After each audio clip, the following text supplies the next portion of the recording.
engine bay. So I noticed last time I took a look at the Accord engine bay, it had some dirt in there. So today we're going to look at the steps to get your engine bay looking nice and brand new. Now, the first thing you want to do is go buy these two products. So this is Gunk Foamy Engine Cleaner, and this is Gunk Engine Protection Shine. Now, these people used to offer this together, but they got smart and figured out, oh, let's separate them and charge twice as much. So, looking at the instructions on here, this thing says the engine needs to be cool. So make sure the engine's cool before you apply this stuff. Then you just spray it on there. You let it soak 10 to 15 minutes. The old stuff that you had, you started the engine once you put it on there, but this has to be applied to a dry engine. And just read the directions very well. Wait 10 to 15 minutes and then rinse it off. Then the next step is going to be to apply the shine. So right here we got my Honda Accord EXL. I bought it, believe it or not, about 6 months ago with 13,000 miles on it. It is almost like a brand new car inside and out. Now has 21,000 miles on it. I am thinking about selling it. Pop the hood here so you can take a look. It's a very clean vehicle, both inside and out. 13,000 miles for a almost 7-year-old car is unbelievable. Go ahead and pop the hood up here so I can show you this. So it already is in pretty good shape. The engine bay is pretty clean, but there's a lot of dirt and like sand and stuff in there. So it does have to be cool. It is cool. A little warm, but it doesn't matter. It's just slightly warm. So this stuff here, you shake it well and you apply it generously all over the dirty surfaces. You let it sit for 10 to 15 minutes. And if you have a brush and you have really bad areas, you can brush that off. And then you rinse all the areas starting at the top all the way to the bottom. If you're concerned about electrical components, cover them. I never do, and I've never had any issues, but some vehicles could be sensitive to that. I'm not going to do any of this stuff here, just the actual engine bay. So I've got the stuff ready to go here. We'll go ahead and start spraying it. It looks like it's getting pretty much everywhere, so be ready to wash your car after you're done with this, or have some detail spray handy. Yeah, it's going everywhere. I guess that's good though. Get in all the corners and cracks. Back on the firewall too.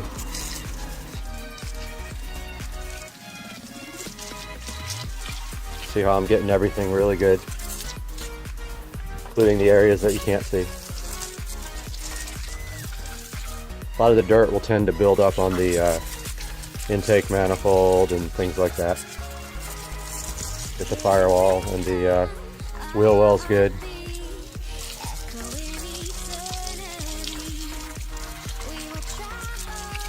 You can see already this stuff is starting to take the dirt off in some areas.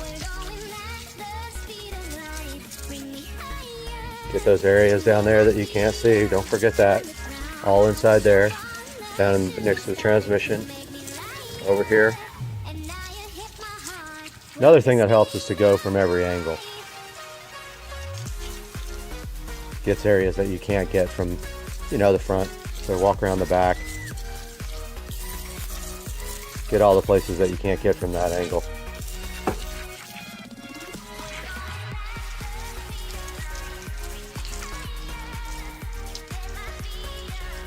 Probably take the car to be washed after this, honestly.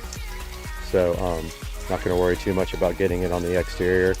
I take the car once a week to get it washed.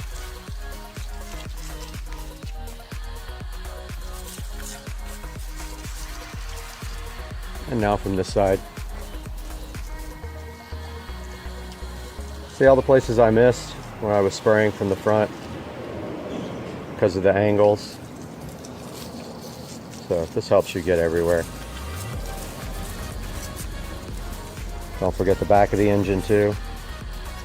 Down there where you can't see. Back by the brake booster, master cylinder area. Up by the radiator area. I'm basically going to use the whole can on here.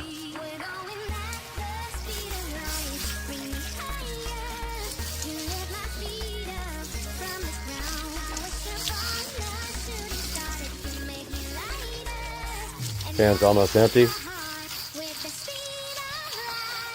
Clearly see the dirt coming off of a lot of the areas. Awesome.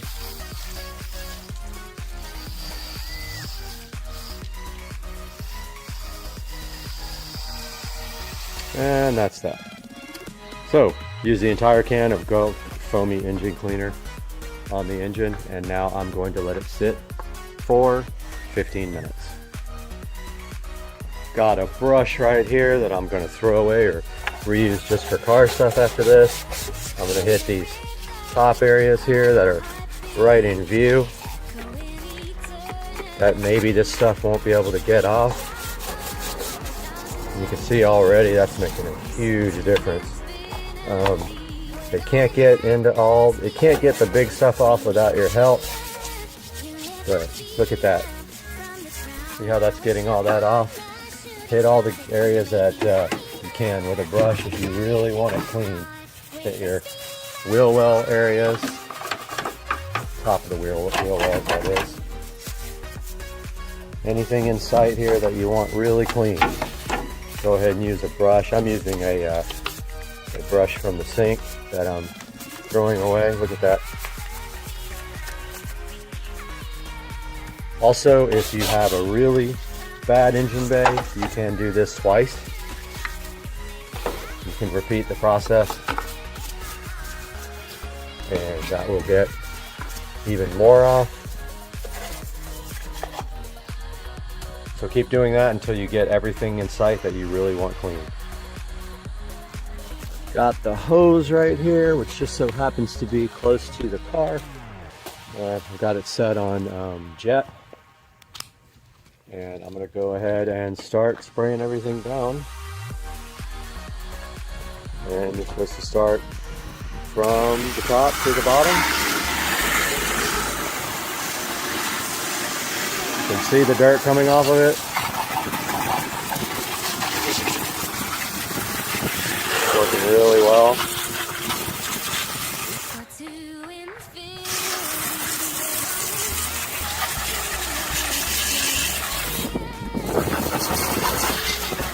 Just be aware, the outside of the car is going to be dirty after this. You are going to have to wash it.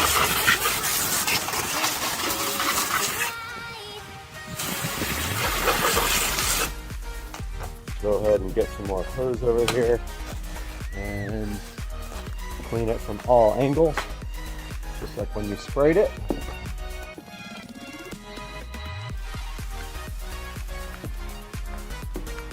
Now, if there's any sensitive areas and you feel like you shouldn't spray them directly, by all means don't. But I've done this for 20 years and I've never had an issue. Some cars like the E36 BMWs are sensitive to water getting in the computer and the firewall. So those kind of cars you may want to take it easy on. Spraying directly.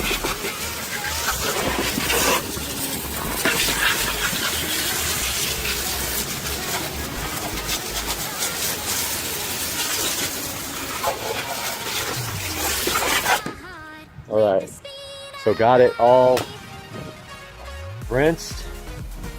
You can see how good that looks now. Very, very clean up here, especially where I scrubbed. Now we're going to let this dry completely. I'm going to go ahead and dry off the side of the car right here where it got wet, and then we'll be back. Got the engine nice and dry, mostly. Went in with a towel and dried the rest. Shaking up this gunk engine protector now, and it doesn't have a lot of detailed info, but it just says to basically spray it on. So never done this before. Let's see how it works. Awesome.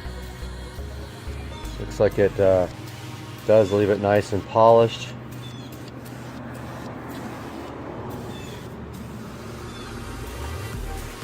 Spraying it all over everything here. Down in the hose areas.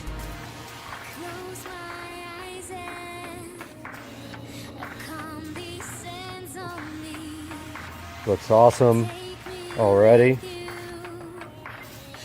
Supposedly cleans easier next time, and this protects everything.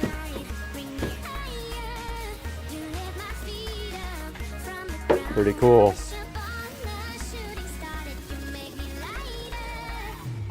Take a little rag to these areas where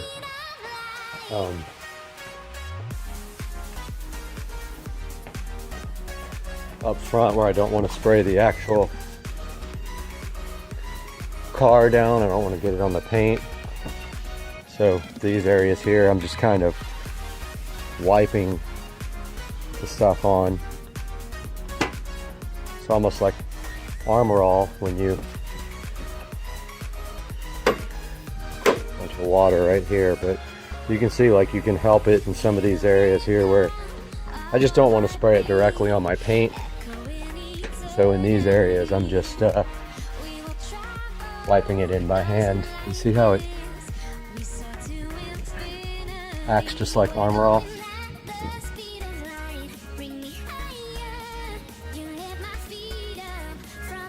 So it's making all the rubber pieces nice and dark, all the hoses nice and dark.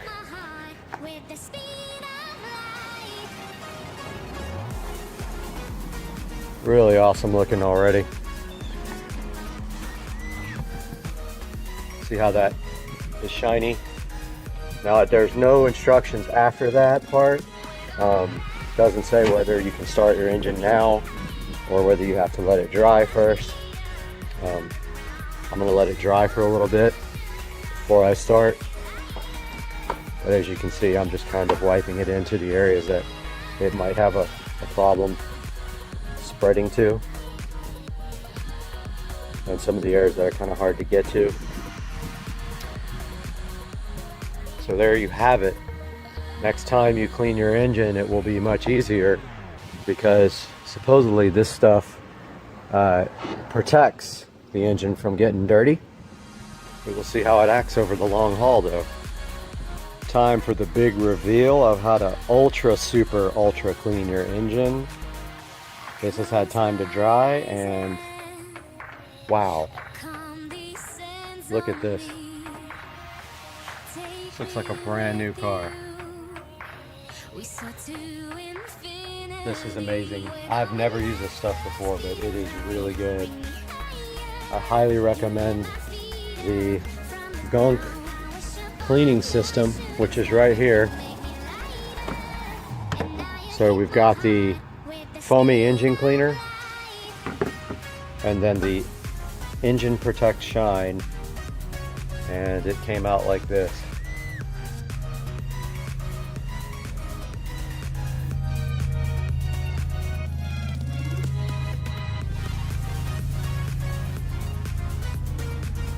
Hope you guys enjoyed this video, and I've got another one coming your way pretty soon as well. Supercar Street Racing. Guys, welcome back to the channel, and today we're going to take a look and unbox this Nylon wireless lavalier microphone for the iPhone. So stay with us.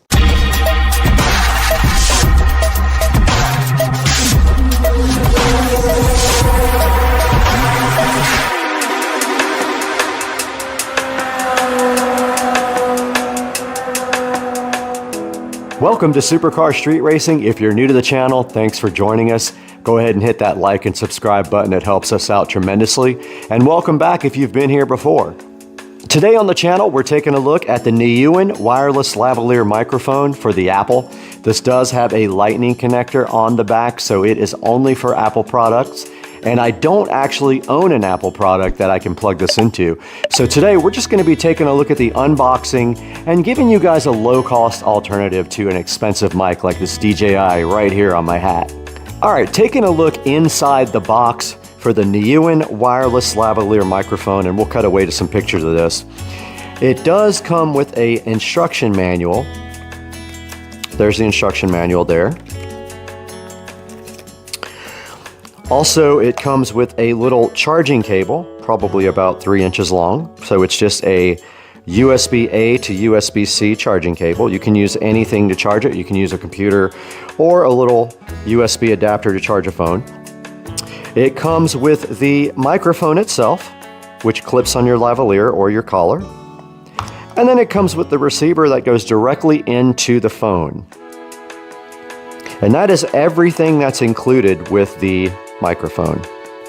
So now that you've taken a look at the actual product inside of the box, let's take a look at how you use this. So basically, this is the microphone portion of the device.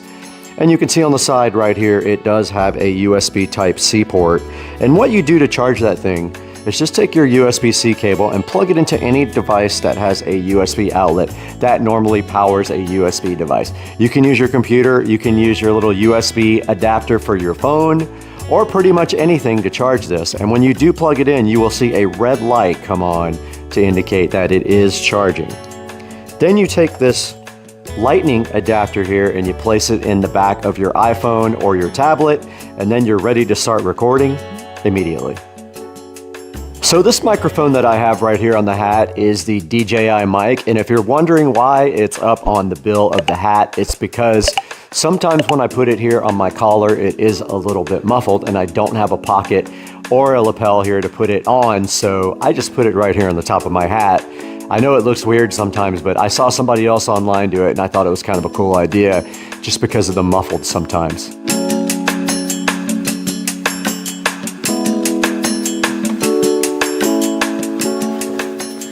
Welcome back to Supercar Street Racing. We are here in the beautiful 4K production studio once again to be with you guys to talk to you a little bit about this wireless microphone from Nylon.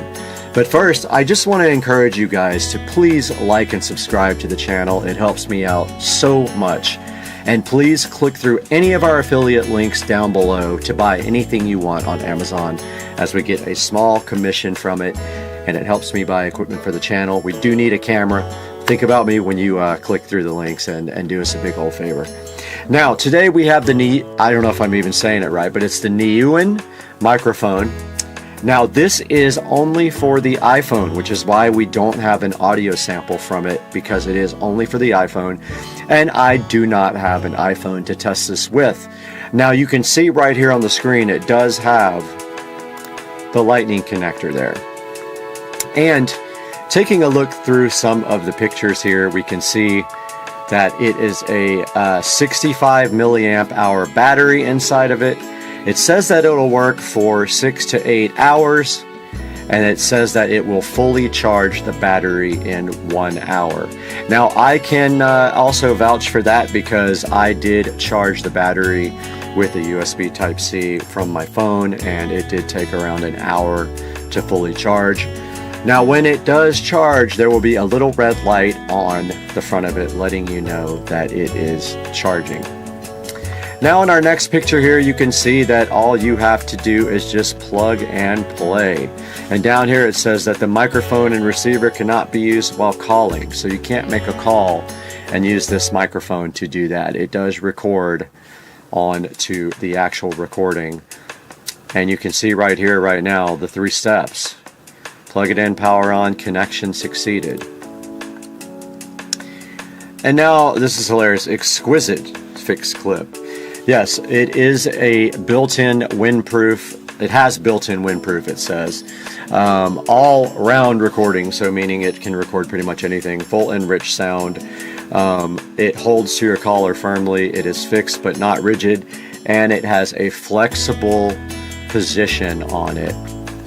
Now, here is some more details about it. It says that it has high sound quality, a highly sensitive microphone, and a newer smart chip with noise reduction. Now, let's be honest here, 100% honest. You have to base this on the price of the microphone. You cannot for a second think that this microphone is going to sound like the DJI mic.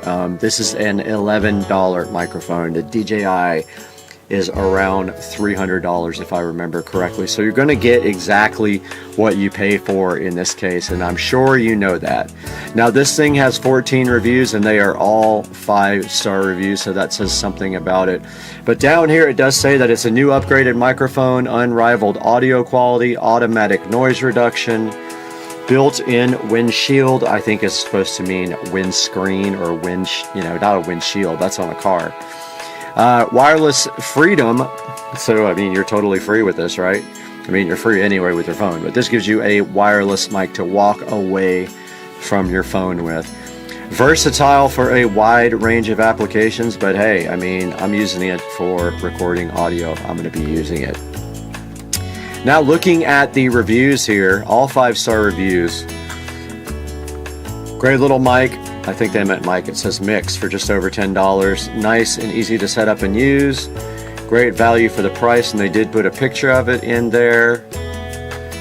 Worked within a second, simple to set up, literally plug and play, which is definitely what it should be. Awesome, fast shipping, and great quality. Microphone is amazing, works well. More pictures here on this one. This guy says excellent, and it's in Espanol, I think. And so if we go back here, there are some other ones we can compare this to. There are several down here, and they range anywhere from $9 all the way up to $90 for deals on related products. Now, if you would like to see a high quality version, there are some medium quality here that may be worth looking into. But if you would like to see a higher quality version, let's take a look at the DJI mic. DJI mic. And this is the DJI wireless mic kit. So this is one of the highest quality kits you can buy, and you can see it does have 2,187 reviews. It has a 4.7 star review, and this is what you are going to see most of your vloggers and most of your YouTube people using, most of your professionals who use wireless mics are going to be using the DJI mic. It does come with 2 transmitters and 1 receiver. You can use it with the small 3.5 millimeter jack, and you can also use it with the USB directly on the phone. You can see right here it has a storage case with it that plugs directly into USB Type-C to charge it. It has a 820 foot range. It has a 15-hour battery, and here's what comes with it. You get the windscreen, the charging cable, a nice little bag to carry it with, a little TRS mic cable, your transmitter receivers, your USB and lightning adapters, and your clips. And it does have a nice LCD display on the front of it, which is very cool and which I use a lot. So yeah, this is a high quality version of what we were just showing you for $11. So obviously it is going to be a much higher quality product when you go from $10 to $329 is what that one is going for. Now back to the one we were just checking out. There are no videos for this yet, so I was going to play a video for you and thinking maybe they might have someone that has a video review, but there is not one. So at some point we will take and get an iPhone and we will make a better review for you guys, but as of right now, this is all we have on this because we can't actually plug it in and listen to the sound quality.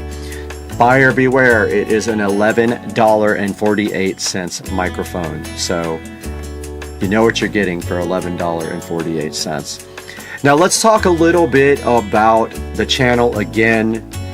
Supercar Street Racing is a channel. We do video reviews, we do house stuff, we do power sports, golf cart, mini bike, Tesla, everything.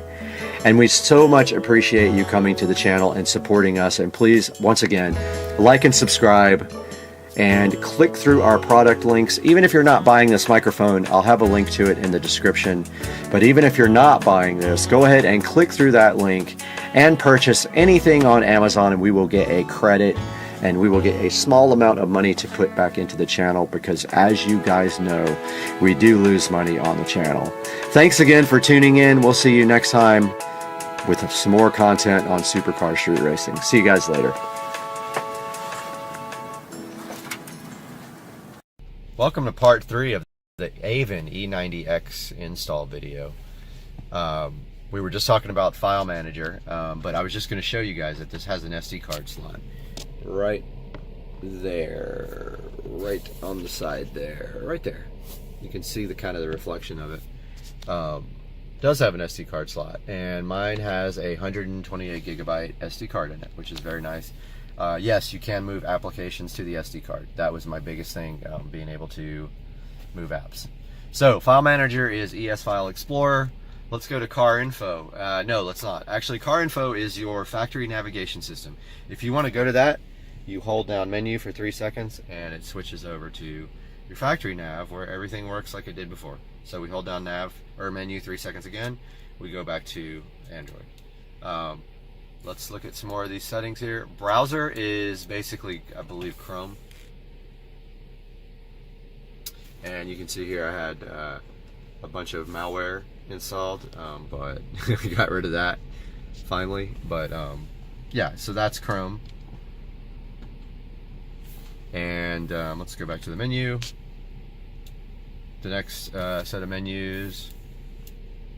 So this is video. This is a video player. DVR, so you can record your dash cam and either your front or your rear view camera.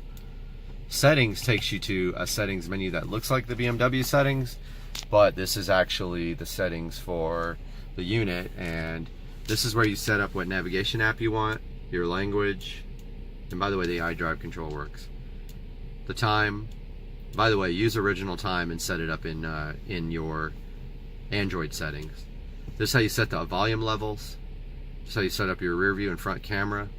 This settings actually takes you to the Android settings, just like an Android phone, and then this takes you to the nav screen, where you can then, a nav setting screen, the actual unit, where you can go into factory setup by hitting 1314. Okay. Inside here are the settings to the navigation system, and this you use your finger. Now this is important here. Car type. The only way I could get this looking correct when you switch to BMW is to put it on this. So if you have an E90X, you can try all these settings until you get the one where the resolution looks right when you switch back to BMW.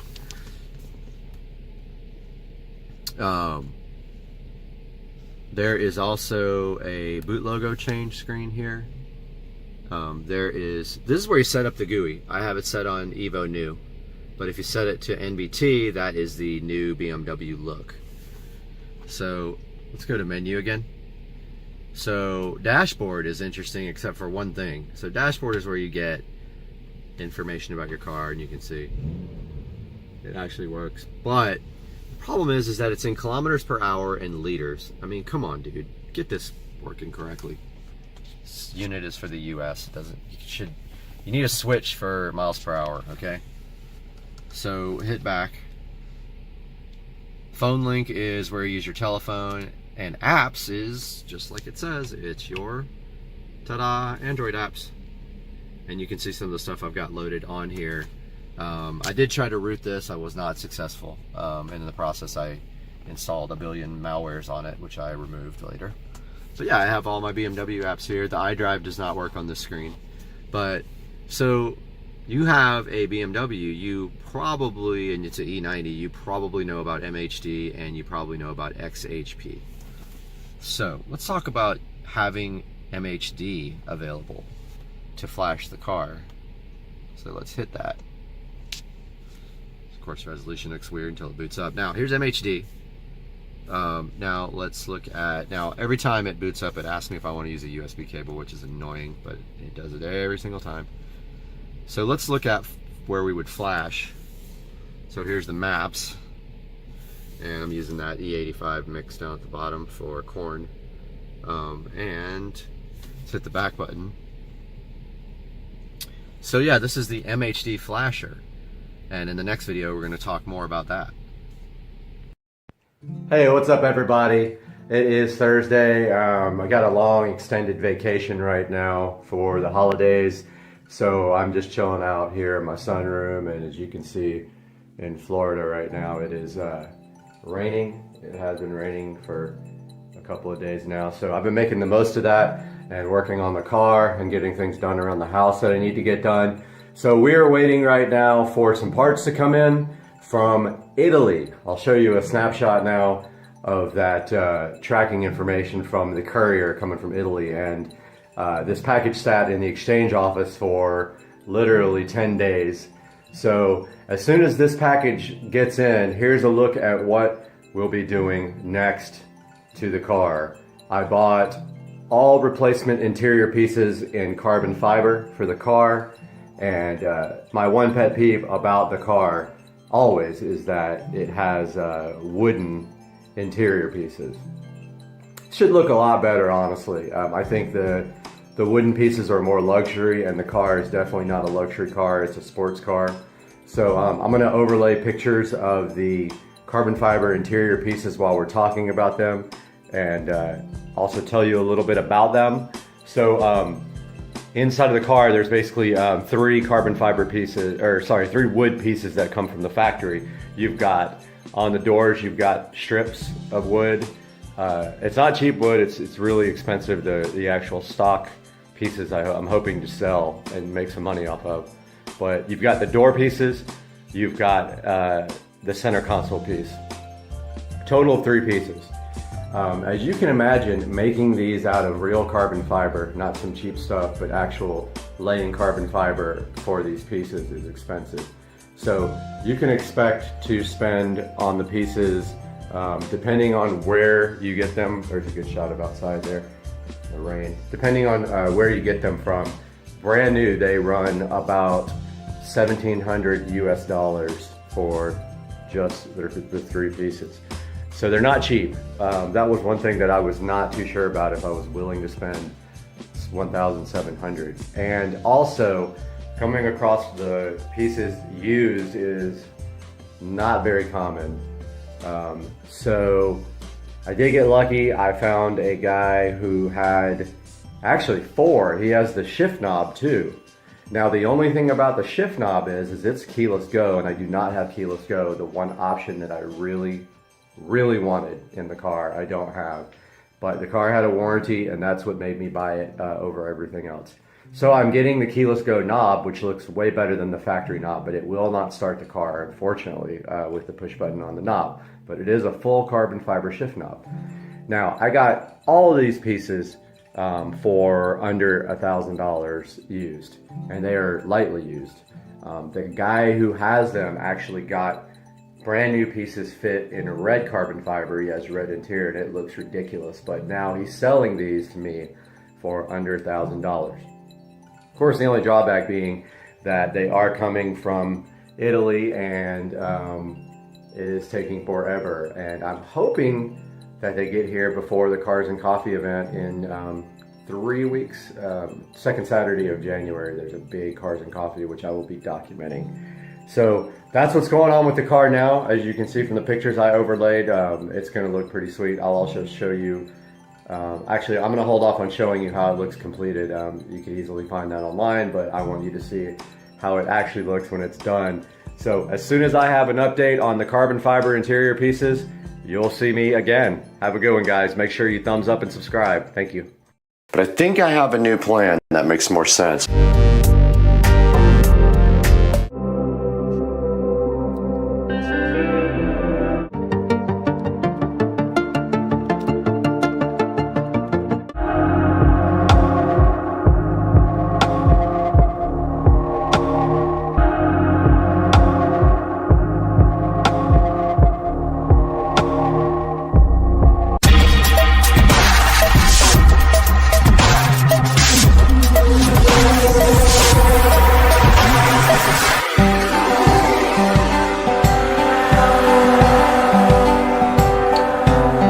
Alright guys, we are here in the bedroom with the brand new Bi-Cold smart mirror that we are about to unbox.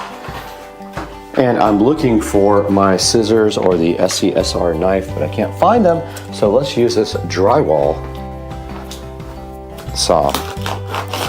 So what we're doing today is we're going to unbox this guy. We're going to take a look at the back and the mounting because I've already done 2 of these, so I kind of understand. But I've never done a wide one. And so we're going to look and see what the mounting mechanism is, but it's usually like a metal bar. And then you put that on the wall, and then this just hangs from the metal bar. But we also have to do electric behind it. So let's see what's in this box now as it dirties up my nice white comforter. All right, first of all, it is boxed nice and secure. I almost have no energy left, man. Been a crazy couple of weeks. It's like people running over my stuff and stealing my stuff. So you guys don't know this, but my pavers all got stolen last night by some guy who thought he could just pull up and get my stuff. So all the pavers for the new mailbox are gone because somebody just thought it was cool to go ahead and steal something without pulling up and asking if it's actually junk or not. And they're brand new pavers sitting on the driveway and they are gone. Gone. All right, here's the mailbox. Ha! Edit.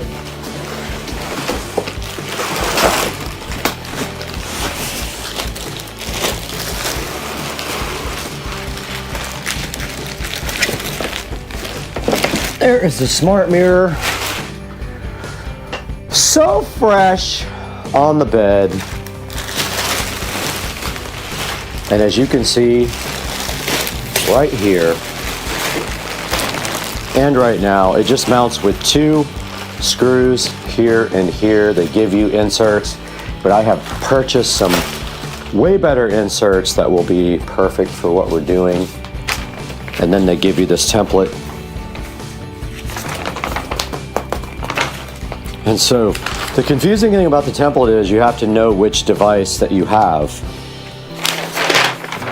So you take this guy and you put it like this, and this device is going to be A and N. So it's going to be that hole and that hole. So we put this up on the wall, we level it, we put our drywall anchors in, and then we hang the mirror from our drywall anchors. But first, we have a whole process to do of putting LED strips on the back, and also we have to put a box in for electrical. So let's do that peel sat for our shorts. All right, we went ahead and did our short for the peel sat, for the peel satisfaction. We still have another one for the front, so that'll be awesome also. But back here is where we're doing the RGB IC LED strip. So we're gonna take that guy and we're gonna run it right around the edge there. And then we're gonna put that control box right here and Velcro that on or whatever, or 3M tape it. And then we're gonna mount this to the wall.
Before we mount this, I totally forgot that we honestly need to get this thing programmed and make sure that it's good. So we'll take our power supply right here, regular power brick.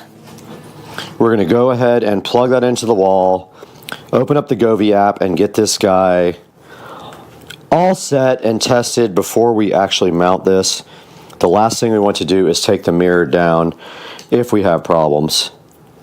So let's get this thing powered up, powered on, discovered in the Govee app, named, hooked to Wi-Fi, and see what we have available. So let's do that now.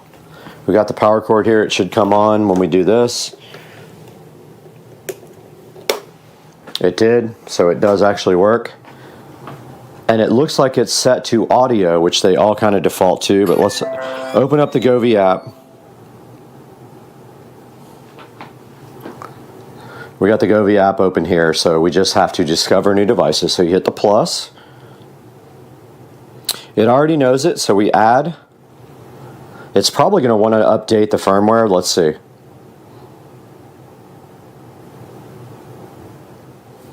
Oh, please short press the on-off button.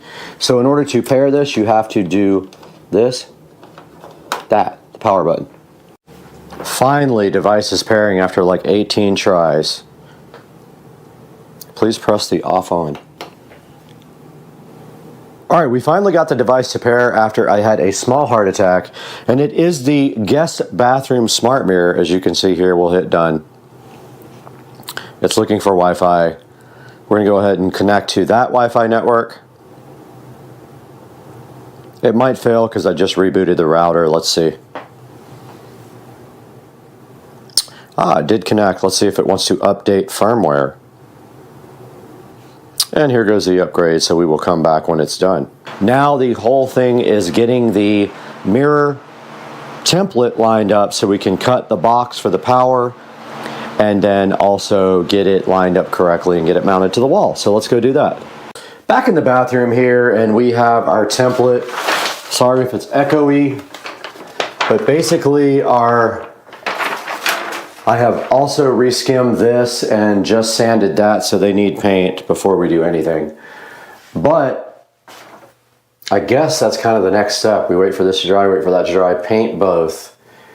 And then this needs to go centered. I think C is the center. And we know the light's going to be like right over the stud, so we're going to do that right like that. And level this template out, put it up on the wall, and then put our marks for our drywall inserts there. That's the next step.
Alright guys, we're back and we have the light here, and the goal right now is to just install this light.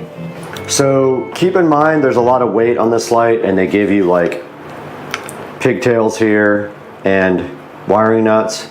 And so when you do this, you're going to want to make sure that the weight is not so much that it's going to pull the light out when it's connected. So just keep that in mind when you install this light.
right, so it's kind of the same color as the top lights.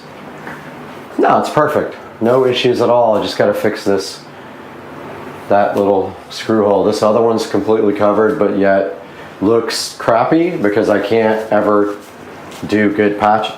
So we have our template up here, and what we did was center up the template with the sconce, or whatever it's called, the lighting.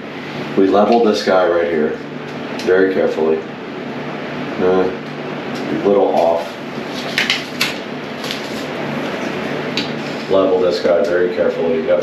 And now that's where the mirror is going to be, but this is 48, so it's going to come way out here. So we put 24 in the center. It's going to be way out there. Literally 24 on each side, so put 24 here. And then 48 there. That's where the mirror is going to sit. So now we know A and N are our mounting points, guys. Let's go! Hype train. Guys, welcome back, and we have the template up here, the center marked out like right between the lights. So 24 is right between the center of 48. This is 48 by 24 this way. The bottom of the mirror will hang here, which is great. We're going to put our marks right here and go ahead and put our drywall inserts in there so we can hang our mirror. But after we do this, we'll test that, then mount our electrical box somewhere in here. Let's go. We got our Hillman toggles, and we just have to put a hole right here.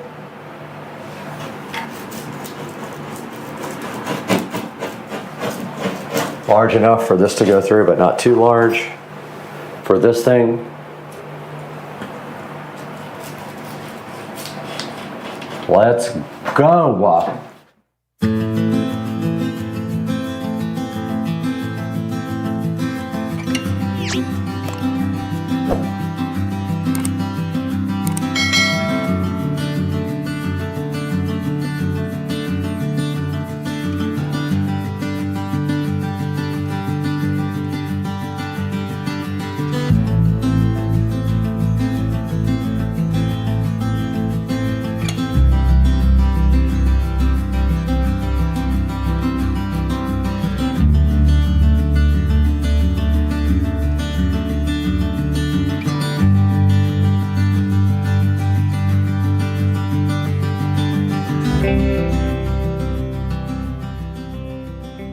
Guys, we're all prepped for our mirror.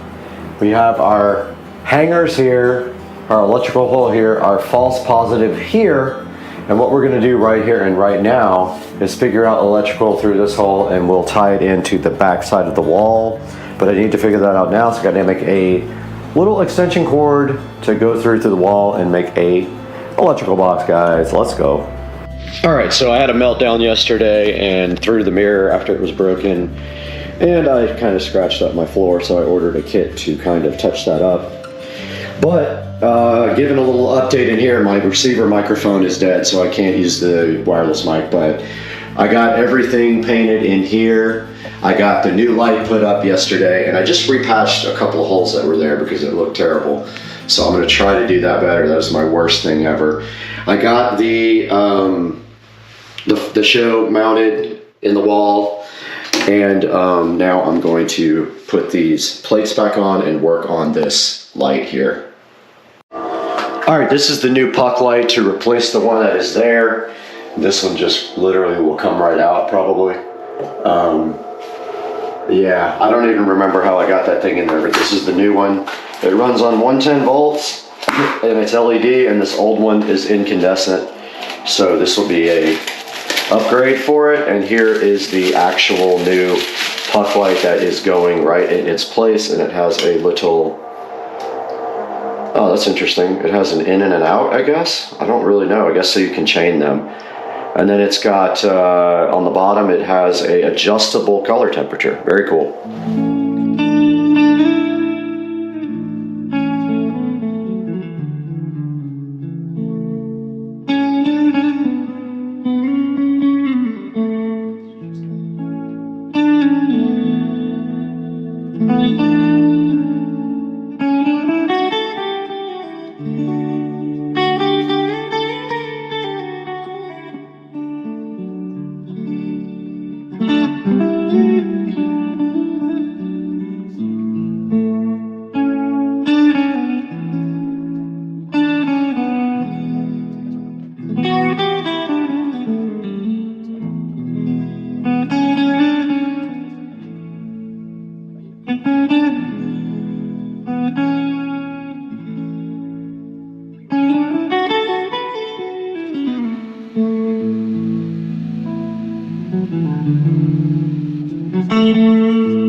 Guys, welcome back to the channel. We have a new adventure today for you on Supercar Street Racing. You got Brad here, and today, look what we have.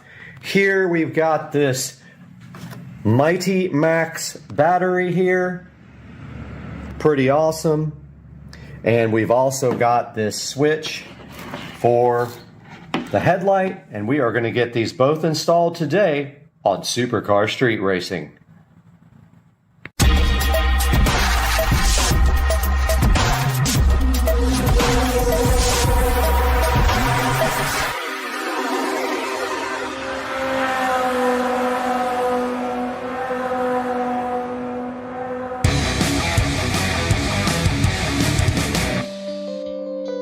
All right, we are right in front of the Supercar Street Racing design studio here, which uses Minority Report technology to design our bike battery and switch system.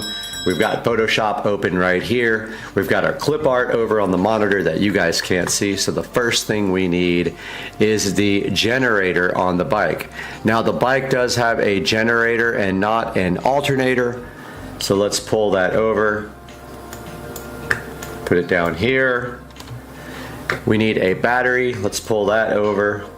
Drop it up here. I've been having trouble trying to get the colors working on lines, but I think I might have it. And we need a switch here. And we need a light, and the closest thing, I didn't download a light. So the closest thing I have is here. And then we need to do our wiring. So the way a on-off switch works is that it just has a plus going in and a plus going out. It also has a negative if it has a light inside of it. So what we need to do is get power from our generator to our battery first. So let's draw a line here. And I think to do the color, you go fill, and you go solid, and you go like this.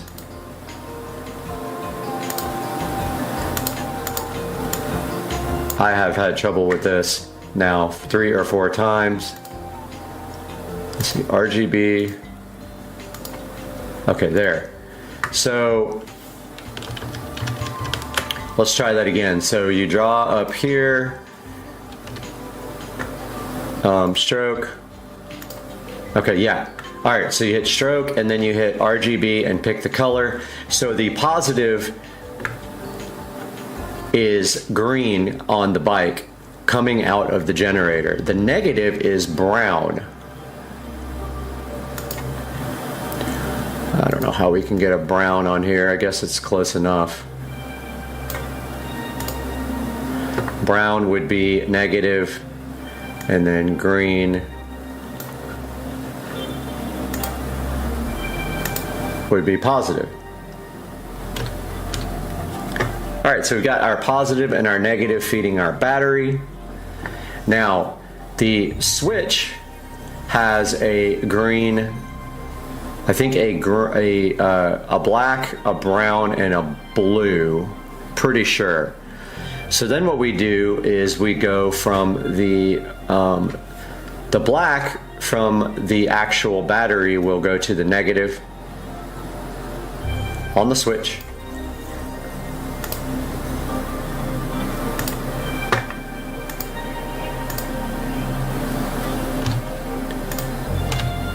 So that is negative from the battery to the switch. Then we go from the positive on the switch to one of the leads on, positive on the battery to one of the leads on the switch. So let's just do that one red.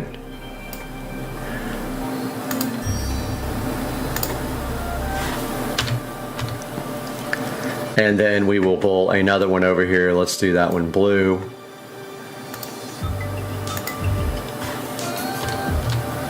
So this is negative, this is positive, and this is, okay, wait, I did this part wrong. Back up.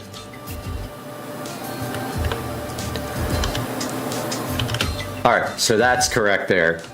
There's only one positive going to the switch, and then coming out of the switch, we go here with the positive, and then we go here with the negative. All right, so this is how the circuit works. So this is positive.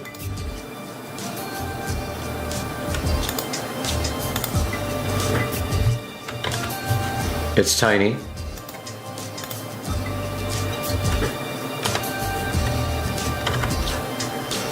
Edit trans, I can't do that. It's super tiny.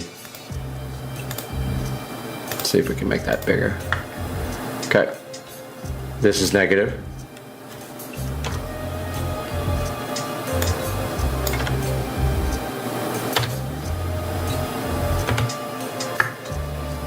Of course, the blacks are negative here.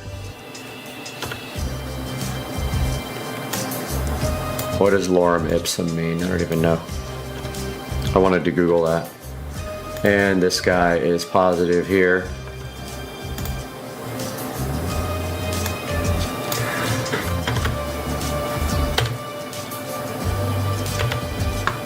And of course, this guy is positive here. Okay, so how does this circuit work? Well, basically, the plus and the minus from the generator feed the battery, and it should charge the battery at the same time. If it doesn't, we'll have to use a battery tender. Then the positive from the battery goes into the switch. The negative for the battery goes into the light. As soon as you flip the switch on, what it does is it completes this circuit here, and it provides plus to this light. At the same time, it charges the battery. And since the LED light was flickering because of the lack of constant current, this will solve that whole problem with the flickering on the LED light. So let's get to work. All right, we are out here in the garage taking a look at the existing wiring, and just a little update on my thumb. it is still jacked pretty good. I still can't bend it all that much. It's purple. I have 3rd degree burns on the back of my legs from the exhaust pipe falling over on me, and I still have a busted up knee that you guys can't see very well. So, but I'm doing better. I will recover. Just a little minor accident in the Shamar Bridges mini bike and totaling the entire thing. I'm getting my chair out right now, and I'm going to cut the existing wiring and test the battery on the existing wiring. So let's cut our zip ties that we did so nicely and remove our condom. Always remove your condom.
Okay, my thumb is pretty jacked up, so I'm having difficulties using it,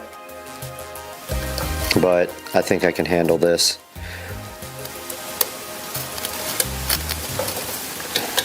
And now we need to strip these two, just so we can test the battery. And the battery is charged, by the way. I do have a charger as well. So let's go ahead and strip just enough off to test our battery.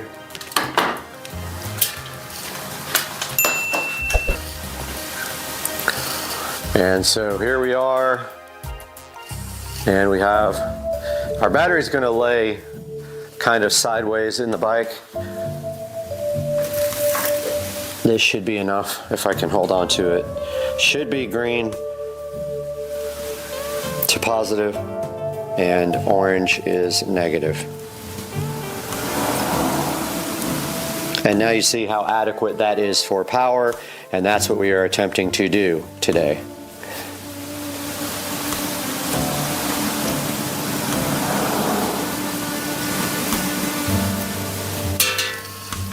All right, let's get working on this.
the other set of connectors now.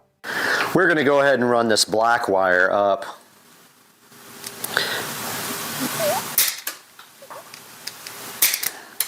to the light from the battery.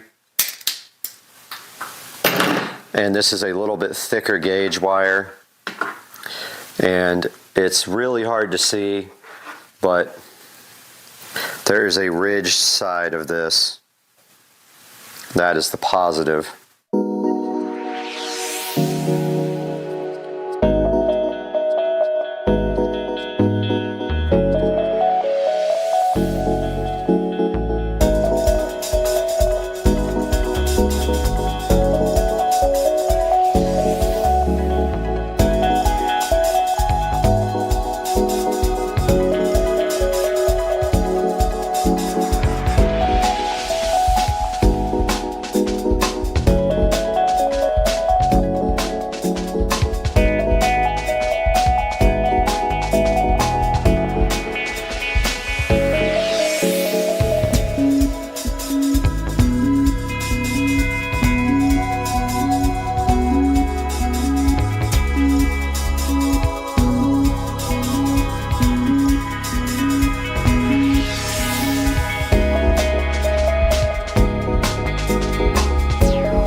Okay, so after playing around with it, I finally got the configuration correct. The blue wire from the switch goes to the green wire on the headlight, and the brown wire on the headlight goes to ground. And that is how this will be wired up. Okay, with all my frustrations over, we're going to turn our attention to mounting this switch. And it is just a Phillips head right there. So I'm going to grab the Phillips head driver and go ahead and loosen these two screws up. They have to come all the way off in order to put the clamp on.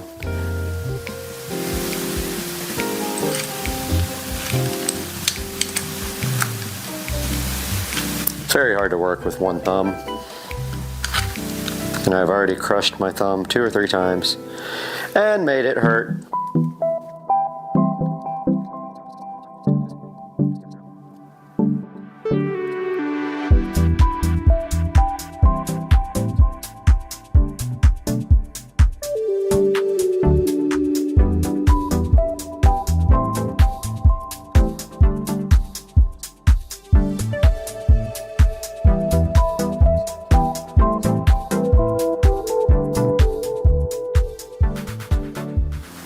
Alright, the verdict here is I know nothing about electronics and electricity because I thought I did, and now it does not work with the battery connected to the charger, the coil charger on the bike. No matter what, the wires get super hot, meaning there is a direct short.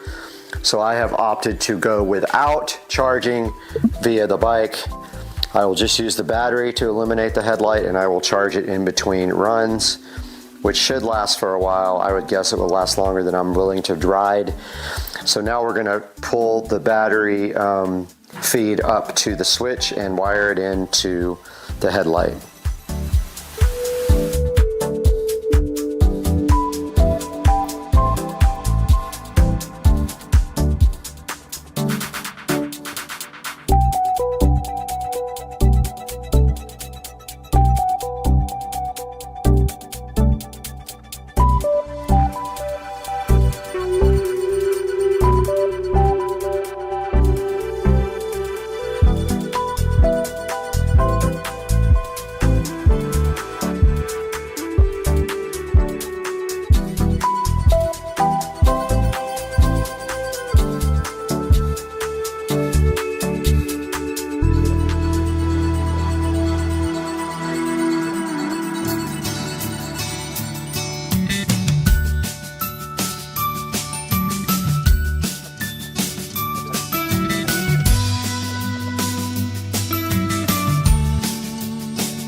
Okay, after a lot of curse words, the wiring is done. You can see here now, switch turns on the light. There's no flickering. When it's connected to the charger on the bike, it flickers like crazy because there's not enough voltage, I think, to keep it running. Very little voltage. And we have the nice blue light here. Now all we have to do is clean up this wiring next. Okay, well, I tried to get the wiring decent for a while, and I couldn't get it any better than this, and I am completely disappointed in myself. This is one of the worst projects I've ever done. I'm ending the video right here and leaving super pissed. Okay, I've collected my thoughts and my temper a little bit here, and now I'm going to go ahead and put on the slow charger. So we're going to set the charger to SLI, I believe that's what it says, and we're going to go to the lowest possible setting here and go ahead and charge this battery.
All right, guys, we're watching Supercross Street Racing right here on TV. But today we have a task, and we're going to turn this down first, but we are going to be pressure washing everything today. It needs it. It's been a couple of months since we did it.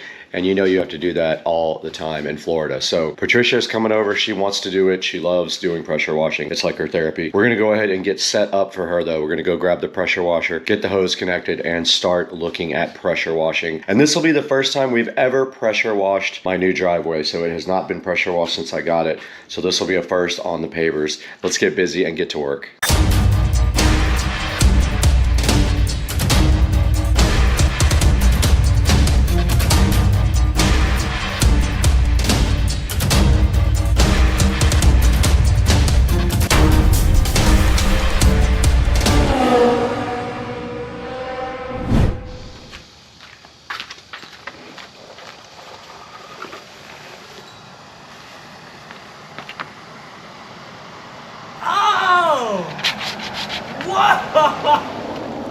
Yeah.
right, we did finish the project of getting the driveway and all the concrete fully pressure washed.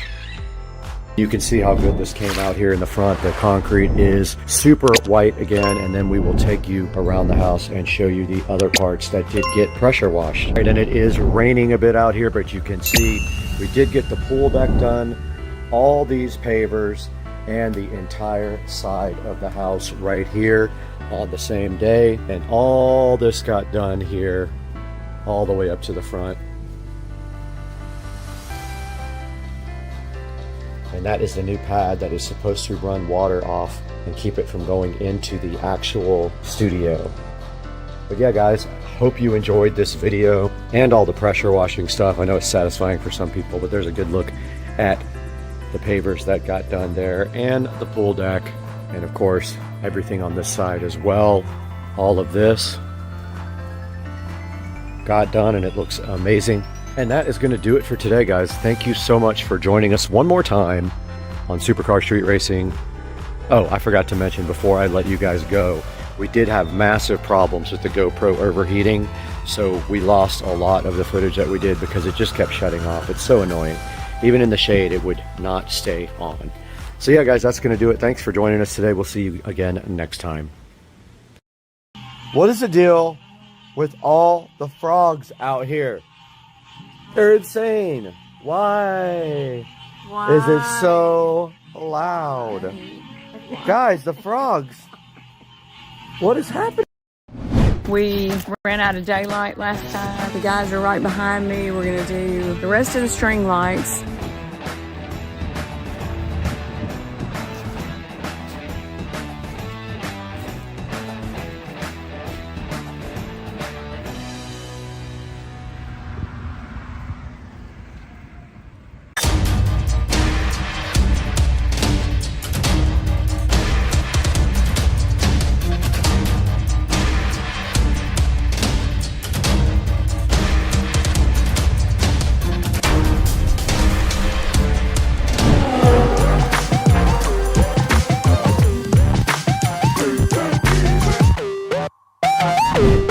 Hey there, we are starting the project again to do the rest of it. We ran out of daylight last time and everything that we have done has turned out great, looks amazing. So right now we're starting part 2 and we're gonna be getting set up here in just a minute. And tonight I will come back out and show you how it all looks, how great it is. It was really a fun project, not hard at all, especially with the great guys I had helping me. This is the part that we're gonna be working on right above me there. That's where we let off last time. So anyway, it's been fun. Here we are again, getting started with the project. The guys are right behind me. We're gonna do the rest of the string lights. These things are amazing. There's even a do-it-yourself. You can change each individual light if you want to. That's what's so cool about it. But anyway, here we go. The guys are getting started over there and we're going to get the rest of this top part of the house done.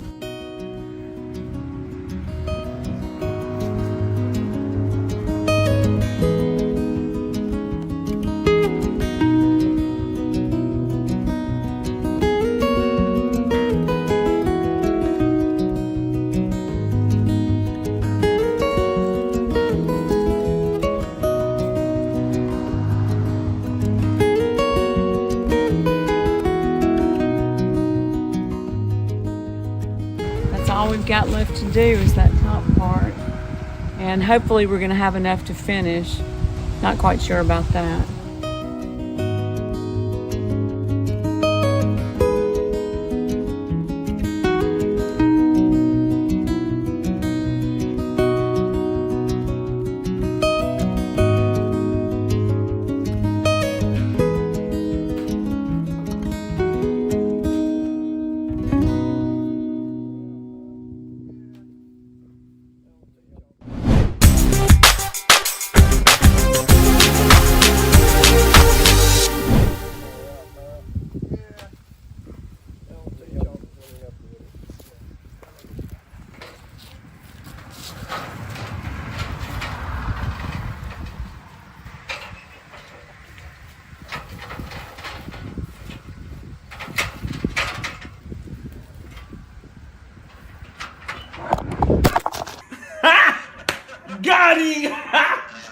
Got him!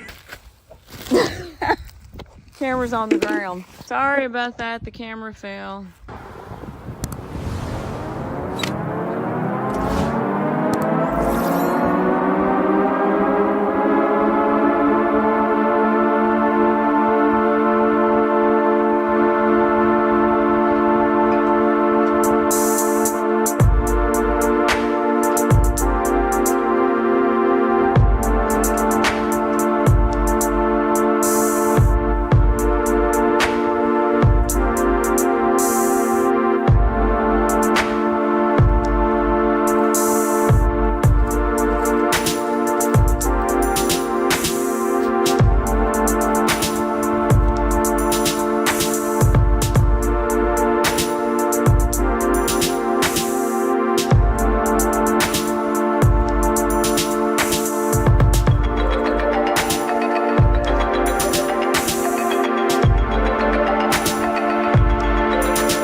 Yeah, guys, I didn't tell my friends here that you really need to stick the sticky thing down for about 3 to 5 seconds to get it to hold good.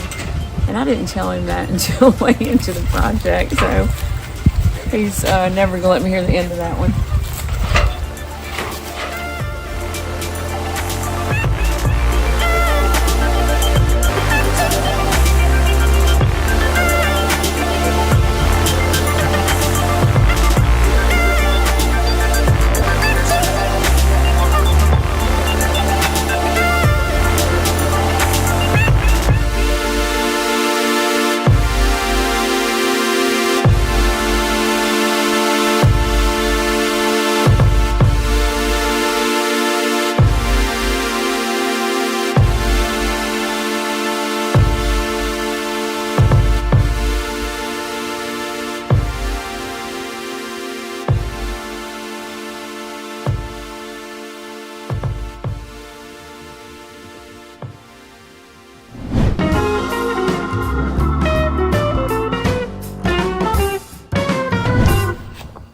I just realized that the camera went off before we finished, so I'm going to show you what all he did.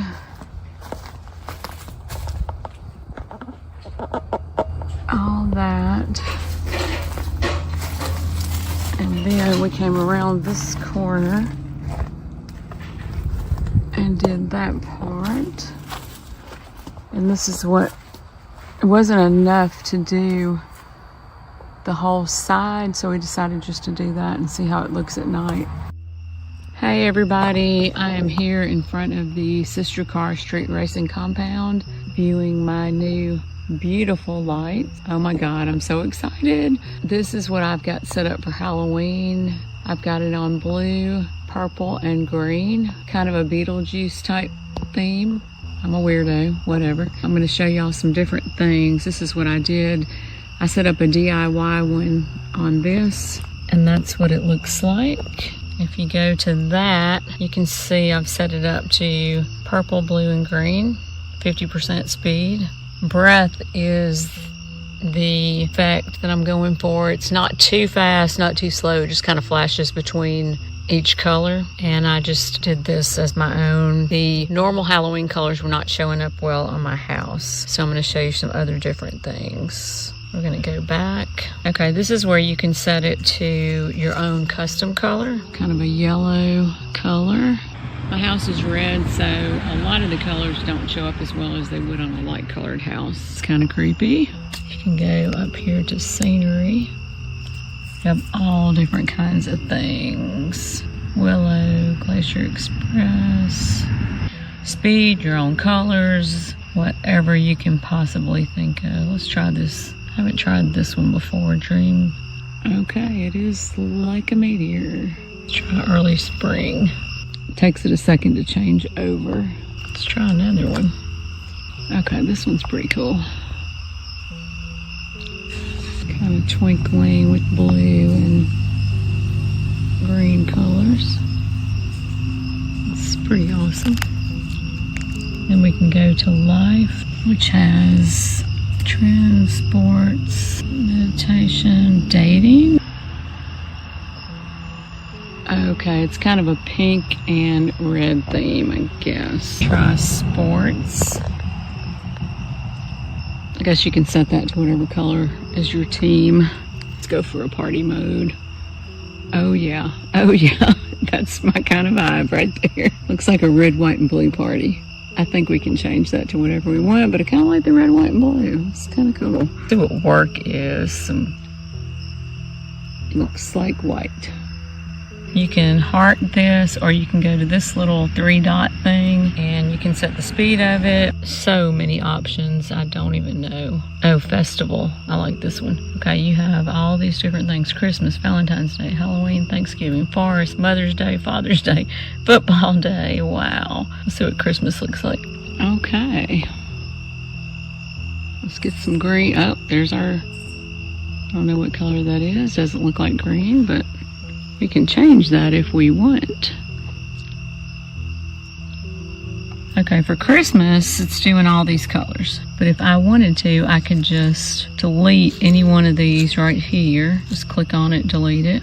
And then I can add whatever colors I want my Christmas to be. I love it. Love it, love it, love it. It's too cool. Okay, we're going for Valentine's Day. Kind of looks like the dating one. Like that. Let's see what Thanksgiving Day looks like. Okay, this is our colors for Thanksgiving Day. And you can do that speed however you want, if you want it to be faster or slower, or... Oh, Neon World. I love that. Well, kind of looks like it's about as fast. This is it, and I could go on and on all night, and I probably will stay out here for a while.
What does it make at the wheels?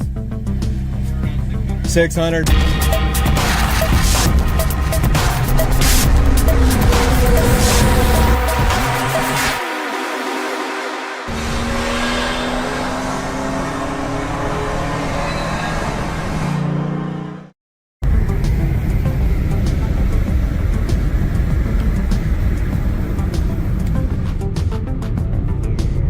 This dude took off when he went around that corner. In whatever the hell this is. 911?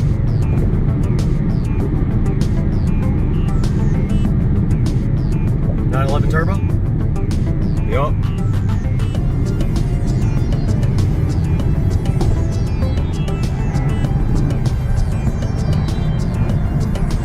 I'm trying to see if he wants to play.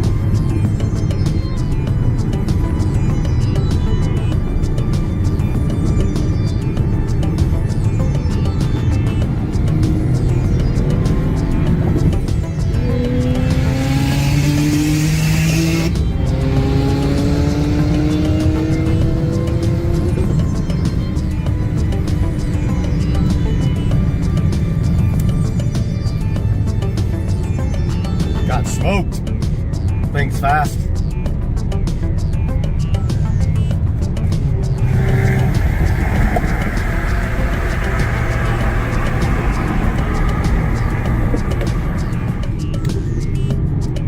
Dude, that thing is super fast.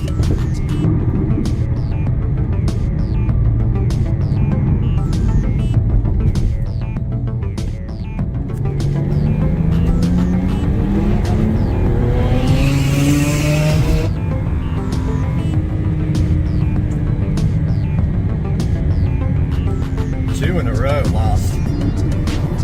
Well, you gotta figure that's probably 150 more horsepower at least, maybe more than that. But yeah, good run. Oh, bummer. We got cars in front of us.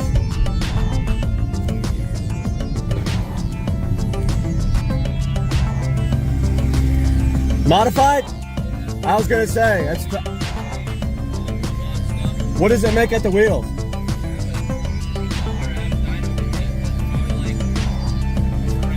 $600 is what I was thinking. This one does about 450. Yeah, it's not fast enough.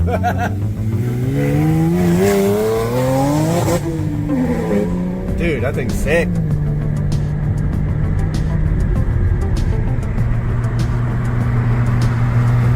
Sick.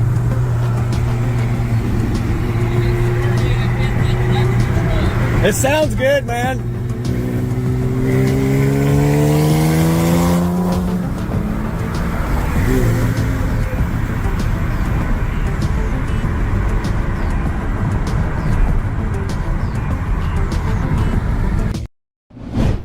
I can't figure out for the life of me what's missing from this closet. Oh yeah. We need to put a subwoofer in here.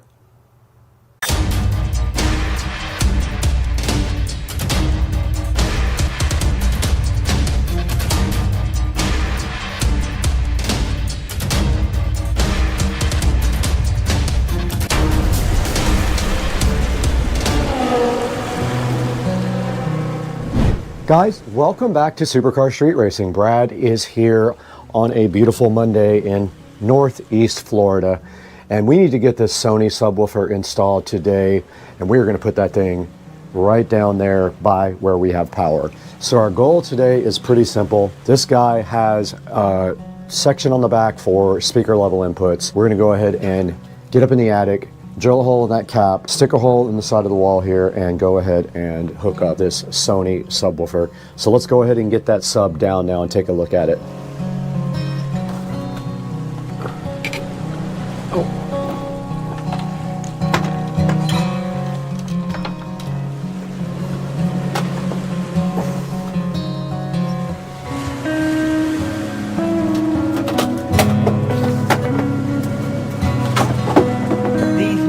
All right, we are behind the Sony active subwoofer right now. I don't know how old this is, but it looks to be a little bit old. I did pick it up at a thrift store, and you can see inside it has a nice size heat sink down in there. I don't know if you guys can see that or not. But here on the back we can see we have both inputs and outputs. Now what that is for is so that you can come into the subwoofer and there is a crossover built in, and you can feed your speakers like the ones up here in the ceiling with the crossover output. However, we are not doing that.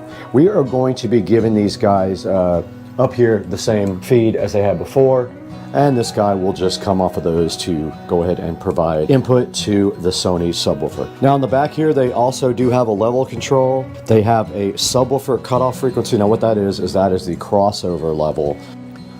Okay, we just did look this up on Crutchfield, and this is a 10-inch powered sub with 60 watts at 1% THD, 100 watts at 10% THD, and it has a frequency response of 78 to 200 hertz. So this is a 10-inch powered subwoofer.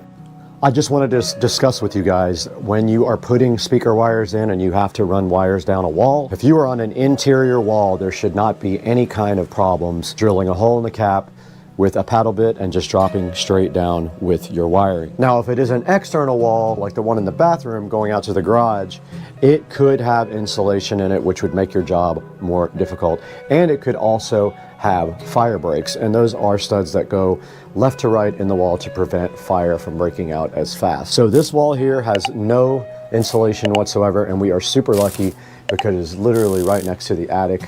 All I have to do is jump right up there with my drill and look for where the wire comes down to the other side of the wall for the outlet, and just drill further past it, maybe like 3-4 inches past it with my big paddle bit, and that should be it. So our wiring run, just FYI, is going to go up that wall, and then it's going to come right over here to this speaker at the top and that speaker. So I'm hoping I have enough wire. I'm going to bring extra up there with me in case I have to splice, but I'm kind of using old wire for this, and I will bring some electrical tape. So I'm going to bring my wire strippers up there with me and a pair of scissors and just have that handy. But it is easy to get up and down on here because it is so close to where we're going. So let's get everything prepped up to get up in the attic, which is going to be a lot nicer now because my attic is spray foamed. It should not be 1,000 degrees like it used to be.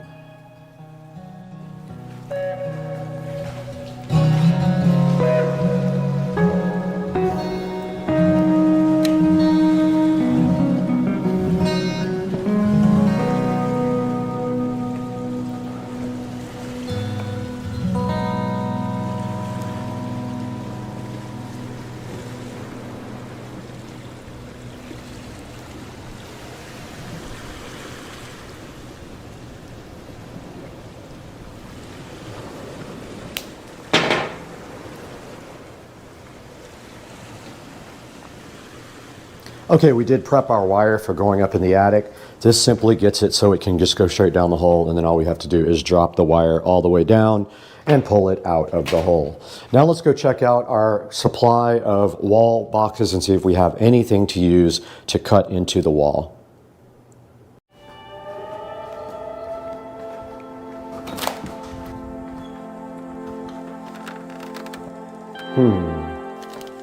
I actually found that I had bought an extra one last time, so I have the box and the little cover plate that the wires can just pull right through that has the little brush on it. So we are good to go to have everything to do for this project. This is the brushed part where the wires come through, cover plate, and actual box that we have to trace and cut out with a drywall knife.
Okay, we're right on the wall now where we are going to be installing our new wall plate. And I measured on the other side of the wall 35 inches to the wall box. Okay, now I really measured it. It's 49 inches from the side of my dining room wall, which is going to put it way, that's going to put it right about there. Hopefully I can come in right here. That's my goal, is to not hit anything on the other side and also be the same distance to the center of the outlet, which is 14.5 is the center. 14.5, and then we're just gonna send it. I don't know what else to do. Hopefully my wire's in here. Now the way we do this, put our template up there, level it out, and then mark it.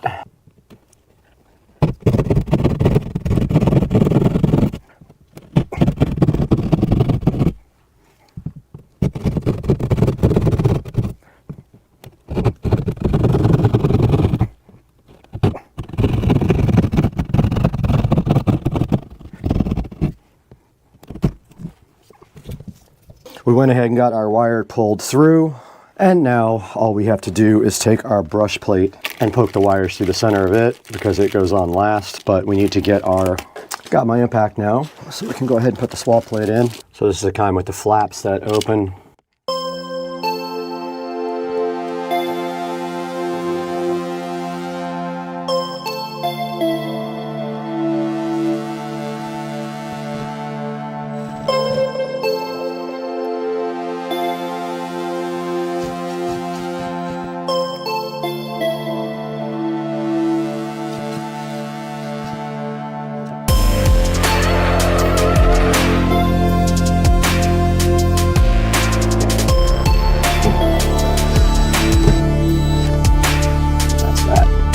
All done.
Now we should be able to pop a battery on these and pop my speakers to test the wiring.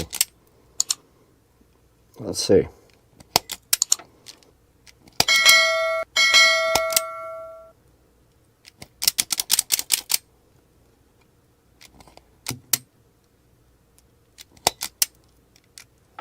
All right, let's grab a battery. 9-volt battery right here to test. We should hear it in the speakers right now. There's one and the other. Both of these work. Doesn't matter which is left or right. This is a mono system when you're using a sub, so you can Connect it to anything you want. In is the back ones. Positive is always stripe, remember that. And if you don't hook it up right, it'll be out of phase. All right, it is connected. Power is on. Go ahead and plug it in. I wish it was lower now so you didn't see the wall plate. Go ahead and get this thing connected all up. This wire behind here.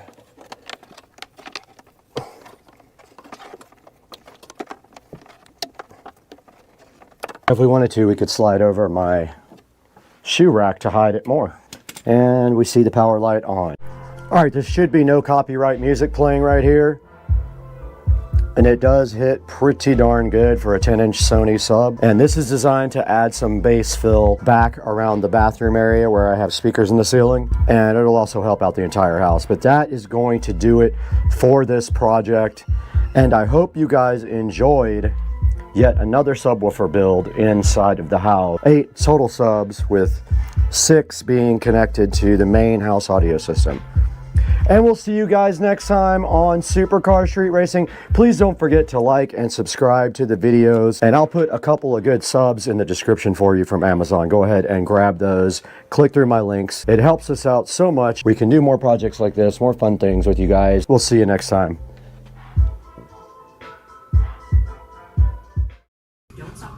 Hey, dude. Get some birdseed. There's 2. Mama Cardinal left, but there's 2 on the feeder now. Yeah. I wish that one would come back. Good morning, everybody. Beautiful. Android radio. Look at that sunrise, though. It's amazing. Right when I turned the video off, I was hoping this STI would want to get it. But no luck. Absolutely crazy sunrise going on here in Jacksonville, Florida. Wow, that looks insane.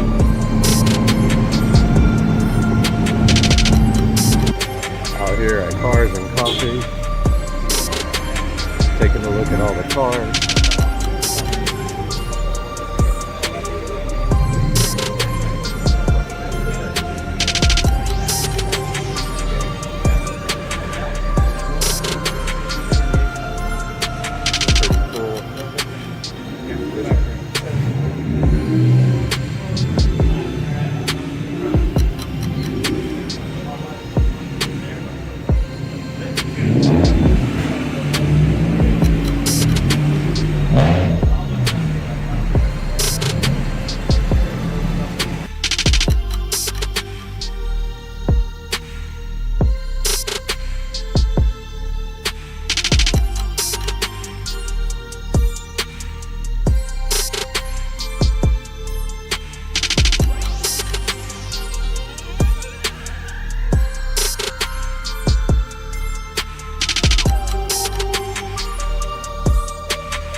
so sick.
I've got leather, I've got UPC, I've got auto point.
Welcome back to Supercar Street Racing. My name is Brad. We're out here in the 4K production studio today, and it's looking so fresh and fly because we just added some cool lights back here from Lumery. But today's video is not about those lights. It's actually about a different kind of set of lights. Marina was so kind to reach out to Supercar Street Racing and see if we wanted to work with them on their shop light. Now these shop lights are pretty cool. You mount them in your shop. They are linkable. You can put more than one in a line and they plug into each other. They sent us 4 of these and we're gonna transform Rich's garage today. So hang out with us on Supercar Street Racing.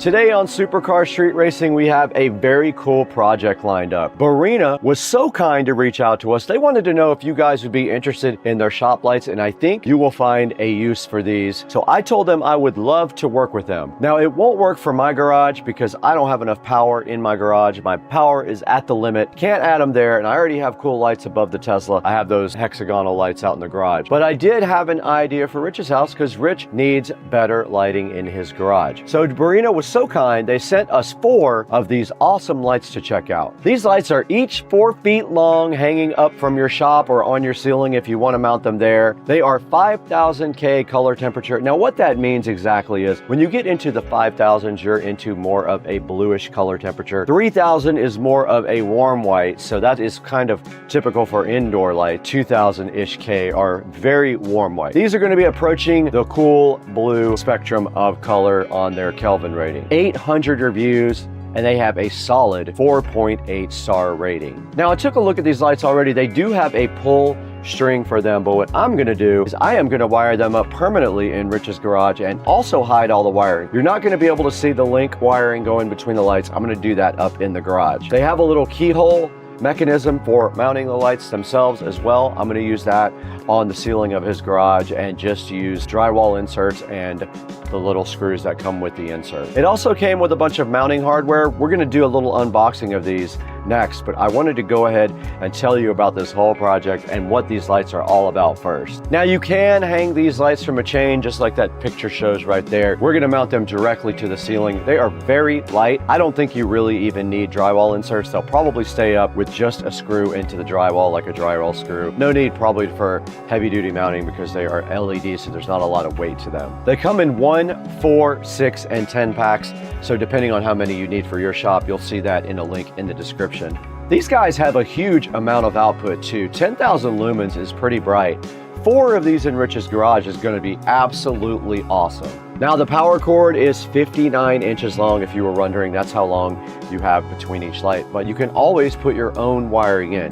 You can either cut the plugs off and do whatever you want to that, or you can just run an extra extension cord between lights.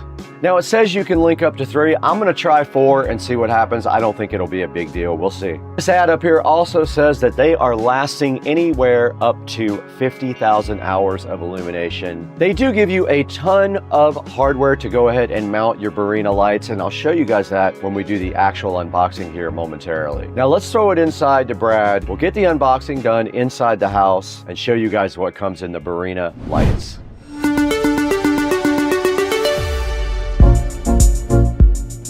Guys, welcome back to the Supercar Street Racing dining room here, and I'm taking a look today at the Barina 4-foot shop light. Barina was so kind to send us 4 of these, and we're going to be installing them up in Rich's garage. I haven't gone over there and looked at it closely yet, so I don't have a definite plan, but I did order electrical wire to go ahead and install these the way that I think they should be installed. And I'm going to do it in a clean, nice way that they don't have in the actual manual or recommend to do, but I'm doing it a different way. Now, I already did crack open the box here, the Barina, and I have one open in the background. You probably already saw it, but I want to open this with you. So it just comes in a big cardboard box like this and is well packaged and enclosed in a nice plastic condom here. They give you a bunch of accessories right there with it. Cut the cardboard off the end here. It comes right off. Use the knife right there, it comes right off. And then the whole entire light, we don't need that really going, is enclosed in plastic. And the cool part about lights is they have a plug on the end, and they also have a plug female on the other end. My only complaint about these lights are that they're only 5 feet on the power cable. So if you have more than 5 feet between your lights, these will not reach to the next light. And that's how bright it is. It's incredibly bright. And it's 6500K, so it's the upper level of bluish white. Look how bright that is, guys. You can see it is.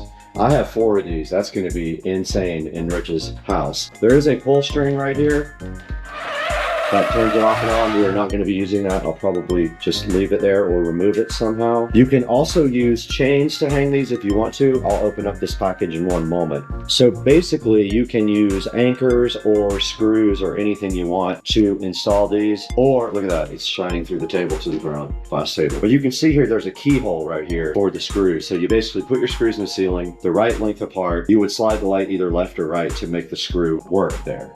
Now they do give you all this extra hardware. They give you a bunch of hooks. They give you these type of ceiling hooks. They give you drywall inserts. Yeah, you can see we got all the hanging hooks. We got some drywall inserts. We got 2 screws. Those go into the key right here. I'm going to use these at Rich's house probably, or some long drywall screws. This is very light. It's not going to come off the ceiling. But that's a good look at the unboxing. Look how bright. The Barina shop light, 4 foot. Now all we have to do is get busy and install these.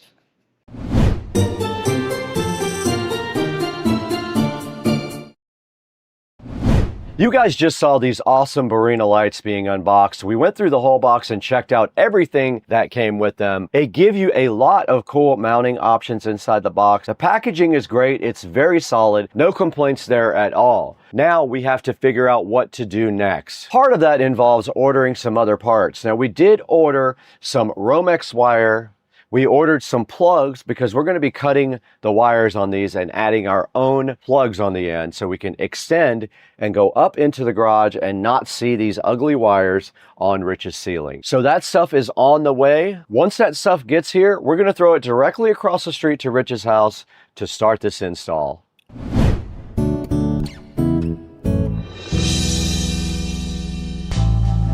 All right, what's up guys? We are out in Rich's garage right now, and you can see we have some portable AC units set up out here so we don't absolutely die. But we're about to start this project, and I just noticed up here, he has 2 different places where we can get power for the lights, and it would be switched. We can either do it there or there. This makes more sense because the lights will be in the center more than they will be back here. We're gonna go ahead and get set up for this, but we gotta figure out how to get the lights. My plan is I bought my laser level. I'm just gonna lay it on the ground and point it upwards, and hopefully I can align it with this straight pegboard right here, and that will give me a line. And then all I'll have to do is measure from the side of the wall in order to line up the lights. So I got all my tools here. I've got the lights right over here ready to go. So I guess the first thing we need to do is start figuring out a position for these. On the back here, they have keyholes. So what we have to do is we have to measure between the keyholes for where our screws go, and at the same time, we have to keep it straight as well. So we'll have to pull a measuring tape from there. Really what I am going to do is use my measuring tape. These are 4 feet long. Kind of want them right here. Right in there will be perfect. I just have to make sure that I get the same distance.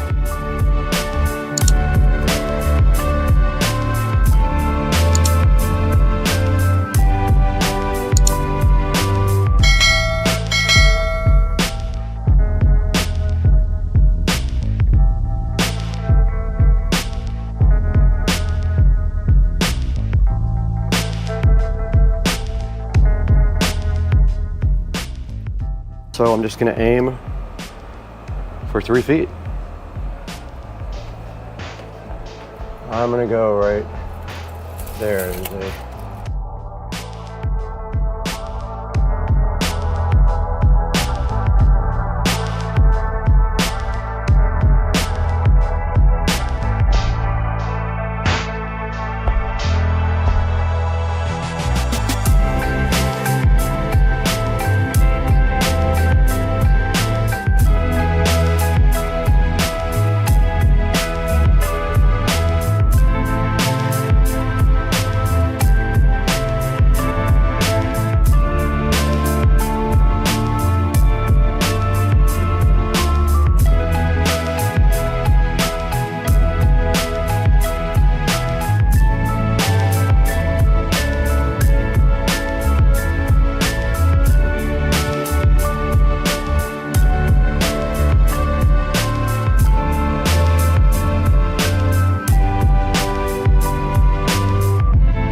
Okay, we got 2 of the 4 lights installed. You can see right here.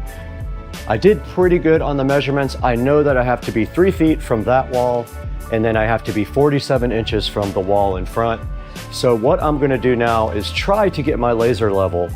I use that a lot on this. I have it up on a shelf here. I don't know if I'll be able to do that up here. Hopefully I will. That was very helpful. All I did was measure the distance the line is from the wall on each side. And if it was the same, that means it's a straight line. And so let's go ahead and get this moved over. And then the second part of the equation is wiring, installing electrical boxes above them, each one, and then running Romex wire to this center light right here for power. So let's get everything moved over to the other side of the room.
Okay, we just finished installing all 4 lights, and yes, those 2 will be underneath the garage door when the garage door is open, but there's not much I can do about that. There's not a lot of space to put lights under here, and there's no way really to do it when you have a garage door. I have the same issue at my house. After this, I'll be up in the hot attic. So that's the next step. I've got my tools. I'm just going to drill a small hole. Got my paddle saw here. I think 1/2 inch is plenty. Might even be able to get away with smaller than that and forcing the wire through the hole. I don't want to go too big.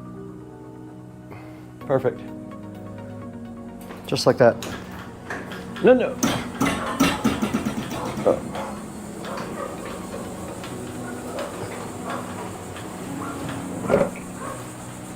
These nuts. Got him! Got him! Don't open. Dang, you almost ripped one of the lights off the wall.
All right, I just got out of the attic where it was very hot. I finished all the wiring in the attic, and now I only have one thing left to do down here, and that is tie into the existing circuit here. I left a pigtail right here. All I have to do is cut that wire and put a little pigtail on there, and I'll be totally done. Let's get to work on that right now.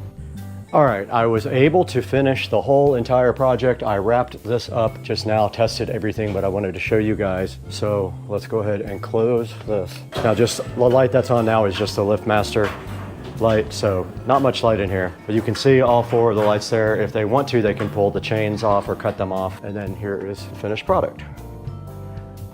And that is nice. It is very, very bright, and it is perfect for Rich and Trish now. They are gonna love this, I think. Now, the only thing is, of course, when you open the garage, these are blocked. So that's the way it looks, and then all you have to do now is just let them check it out. You ready to check it out, man? Yeah, man. All right, I'm gonna let you do the honors. All you have to do is your normal switch. No more switch? Yep. Whoa. Whoa. Wow. Good, man. That's bright. Yeah, man. Woo. I'm gonna open the door so what it looks like. It came out good, I man. won't even need that one anymore right there. Above the wall. I was gonna take this one out completely, but I just left it there. The little bulb one. Yeah. Feel all right. I mean, Yeah, it is. Still even get light over here on your workbench and all that. yeah. Perfect, man. Yeah, man. Cool. Well, good. let Trish check it out sometime too. All right, cool. I'm gonna go get in the shower. Man, I don't blame you, man. I'm sweaty. Hell of a damn job.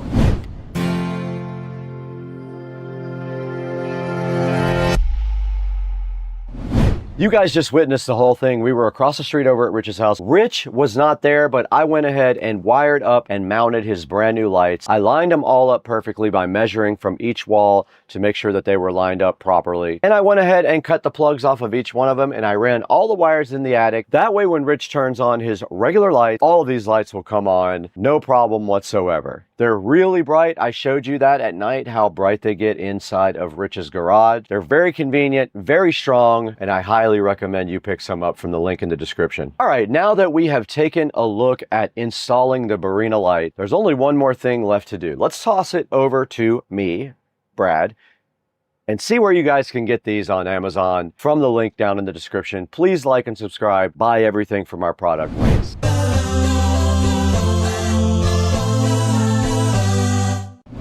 Hey, what's up guys? It's Supercar Street Racing once again. You got Brad here as usual, and we're in Studio B right now with a very cool project. I know you guys saw that. It was awesome. I went over to Rich's house directly across the street, and I did install 4 of the Barina hanging lights for him. I installed them directly on his ceiling, and then I wired them up so that when he flips the switch on, they do come directly on. It's really cool. It came out really good. They are super, super bright. Right in front of me, you can see the 6500K lights right here. That's what we got. They are 10,000 lumens each. So we have 40,000 lumens up inside of Rich's garage now. I love the fit and finish of the lights. All you have to do is plug them into each other in a daisy chain. If you can hide that wire up in the attic like I did, you can also do that to make it cleaner. Or you don't have to, you could clamp it up to your ceiling as well so it doesn't hang down. But yeah, go ahead and check out Barina and get yourself some of these very cool shop lights. I have a discount code for you guys. If you go to the link in the description, Supercar Street R is the code, and that will save you money on the Barina lights. Or you can click through my affiliate link on Amazon as well. I'll give you 2 options down in the description to buy yourself Barina lights. Now they do have more than one kind. Check it out. They have also ones with motion sensor, so that's kind of cool. When you walk in your garage, it would just come right on, or your shop if you wanted to put them in your shop. So go ahead and check out Barina. I'm going to leave a link. Thank you for liking and subscribing as well. We have over 200,000 subscribers, which is very awesome, but I do need more, so keep up the good work, guys. Keep on watching the videos and liking and subscribing, and we will see you guys next time on Supercar Street Racing.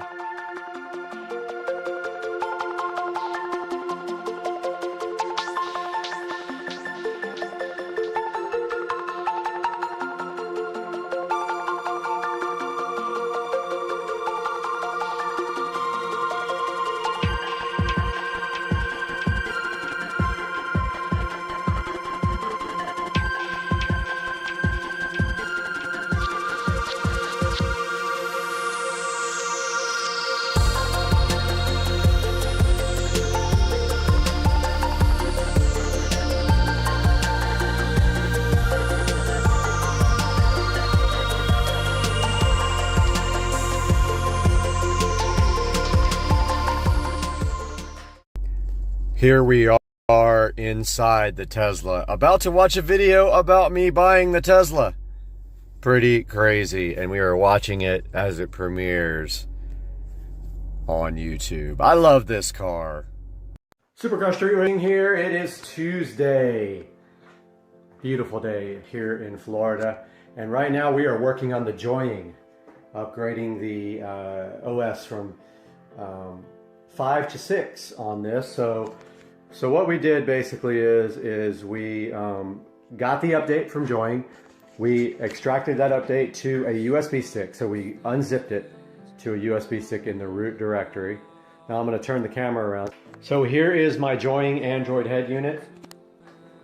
And basically it is extracting right now from the file that it copied off of my USB stick there. So I've got the USB stick plugged directly into the USB extension cable rather than chancing it on my USB hub. Now, this is upgrading Android to 6.01, I believe. And I have heard horror stories about this upgrade. I did back up the whole entire device with titanium backup. So hopefully, if anything goes wrong, I don't have to reinstall all my apps, but you can see here the update is going. Now, as many of you know, this was going to go into my SL65 AMG. And now it is going to go into my new car. And what is going to happen is that the OBD2 adapter, the ELM327, is going to connect to my vehicle, and we are going to have real-time monitoring of my car as we move. Now, again, this is the joying 5.1.1 Intel device. I think it's JYUL135N2, but I will double check that and put it on the screen for you. And I bought this about 9 months ago for around $280. They do have a newer unit out, however this one is still available. So once this upgrade is done, I will show you this unit again. So it just showed the little Android guy again, and it said erasing. Now we come back and we have Android 6.0M. And we're about to see if mine breaks completely or if it actually boots up. Now, I heard there was a bug here where it will try to optimize the files, and when it does, there is a timer built into the Sophia app where if it doesn't start the Sophia, it will reboot. So that could be a big problem because it will never finish the app. So it tries to optimize all the applications because it leaves them, and then it can't do that in time, so it reboots and it just gets caught in the loop. So we will see here shortly. Now it said, please remove SD card or USB storage. System will reboot. Apparently it did. Oh yeah, you like my power supply here? It's just a battery charger. I don't have a 12-volt power supply. So the system says it's rebooting. Now it says it's on Android 6. It is booting up. See how much I lost. It's not a question of did I lose everything, but how much of everything did I lose? So this is booting Android now. I'll tell you right away if I lost everything. If that's the case, I will reinstall Titanium Backup. Oh, by the way, my backup did lock up the device, and I don't know how far it got before it did, so I may have some reinstalling to do. So this thing is still booting. Now, here's where it might get caught in a boot loop. When it tries to optimize the applications, it might time out and keep rebooting, and I don't know what happens after that point. Okay, the device came back up, asked me some questions about Google, and now it is on this screen. Welcome, make yourself at home. Press OK. Kind of want to plug my mouse back in. I'm going to do that real quick. I'll be right back. Okay, my mouse is now plugged in, and here's the new desktop. So everything that person said that would happen did not happen. So I don't know if I have any of my apps though. Let's see.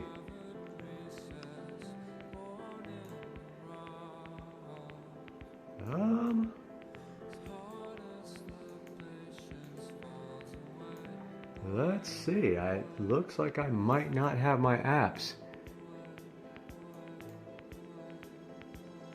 I think it wiped them. Let's see.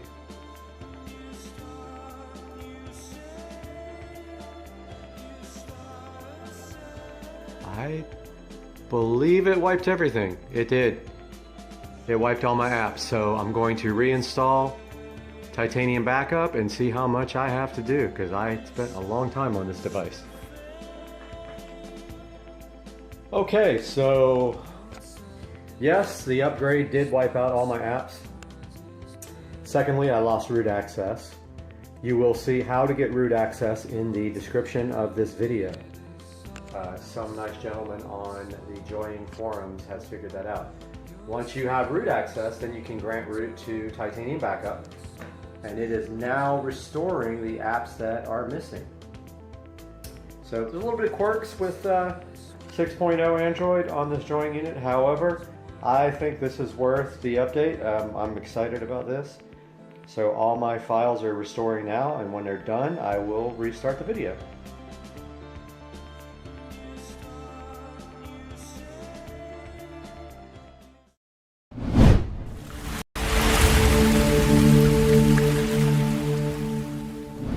Hey guys, welcome back to Supercar Street Racing. I'm Brad, and if you're new to the channel, thanks for joining us. If you've already been here, welcome back. And what a good place to be today. We are in the Supercar Street Racing amazing bathroom to show you guys something that we got to help us out with a problem that we need to solve. So today we're going to take one thing sitting right here, and we're going to replace it with something else sitting right here, and I'm going to tell you guys why on Supercar Street Racing.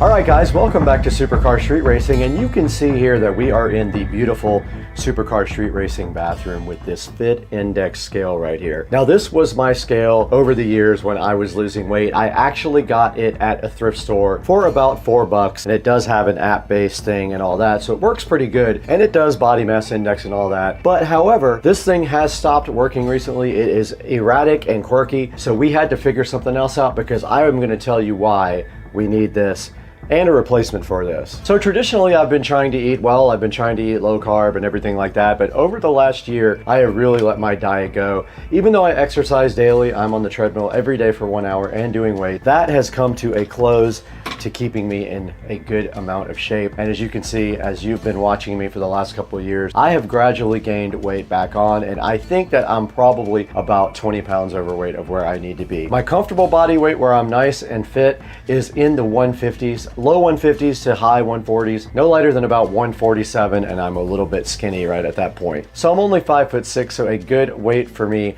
is probably around 150. And we're gonna take some time to tell you how we're gonna get there.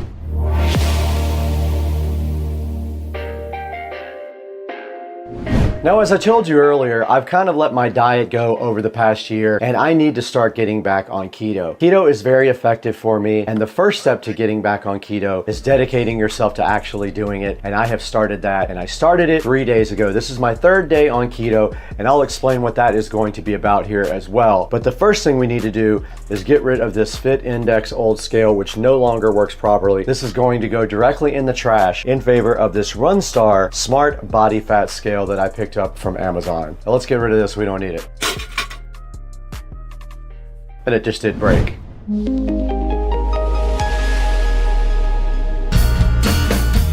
All right, right next to me we have my buddy right here. This is the Runstar Smart Body Fat Scale. It has a color LCD display on it, and I'm super hyped to get this opened up and explain to you guys what this is going to do for me. Now, as you see in the front, this thing does a lot.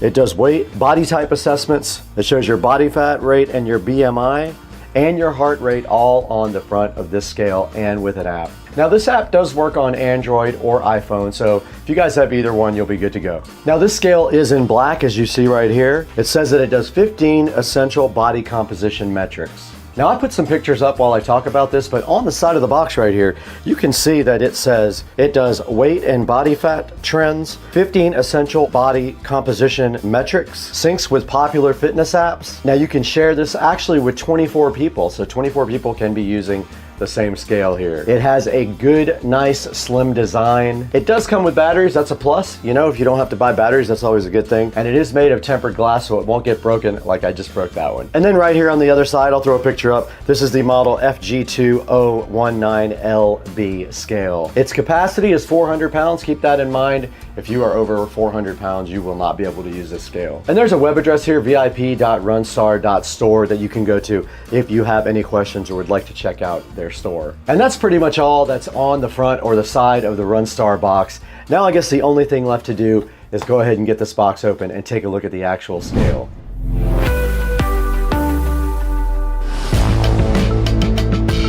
Now the inside of the Runstar scale, it just has a piece of foam over the Runstar to keep it protected. Go ahead and get rid of that. And then right inside of that, there is a user manual right here. Shows you some of the error codes, like low for charging battery, overload, and calibrating. There's also a QR code right here to scan to go ahead and download the app to use with this guy. This does use Bluetooth to connect to your phone, so remember that. Make sure your Bluetooth is on when you go ahead and download the app to connect the scale.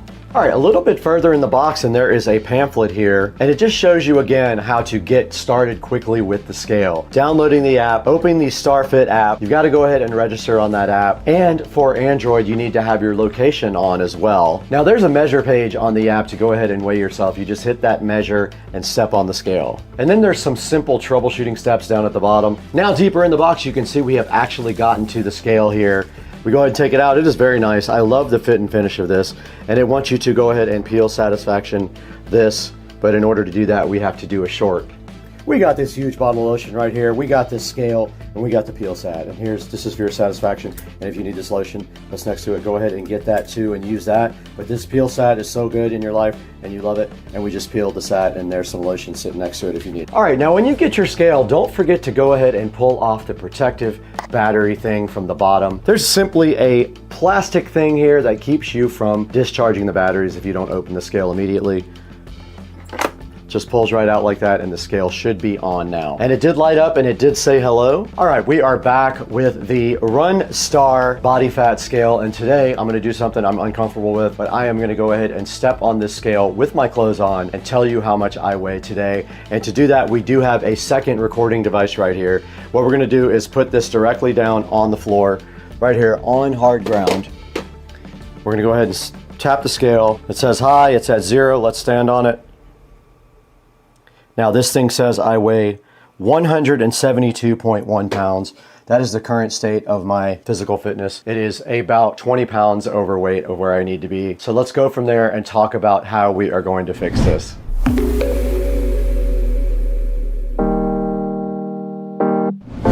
All right, guys, you just saw me do the most uncomfortable thing I could think of. I put myself out there, I weigh 171. The clothes probably weigh 5 pounds, so I'm probably at a good 165, 166 right now. I need to be at 150. I need to lose 16 pounds. And the way I'm going to do that is with the keto diet plan. Now, if you've not done keto, basically what your goals are there are to get yourself down to a certain amount of net carbs per day. Now, this is not like regular carbohydrates. There are apps to go ahead and calculate the carbs in every food, or there is a formula to calculate it, which I will put up on the screen right now. This is how you tell how many carbs are in your food. But the app Carb Manager is awesome and it is free, and everybody puts foods in there and does the calculations for you so you can plan out your meals and know what you should and should not eat. When I do keto, I keep my carbohydrates down to almost none, but you are allowed sometimes about net 24 carbs per day. And you can get that very easily, so you have to be very careful about what you're eating. You cannot take in any types of sugar, so no sugary drinks, no sugary coffee, nothing like that. And you need to do things like no sugar added ketchup and things like that. That's the only way to guarantee that you're not going to be getting sugars and carbs into your diet when you're on the keto diet plan. Now, last time I did the keto diet plan, I lost about 25 pounds and I did it in about 60 days. I feel like I can do these 15, 16, 17 pounds, whatever it's gonna take to get me down to 150. I think I can do that in about 40 days, maybe 45 days if I push myself not as hard. I love getting on the treadmill every morning for an hour, and so that also helps me with the weight loss. And then I also do weights as well. I do 30 minutes of weights every day. Now I already have the first set of food that I'm gonna be eating on my keto plan, and I will go to the fridge and show you that after this. But first I just wanted to say, I hope you guys are in the corner with me. I'll be doing a daily short of my weight loss. I will be putting that on a short as my body weight goes down, which it will, and you guys will get to see it in real time. So keep an eye out for those shorts. And now let's go ahead and see what kind of food I bought for the keto diet plan.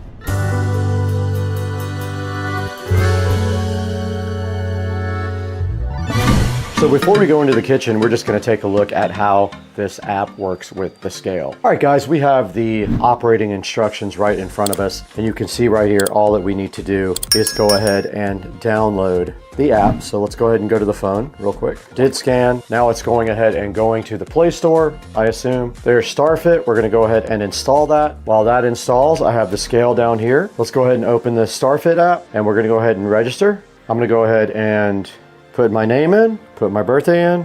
Just had my birthday last week. Go to inches. I am 5'6". My target weight is going to be 150. Let's confirm that. Okay, I clicked allow. Place the scale on flat ground, lightly step on the surface to activate, and the app shows that it is connected. Okay, it says that the Runstar R6 is connected. Let's go ahead and stand on it. We are supposed to be in bare feet. All right, it says 173 again. Measuring my heart rate. BMI is 1.2. 23% body fat. And here is all of the different things associated with this measurement. So now you guys can see what the scale can do. I have to lose 23 pounds on this diet. You can chart all the aspects of your body, so your weight, BMI, body fat, and then of course you can use multiple people on the same scale as well.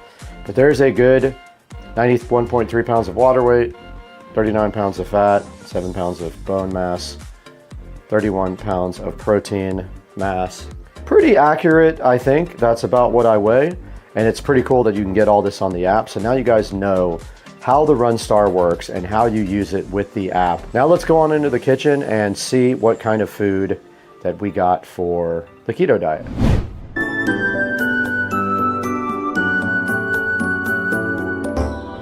All right, guys, we are in the Supercar Street Racing kitchen now. And today I went on into Publix and bought a bunch of stuff. And I just wanted to kind of go over some of the things that I got. Now, inside of my pantry here, you can see the Nature's Own keto bread, a lot of coffee, which I can no longer drink because it's all sugary. And you do see these Parm Crisps. These are perfect snacks because they are made of cheese and they have no carbs. Now, in front of me here on the Supercar Street Racing counter, you can see the Mission Zero Net Carb Tortillas. These things are freaking awesome. They taste great. They have no net carbs whatsoever. They are a little small, but you can have multiple of them. And the best part is they are very low calorie as well. Checking on the back, these are 25 calories per tortilla for these sun-dried tomato basil tortillas. These original ones here are 110 calories for 3 tortillas. So yeah, this is a really good option for a keto diet. Try these out. We take them everywhere. We even take them into restaurants and use them in restaurants. We will order something and put our own tortillas on there and take the food off of whatever they have and place it on our tortillas so that we can do some cool things like go get Mexican food and still be low carb. Now inside the fridge here, there's some essentials that you have for low carb eating. One of them is no sugar added Heinz ketchup. That has no extra sugar added. Obviously, real mayonnaise you can have because it's all about fats and low carb in keto.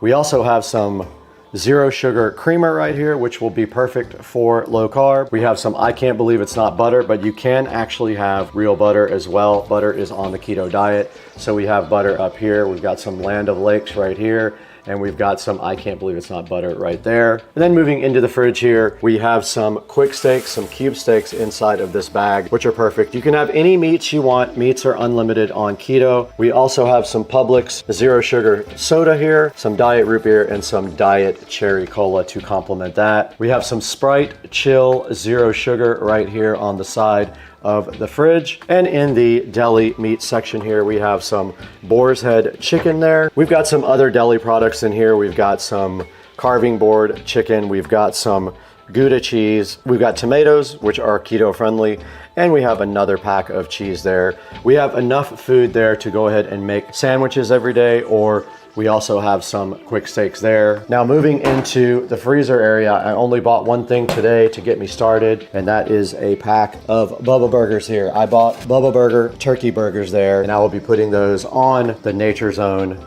bread to eat later on if I want something for dinner. And that pretty much rounds out everything that I have for my keto diet. To start my keto diet, I have started and been on it for the 3rd day now. I'm actually feeling better already. Today's a big day. It's a big start. Now, let's go back into the Supercar Street Racing Studio B and see if we can take a look at this scale online and show you guys how to get one for yourself.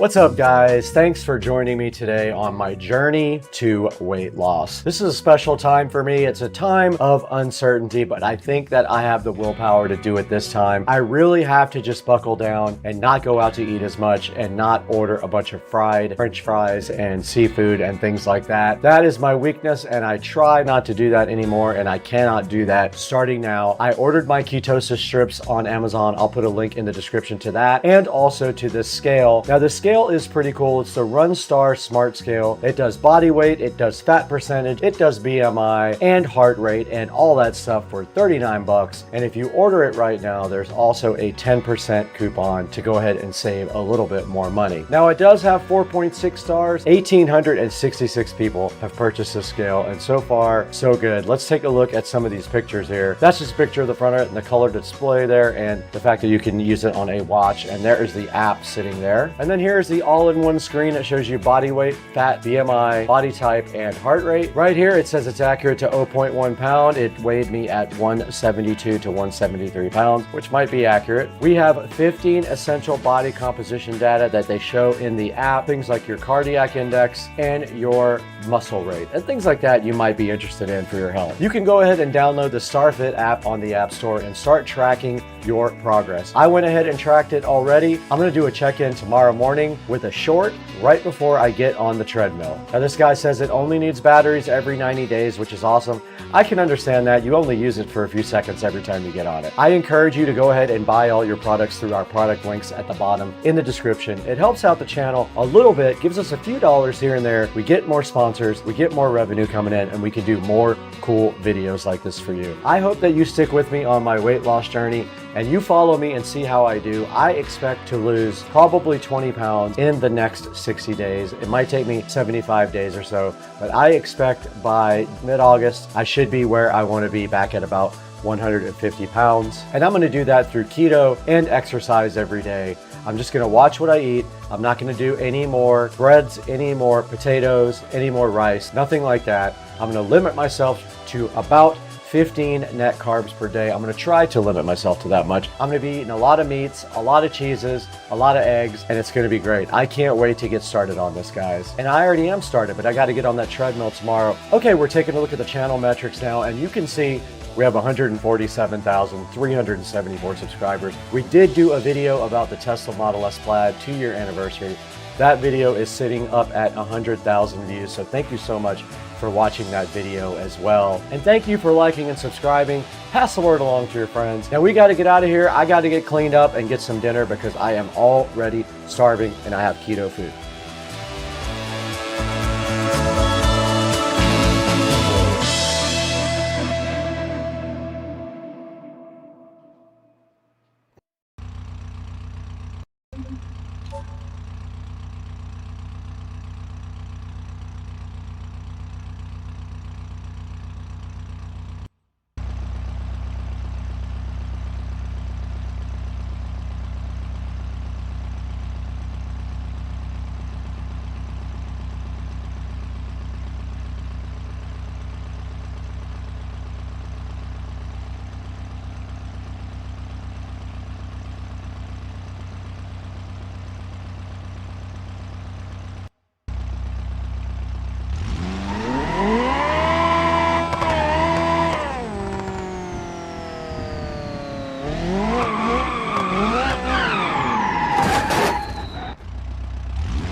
I'm not going nowhere till I get to Tampa.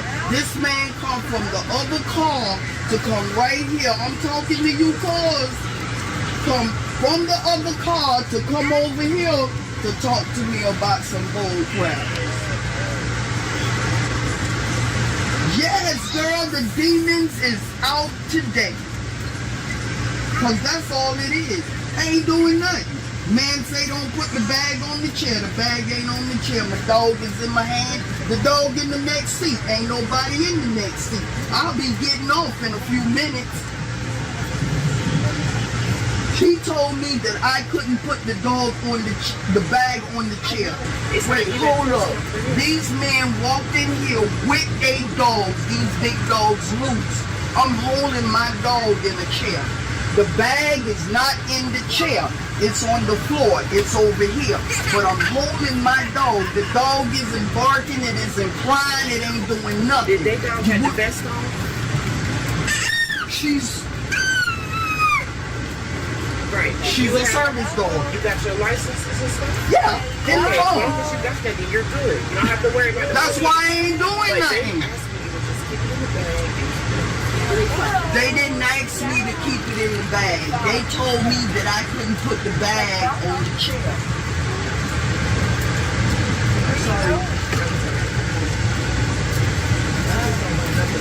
I don't want nothing bad to happen. I'm not asking for this. This is harassment. And yeah, I got my dog in my lap. People walking with their dogs laying down on the floor, and this man come from that car to right here. The bag is sitting right here, and I'm holding the dog. There's nothing on the chair. So what do you think this is? Satan? The devil is a liar. The devil is a liar. But let's just follow their rules. But you see what I'm saying here? There is some really bad energy going on in this target towards me. So we can't let them win. They'll win if you submit to the bull. That's when they win. Because I'm not doing nothing. My dog not doing nothing. Nothing. So why am I supposed to be submissive to that? Listen to me. I'm not asking for submissiveness, okay? I'm not asking for none of that. I'm not. Work here? I know, right. And I don't want them, you know, we see the videos of the police.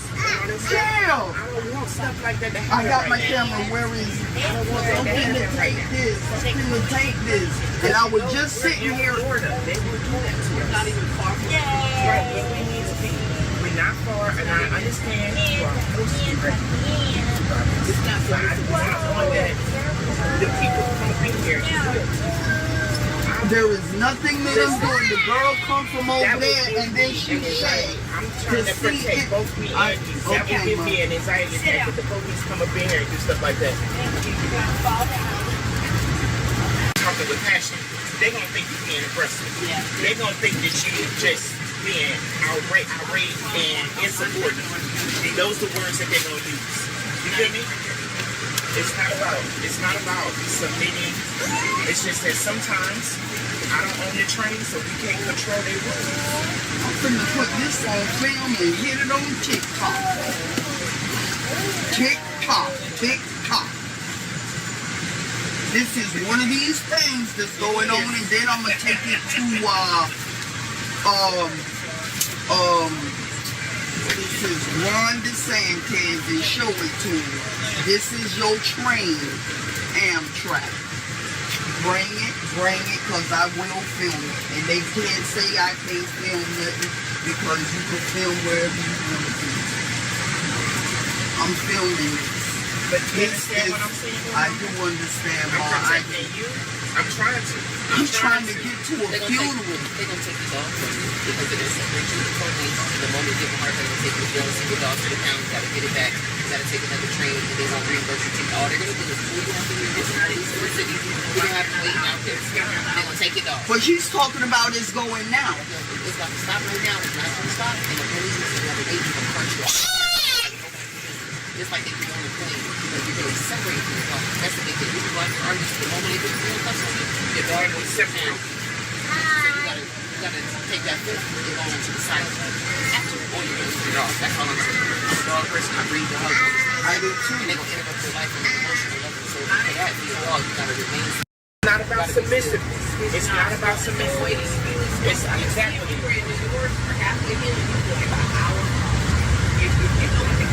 Yeah, I am. I'm a chill because I know that this is a test of time. I haven't done anything. I really haven't done anything. I haven't done a thing, not a thing. They're trying to apply the law to you. Yeah, like it doesn't make any sense. Don't let them. The dog never barked. Did nothing. And they attacking my dog like that is crazy. Yeah, nobody did. I just thought it was a bed. Right. She's well trained. Wait, the bag was on the chair.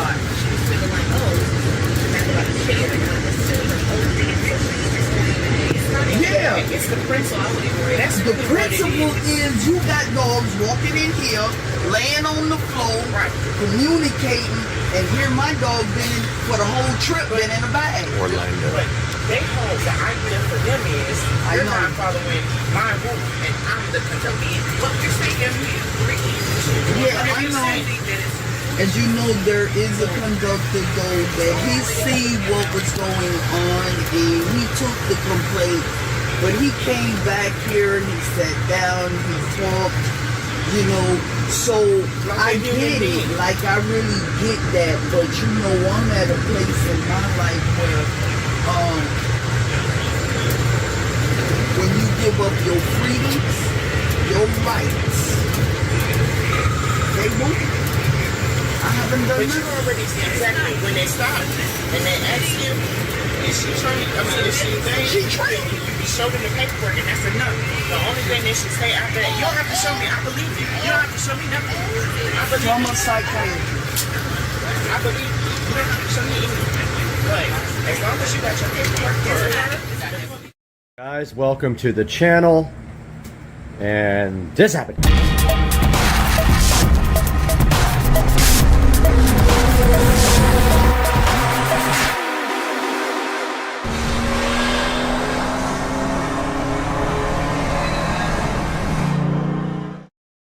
Guys, welcome back to the channel, Supercar Street Racing. I went to California on vacation and I came back and this was sitting in the garage. The channel just got a green machine 200 EFI. I haven't even taken the plastic off yet. I was starting to and I'm like, no, I gotta let you guys see the green machine first. before we take the plastic off of this beast. So this is a 200cc low-speed vehicle, not a golf cart, not a side-by-side, two-wheel drive. Don't need 4x4 here in Florida. Love this thing. It's brand new. Bought it in Missouri from the company that fabricates them. They put it together for me, and this is the green machine for the channel. Supercar street racing. Got the cup holders, and I am in the process of cleaning it up right now and unpackaging it. I still have to put the windshield on, but I'm gonna get Rich to help me with that. But yeah, guys, I wanted to give you a quick update on this guy, and then I'll get some B-roll here, some time lapse while I polish it.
About to take this thing to the store, to the ATM, and put some gas in it for the first time. It's on empty. I have not driven it yet, and this is the second time I have started it. So that's the sound. And the only thing I'm worried about is the skies. I don't really want to drive it in the rain, but yeah, about to rip this thing, so I'll make some video when I'm on it.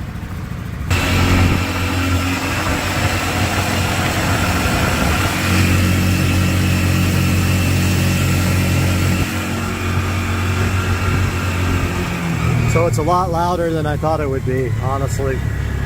I didn't think it would be nearly this loud, but it's gas powered.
Joe, Joe, please. Joe, I gotta have this right here. There it is, man. Let me give you your money. Hold on. Now, do not clear your cards. Everybody else, keep your cards going, please.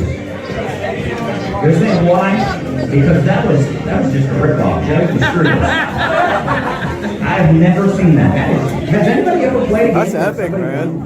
Yes. That was cool. Welcome back to Supercar Street Racing, and today we've got something special. We're coming from the Supercar Street Racing garage out here to bring you more carbon fiber products for the 2023 Tesla Model S, and you can use this on both a Plaid or a regular Model S, and we've got it. It's special and it's right here, and I'm super hyped to share it with you guys today on the channel.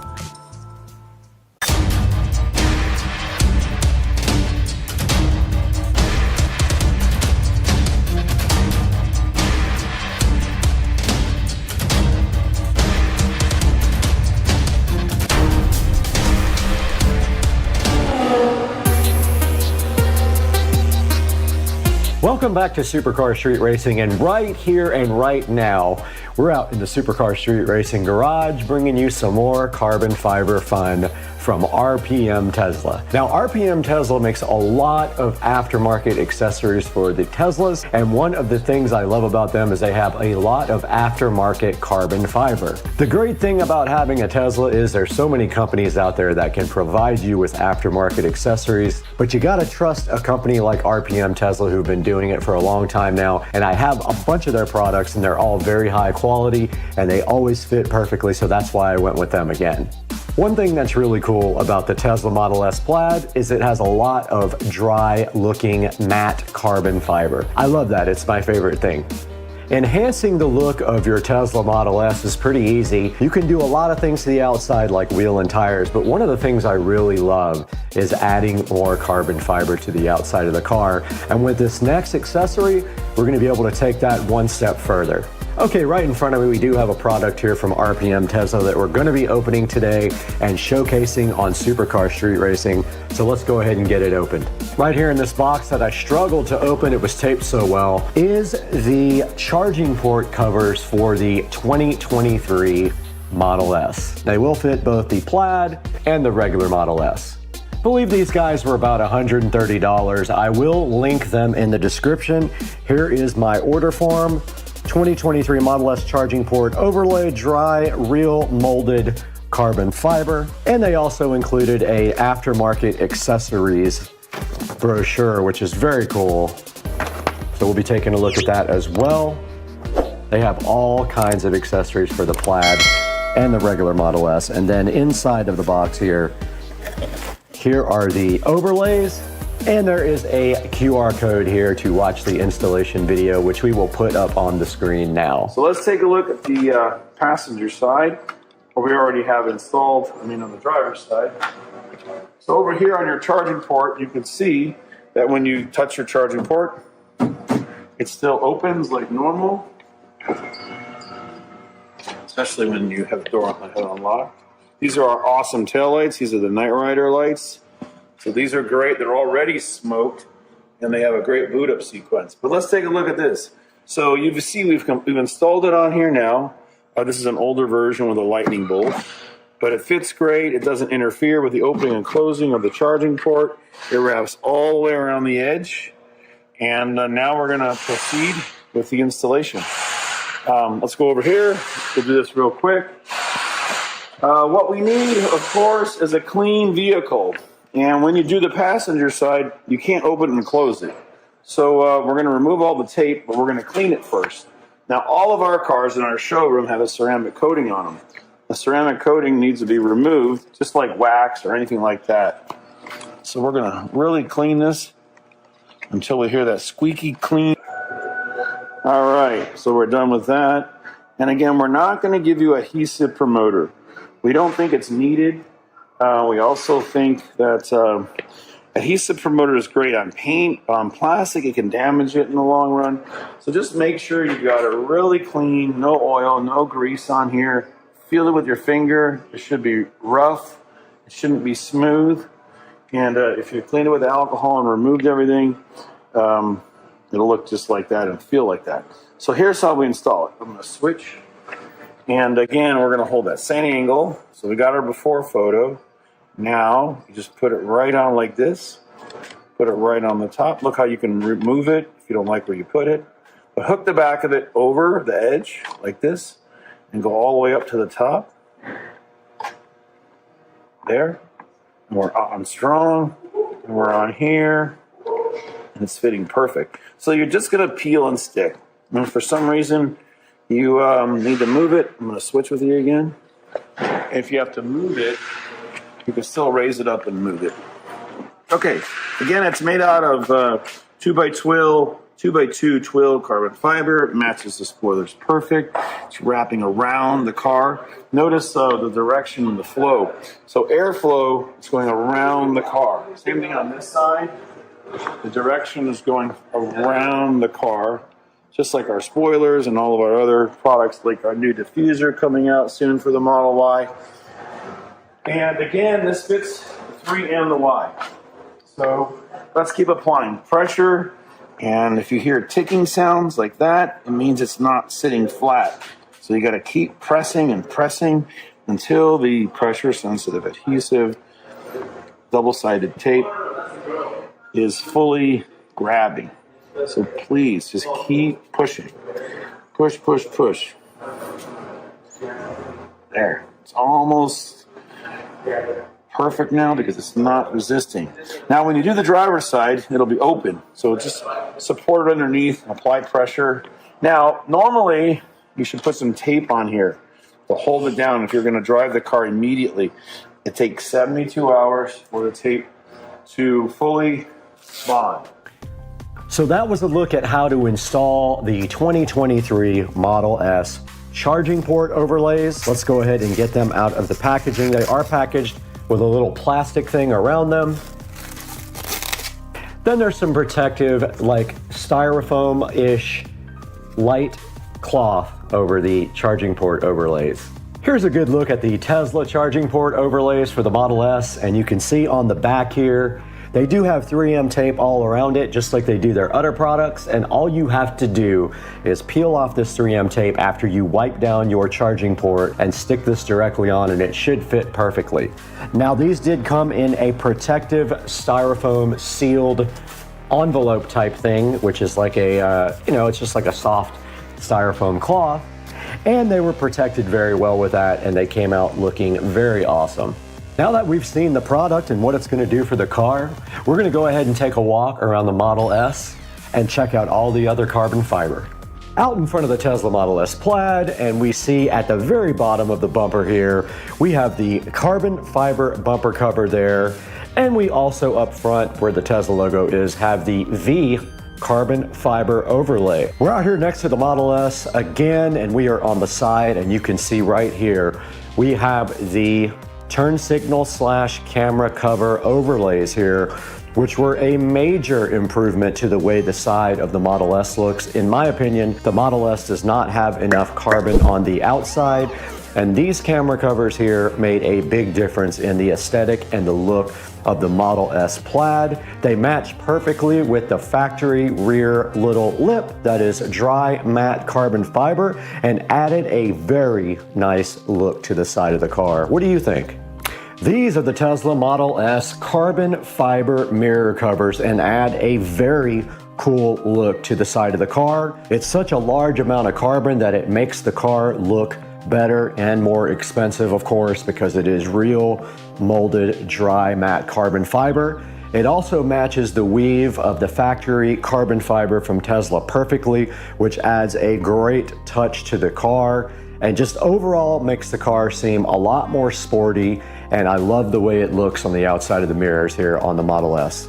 These are the Tesla Model S door handle covers, and they are also in dry matte carbon fiber, and they are inexpensive, and basically they just press directly on to the outside of the car door handles, and they add yet another nice touch to the side of the car. They really stand out up against the satin wrap here on the 2023 Tesla Model S Plaid. So those are the door handle covers. There will be links to all of this in the description of the video. We're at the back of the Model S, and you can see here the factory rear lip from Tesla is matte look carbon fiber. So all of the other carbon fiber that's been added to the car is specifically matched with this weave of the factory Tesla carbon fiber. So everything looks like it comes from the Tesla factory. Moving inside of the Model S, we have the charging port overlay carbon fiber, which we will put a picture of up on the screen right now, but it sits right there over where you charge your phones, right in the center of the console there, and adds yet another good look to the inside of the car. And it's pretty inexpensive, around $120 or $130, I believe. There will be a link in the description also to the charging port overlay carbon fiber. Okay, we are out here in the back of the Model S Plaid, and we are ready to go ahead and prep to install. So what you need to do first is clean your charging port completely. So we have Windex and we have a soft cloth here, and we're just gonna go ahead and clean this and get this port nice. And the car is dusty, and you can see like a little baby scratch in the wrap there that just became apparent when I wiped it off. And it is now ready for the application of the charging port overlay. Got it! Okay, you are gonna notice here on the back the 3M tape that you peel off. Go ahead and peel all that off.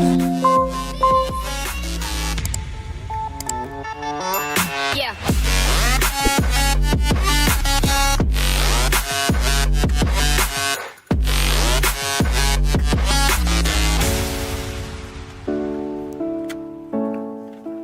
Okay, we're now ready to install our charging port overlay, and you simply move this right over the top, and there will feel like a hook action. So it'll feel like it hooks on it when it's in the right spot, which that feels pretty close, and then you just simply push down on it, and it did open up for me. I forgot to lock it. Just remember, once it's on there all the way, it's gonna be very difficult to take off. But it is in there now, and we will close the charging port door so you can see it. And that's gonna do it for this side. There is a little bit of 3M tape that got caught underneath this that I have to get out. And I'm gonna go ahead and go do the other side. There is no room to shoot over there. We just successfully updated the Model S with the charging port overlay, and it came out very nice. So we are done with this project for the carbon fiber. We're gonna throw it to the studio now, and Brad's gonna show you inside the 4K production studio how you can get these for your Tesla.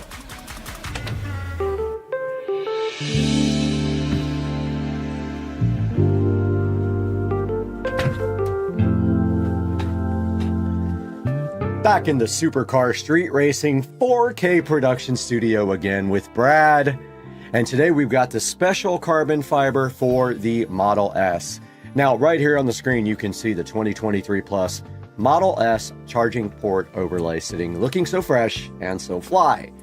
You need this for your car. Now, you can pick up your carbon fiber from either one of those companies, except the camera cover can only come from T-Sportline. They don't have the updated version over at RPM Tesla.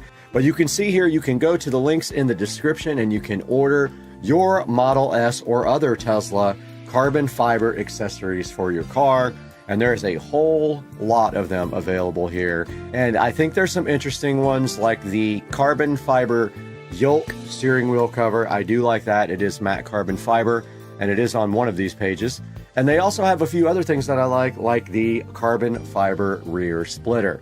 And one day I might get that. It does require some drilling to put on, so I'm not sure if I'm really happy about drilling into my $100,000 plus car. But it still looks cool and enhances the look of the car, so I'm kind of down to try it out. Guys, please like and subscribe and hit that bell icon. It helps me out so greatly. And buy all of your products through our Amazon links when there is one. Even if it's not the product you want, in the link in the description, click that link and buy anything you want. And it gives me $1 or $2 and helps support the channel. And the channel is growing subscribers every day and more views every day. But we got to get out of here. We got to go pick up a carbon fiber complete replacement for my car.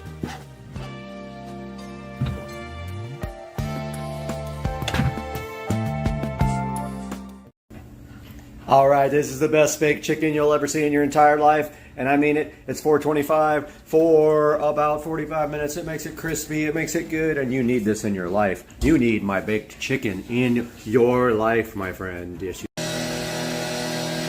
think this is how you make your neighbors really mad. I love that he's blowing the dust like right over into the neighbor's yard.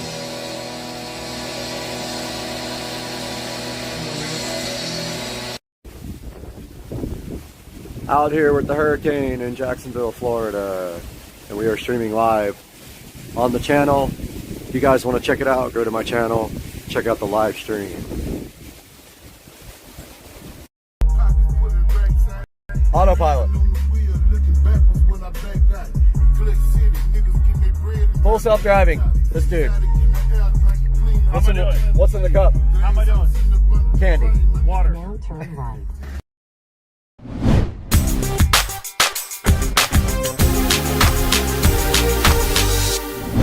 Guys, welcome back to Supercar Street Racing. We are so happy that you joined us today. If you're a first-time watcher, or you're a second or third or permanent watcher, we really appreciate your patronage. Please like and subscribe, and today we have something special for you. We have the Signature Elite ES60 tower speaker for the Supercar Street Racing home theater room. And this is the Polk audio tower speaker we're going to be looking at today. And I think there might be something on the ground. That's right, we also have the Signature Elite ES90 Dolby Atmos speaker, front height speaker that goes with the ES60, a perfectly matched pair. So let's get to work on these today and see what these look like on Supercar Street Racing.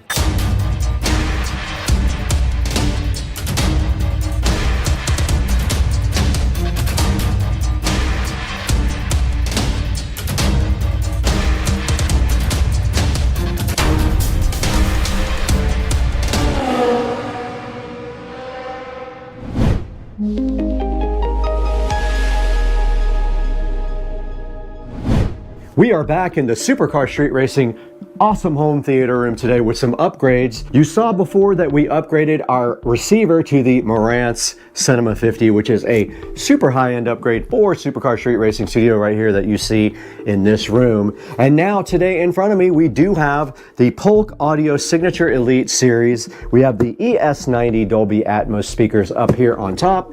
They match the ES60 on the bottom here, the Signature Elite tower speakers. These are a huge upgrade for the room. It will also add Atmos front height speakers to the Supercar Street Racing Theater. And these are awesome speakers and will replace the old JBL monitors that I've had for about 20 years. It's about time we got something new in here. We need some updated technology, and we got it right here inside both of these boxes to take a look at.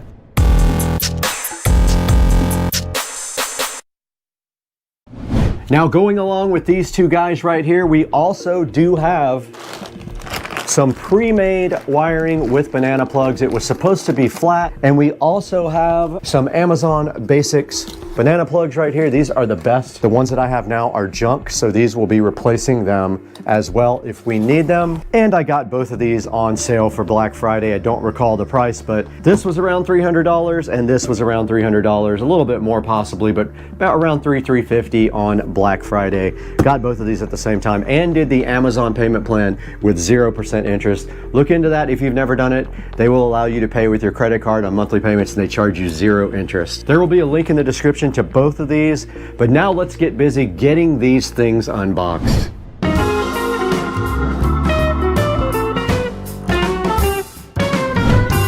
All right, first on the chopping block to be unboxed today is the ES90 Signature Elite Dolby Atmos speaker here. None of these are sponsored. I did pay full price for these from Amazon, so please help me out by ordering a set in the description and giving me a few dollars back to make my money back from this purchase. And these do just fit directly on top of the ES60 tower speakers. And right on top inside of the box, we have the owner's manual here for the ES90, packaged so nice. We have a big chunk of foam. We don't need that where we're going. And then inside the box, we have the ES90s. Let's get those down and out.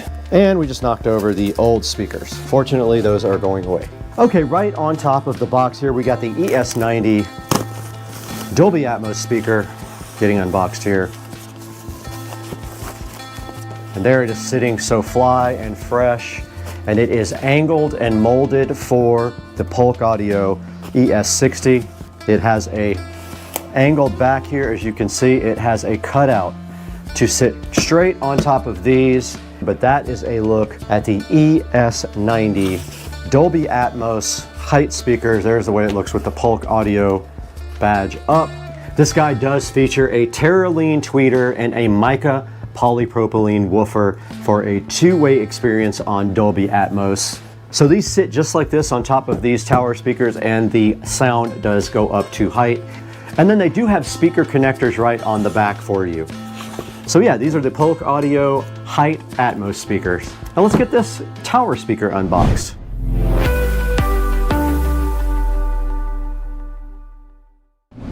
All right guys, we do have the Polk Signature Elite ES60 tower speakers sitting right here, so fresh. The box is very heavy. Remember, these are not sponsored. Please go down into the description to buy your pair to help the channel out just a little bit. Please like and subscribe also. When you have a moment, that would help us out greatly, as we do not make any money on this channel at all. All the money goes back into the channel to pay for the things that you are seeing right now. We don't need that where we're going. Okay, we did get the Polk Audio speakers unboxed here, and inside the box it did come with this owner's manual right here. Now this is the ES60 right here, and on the back of it, which I'll show you in a moment, it does have bi-amp capability. We'll explain that in a minute. So there are jumpers in place basically if you want to bi-amp these speakers, and you will see on the back that you have that capability if you have separate amplifiers for your highs and lows here on this guy. Checking out the bottom there, you can see the double binding posts right there, and they are jumpered by gold plated jumpers. We get our other speaker, we'll be able to show more of that, but let's show you how the Dolby Atmos speaker fits right on top. Just like that. Perfect fit. Just like that. That is how you pair the ES60 and ES90 speakers together, and that's how they will sit on this wall. We will be removing this JBL speaker permanently. Taking its place will be a delicious Polk Audio tower speaker, which we can go ahead and move into position now. This whole area here is getting redone. We have a runner to put down when we get our audio shelf, which will be here about the same time as the second speaker. The second speaker was a little bit back ordered. I'm going to go ahead and use the existing wiring even though it is shot. And there is a jumper here that allows you to not bi-amp. Okay, the caps come off here to expose the banana plugs, and if you screw them all the way in, it does help that process. And there we go. This banana plug has seen better days.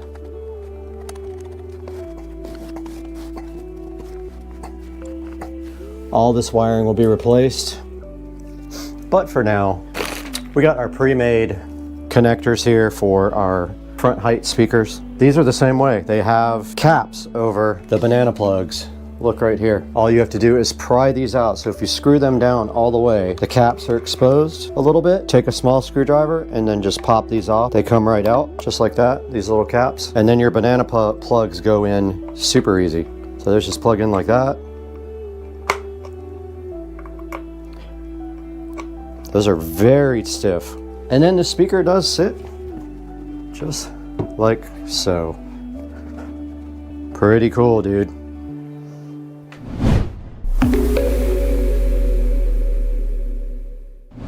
Okay, while we're waiting for our other tower speaker to come in, we can go ahead and put this Atmos speaker on our JBL over here. I'm gonna go ahead and hook up the Atmos front height speakers. Go ahead and get the banana plugs connected. So we have to pry out the caps right here.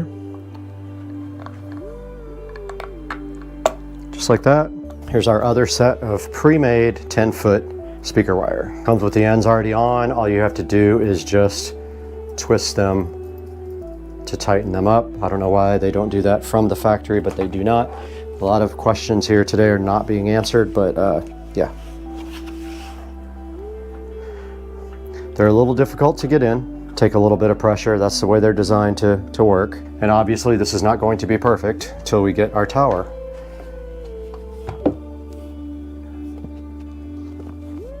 And then we'll go through our setup and figure out how we connect these.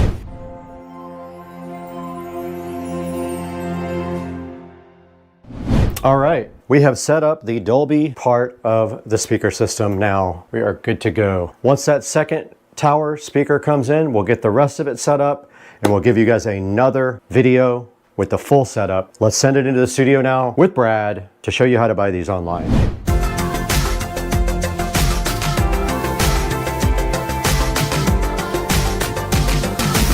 Okay guys, we are in the Supercar Street Racing office now, editing the latest video. I wanted to drop in here instead of in the studio so I could go ahead and show you guys what we ordered. Now these are the ES60s.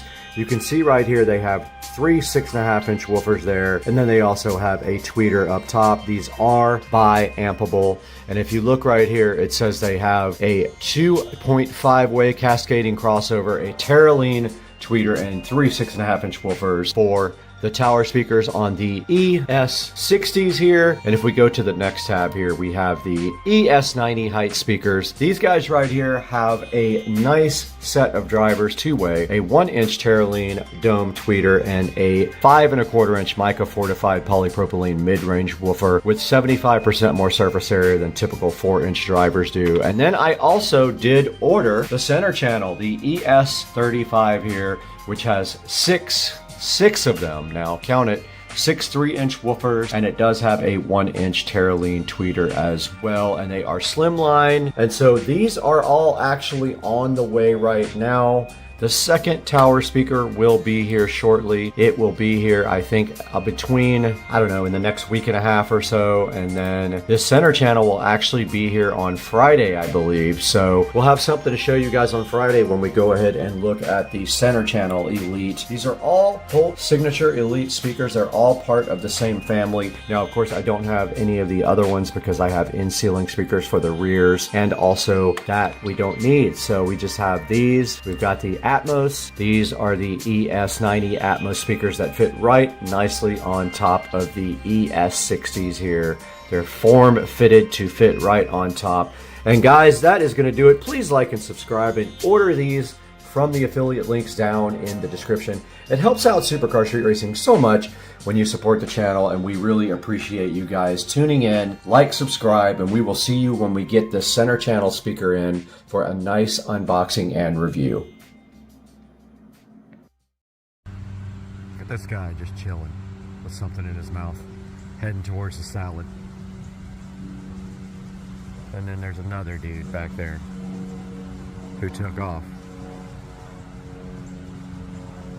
Oh yeah, that ain't gonna work.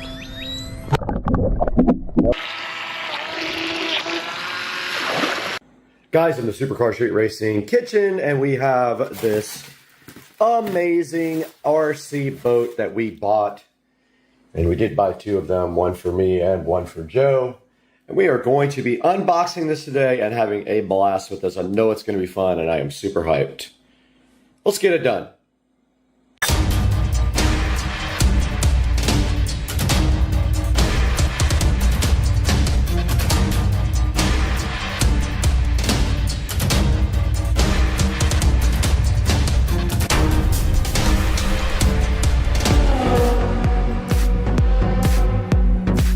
We got the JoySpot HJ808, I believe is what the number is, and I love that it says JoySpot. Just the best name ever. I love the Amazon names, but here on Supercar Street Racing today, we're gonna have to get this JoySpot open. Check out the JoySpot, but to do that, we need a knife. Let's get it done. We have unboxed the JoySpot here in the Supercar Street Racing kitchen, and we open it up, and this thing is fly and cool. And I love it already. Check it out, guys. The 2.4 gigahertz remote control transformer here should have 2 batteries. has something right there. I don't know what that is, the charger. It does not have a camera or an SD card, but I am going to mount the GoPro to the top of it and rip this thing in the pond. As much as it sucks, it's gonna happen to not have a camera. But I looked everywhere. They don't have cameras on these things. But that is the JoySpot boat ready to be charged. Let's get the batteries on the charger. Deeper into the package for the JoySpot boat, and we did find the boat stand. We got a boat stand, guys. I'm hyped, and we got the battery plugged in. And I don't know why this indicator light's on the bottom of the USB, but it is, and there is the battery looking so fly plugged in, and the boat stand. And now you take your boat and you simply place it onto the stand, and it looks bad to the bone. Guys, check that out, man. This thing's cool. Look at the propeller on the back and the rudder. Thing looks awesome. I wanted red, but they are out of red at this point. Now this boat also came with an instruction manual right here. It came with something to remove the propeller and a replaceable propeller. And then here is the remote control, and I'm assuming it just uses regular batteries, and it does use AA's, it looks like. So we will get some batteries and go ahead and get this guy loaded up right now.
All right, let's go see if this thing works with a GoPro attached to it, or if it's gonna flip over and not come back.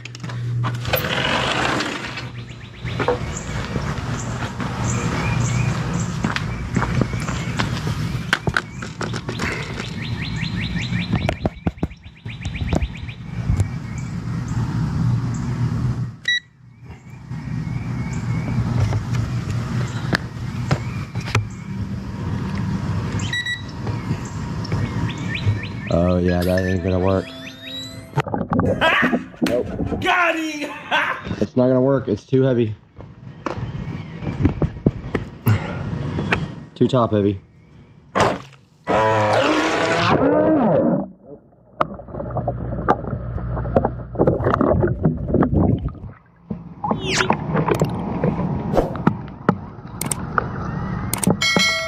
I thought that would be the case. It does not work. It just flips over. I'm so mad. I wanted to do GoPro video.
Welcome back to Supercar Street Racing. I'm Brad, and it's been a while since we went live from the Supercar Street Racing studio at the end of a video. We are back after testing the JoySpot remote control boat, and it is so cool. I have to say, this is one of my most favorite things that I've ever purchased on Amazon. I'm super glad I bought it. I have nothing but good things to say about it. Just to give you a brief overview, you can see it right here on the screen. It does have a 4.4 star review, and there are a lot of these boats on Amazon for you to choose from. So let me blow this thing up so you can take a good look at it. But right here you can see the RF remote control. It does use 2.4 gigahertz for its transmit signal, and it says it can go up to 600 feet. And right here in front of me you see the JoySpot boat.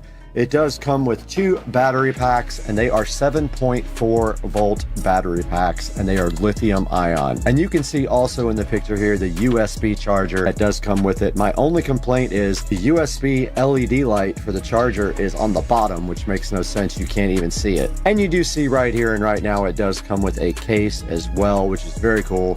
You can take your boat out to the water in a case, and it does come with a boat stand for your boat. Now this boat actually will right itself if you flip over in the water, and honestly I never flipped it over, but we did get it. We may have flipped it over and right back over without knowing it. If you do flip the boat over, all you have to do is push forward and backwards a few times on the stick, and supposedly it will just right itself. Now it also does have trim controls on the remote here for you, and it does take about 2 hours to charge the battery on the boat. Now this boat will actually do 20 miles per hour. It is very fast. Here are the few pictures of the boat here from customers, looking pretty cool.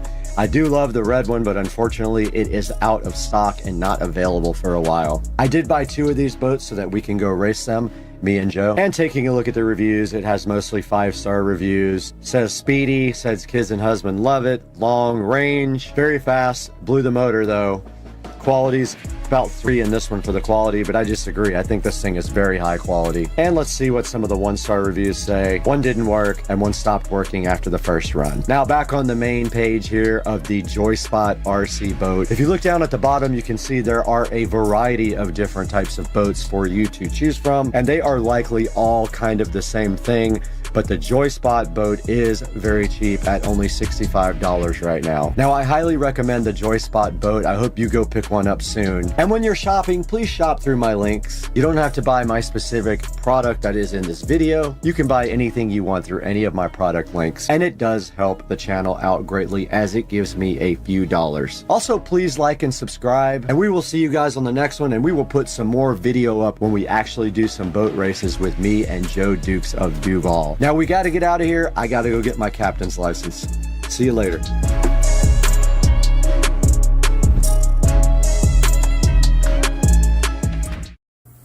Okay guys, so there you have it. That's everything I hate about my 2011 BMW 335i.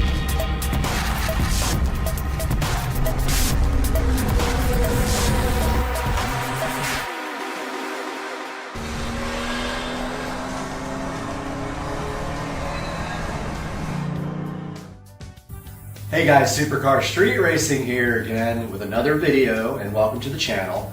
Today we have a video that almost everyone puts out, and that is the 10 things that you hate or love about your vehicle. Today we're going to do the 10 things I hate about my 2011 BMW 335i convertible. Now some of these things you're going to see I've already corrected, and some things actually need to be corrected in the future. So some of these will be things that will get done pretty soon. Some of them have already been done, and I will tell you what I did to correct those items. Now my 2011 BMW 335i convertible comes from the factory with a single turbo N55 engine. The N55 engine is the upgraded version of the N54, where they corrected a lot of mistakes with the engine, and they simplified the design by going from 2 turbochargers, so a twin turbo setup, to 1 single twin scroll turbo to reduce the complexity of the engine. They also corrected a number of other items as well. Now the 2 engines actually make similar power and respond similarly to modifications, but the N54 has a lot more of an aftermarket available for it. So sometimes it's difficult to find parts for it. For example, the valve cover, there are a lot of options for aftermarket valve covers for the N54, With N55, there's only one or two, and they're very expensive. So also a lot of high pressure fuel pump issues can be corrected on the N54 with an aftermarket high pressure fuel pump. No one makes one for my year model. It has to be a little bit earlier, N55 I believe, in order to get that aftermarket pump. Now my vehicle is called an LCI, so that is actually improved over the version before. They made some improvements here and there that changed the style of the vehicle. It's got things like the headlight rings are LED instead of incandescent, so they're more white instead of the warm white. So things like that. The headlights are actually different as well. There's some styling changes, and that's pre-LCI, would be before my year model. So yeah, the 335i convertible, it's quite a good car, but in a minute here, I'm going to show you exactly what I did to change things and what still needs to be changed. All right, guys, we are out in the garage, and let's talk about the first thing that I hated about my BMW 335i when I purchased it, and that was the chrome trim around the windows here. You see how you can see that it is now black, because that was Plastadipped black to match the rest of the black in the car. Now for the convertible, that also goes for this strip here that goes around the car, and when you open the roof, you can see it very clearly underneath here that there's a big wide black strip. Now admittedly, some of this Plastadip is already starting to peel off, so it's going to need to be redone. For example, right here we have a little issue, and right here we have a little issue. So that is the first thing I hated about my 335i convertible. The second thing that I hated about my 335i convertible was the brakes. It seems like BMW didn't care in these year models about brakes that look nice. So this has also been corrected with an aftermarket stock brake conversion. So basically, what is that? So these brakes were ordered from eBay. I think it costs a total of about $400, which is a really good deal. It does come with brand new rotors and powder coated brake calipers. So the one bad thing about the stock BMW 335i is these look terrible from the factory. Now, what can you not fix about that? You see that white plate right there? Yes, it looks bad, and there's no way to fix that without getting an aftermarket brake kit. That is the factory caliper, and it looks like that no matter what, and I only wish they had powder coated that part red, but it is clearly silver. So the second thing I hated about my 335i that was corrected, the factory ugly brakes.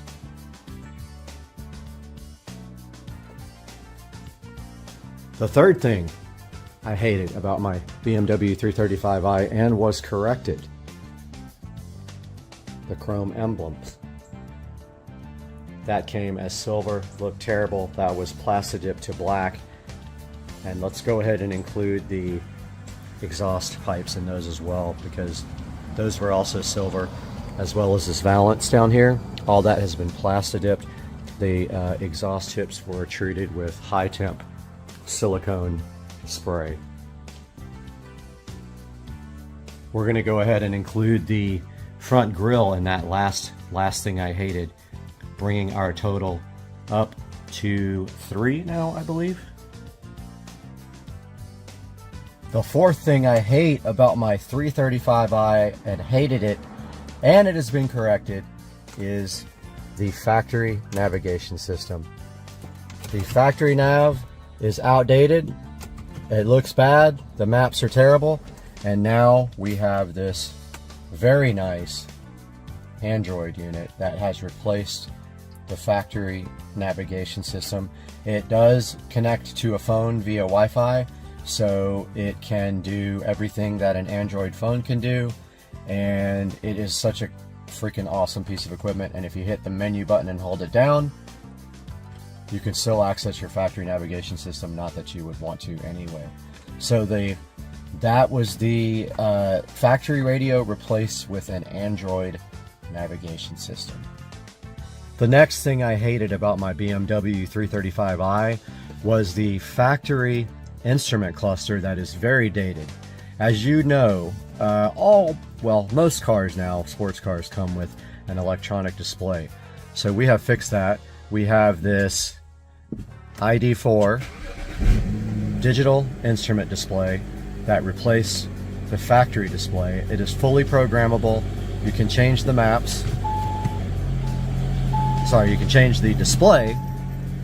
You can do custom from them, and this just gives the car like a whole new updated look. So yeah, that was another thing I absolutely hated about my BMW 335i. So the next thing I hated about my 335i was the factory trim that was wood trim. All this trim here on the dash and on the doors comes from the factory in either silver or wood. I happen to have the wood trim, which I did not like at all. That has since been remedied. I did paint the trim black. I do have videos on how to do this on my channel if you're interested in doing this. It looks so much better now. You can see the trim on the doors all done in black now. That's the trim at the bottom. The top is already black from the factory. And then my center console, all done in black, and it makes the car look so much more sporty than from the factory. I just love that. Next thing I hated about my 335i, and has yet to be completely fixed, is the lighting inside the car. So you can see here, that's a regular light bulb. Most of the lights in the car have been replaced with LED. However, this one is so difficult to get to. I still hate it because I can't get the bulb out without tearing this entire piece apart in my car. All the other bulbs, including that one and this one here actually burned out, have been replaced with LED bulbs, even in the back and in the trunk. And so that was the next thing that I absolutely hated and still do. These yellow, ugly, incandescent bulbs in my BMW 335i. The next thing I hate about my BMW 335i is how cheap the plastics are in this from the factory. And if you notice right here, here's a good example of the plastics that just completely scratch and flake off and become soft and just like squishy to the touch. And that is typical for all these cars. And the backs of the seats are the same way. You can see clearly here how that plastic is starting to soften up and get scratched and messed up. And so yeah, I hate the way that they use the cheap plastics on my BMW 335i. My next complaint is a give and take, but I still hate it. Do you see how low this car is?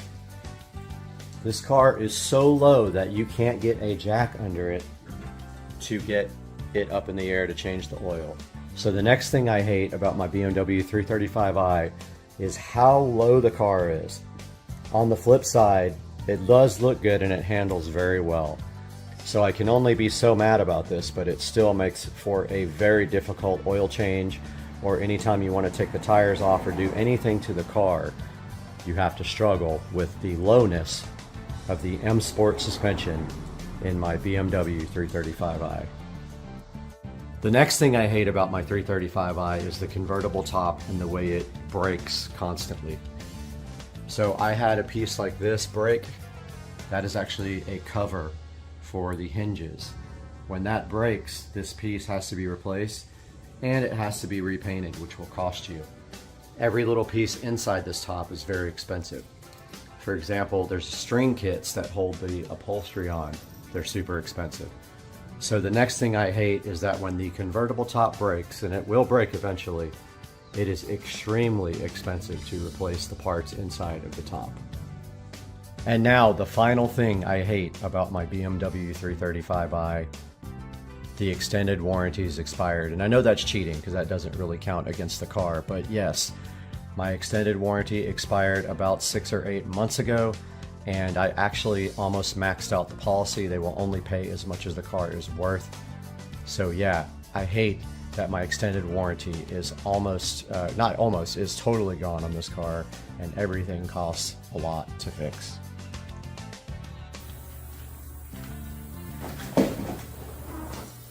Okay guys, so there you have it. That's everything I hate about my 2011 BMW 335i. A lot of it are minor cosmetic things. Like we had the brake calipers. They come from BMW just looking absolutely terrible.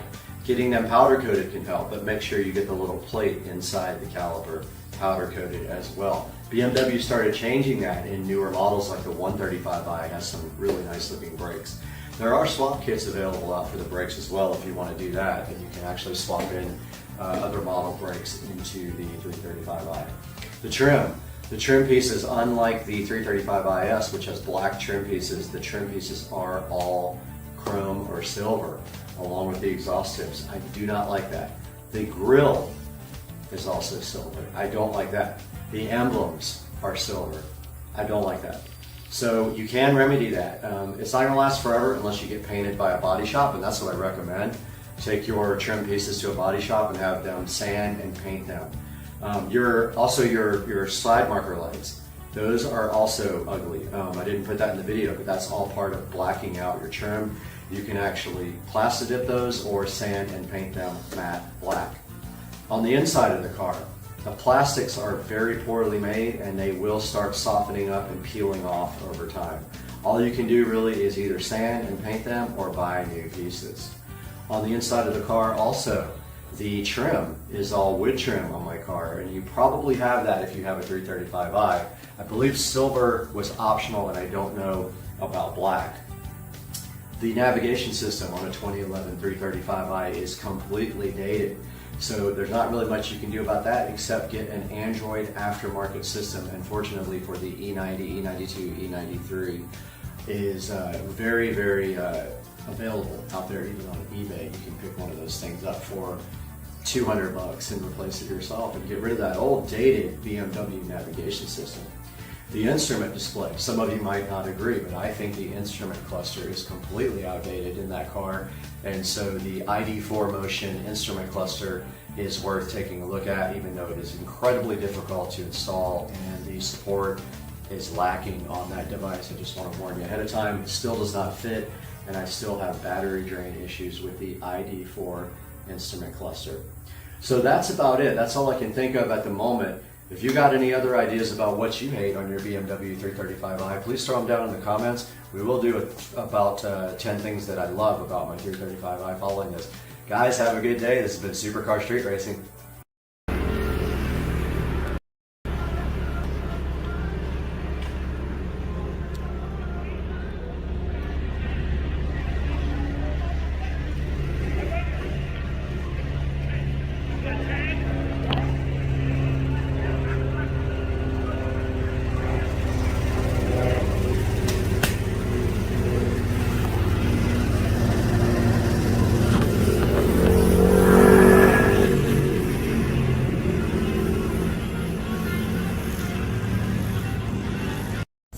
Hold on, I just got to go into my kitchen real quick and then...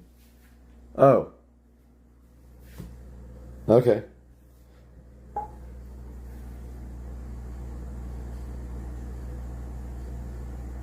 Alright guys, welcome back to the channel. And today we have the Scar Audio SDR12 D4 dual voice coil, 4 ohms per voice coil subwoofer. It handles 800 watts RMS, is what it says. Big ferrite magnet. It's got 2 voice coils rated at 4 ohms each, and the plan is to parallel them to get a 2 ohm load. And it is a 32 to, what does that say, 368 frequency response? Can't read it. But yeah, I've got that there. I've got the enclosure down here. So the mini plan today is to unbox this guy and then mount it in the enclosure so you guys can see the Scar Audio unboxing.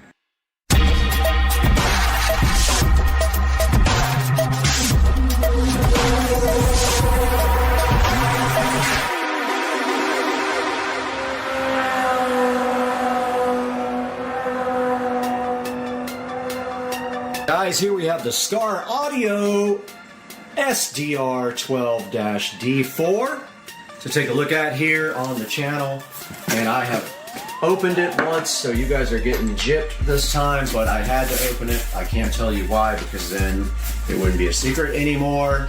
But here we go, opening the Scar Audio. They give you a nice Scar Audio sticker here, which I don't know where I'm going to put it, but they do give you a sticker. And then right here we have a protective cardboard condom on top with a foam condom and then a plastic condom. Taking those off, we see the Scar Audio, lovely, right here. We're gonna get that out of the box, and there is a nice instruction manual here, and it tells you the square footage that it needs and all that, but we are putting it in here regardless, and we will stuff it full of polyfill, which will give it the effect of having more airspace. Let's get this Scar Audio big concrete. I don't know why I call it concrete. Cardboard condom out of the way, and look at the Scar Audio woofer sitting nicely here on the table in front of me. Let's get it out of the packaging. I have not unpackaged it yet. This will be the first time. We will not put holes in it when we go to screw it in. I promise you I will give my best effort not to put holes through the Scar Audio. So taking a look at this woofer, pretty nice woofer. Not expensive at all. I think I paid around, I don't know, $80 for it. It looks like there's a ring here that comes off, but I'm not sure. Oh yeah, it is. Okay. So they give you like a, not sure what that's for. I've never had one that has that on it. I guess I need to read the instructions and see what they want me to do with this ring here. Look, I almost put a hole in it already. But yeah, so it's got this ring around here that I'm not exactly 100% sure what that's for. So let me get into the box here and see if the instructions tells me what that is for, and then we'll take a look at the back. So it doesn't really say what that is, and I've never owned one that had this rubber thing in it. I guess it's just a gasket. Let's look at the back of the Scar Audio. I'm not going to flip it over because it'll hurt the surround, but we have the push type terminals there. It's pretty nice. It's painted black on the back. Very, very heavy magnet. And there is a gel pack here for you guys to eat later when you're hungry. And there's one side, so that's 4 ohms there, and then that's 4 ohms there. Taking these two voice coils together would yield you a 2 ohm load on your amp if your amp can handle it. You cannot usually bridge a 2 ohm load and make it 1 ohm unless your amp can handle it, but this is going to be a 2 ohm non-bridged load. And next we will show you guys a good close-up of the Scar Audio front, and then here is the back. You get a good look at the 2 voice coils there and the Scar Audio logo right here on the basket, and the high quality magnet. Pretty heavy guy. Trying to figure out if I could see how heavy it is, but it's probably in the ad, but I don't know, 30 pounds maybe, 25-30 pounds on that Scar Audio woofer. And now we'll take a look at how we're going to wire them up.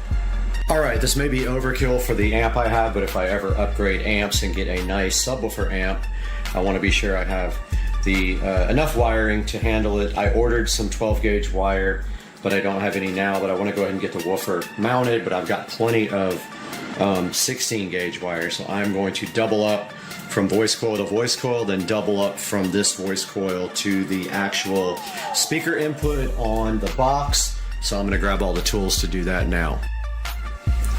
This is my new heat shrink kit with all the connectors we need for hooking up the amplifier. Came with all these heat shrink connectors and also this really nice crimp tool. So I'm guessing you crimp, then heat shrink. I've never used it before, but I'm going to take a look and see which connectors. It's going to be one of these style that are going to go over inside the subwoofer box. I'll show you guys that in a minute. We're going to need female, probably these spade connectors here.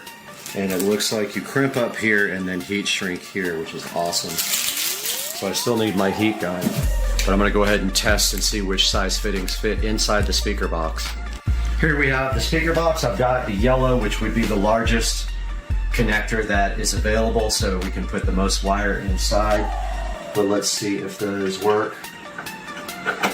Totally. So yeah, we're going to use the yellow connector and put hopefully stuff 2 wires inside of that guy right there. All right, let's go ahead and we don't need much wire at all. This will actually work for the voice coils. I found these 2 little pieces, and I'm gonna go ahead and zoom out here real quick. Much better. So these 2 are for the voice coils, that'll be fine.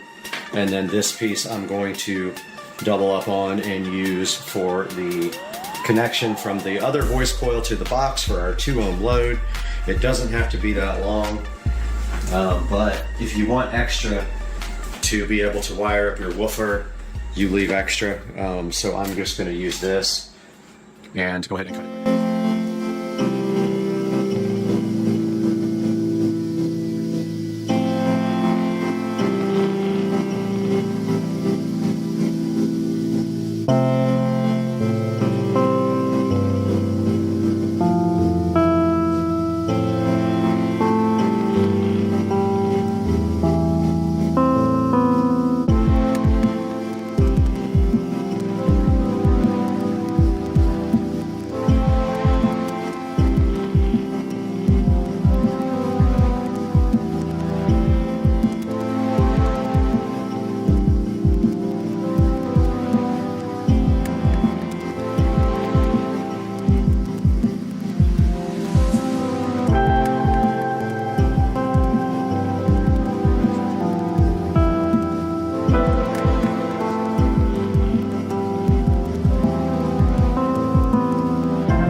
ohm meter here. Let's see if I can figure out how to do it.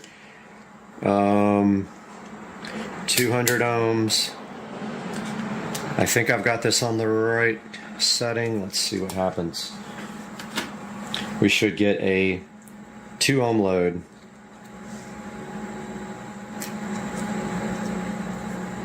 Through this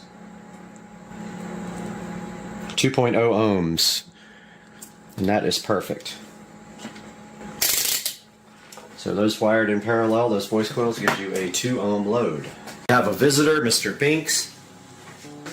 Hi, kitty. We got our woofer here. He's so interested in this. But our woofer goes this way. And then we got to hook our wires up, and positive is on the top. Positive is on the top towards me. And I am blind as a bat. This is positive. This is negative.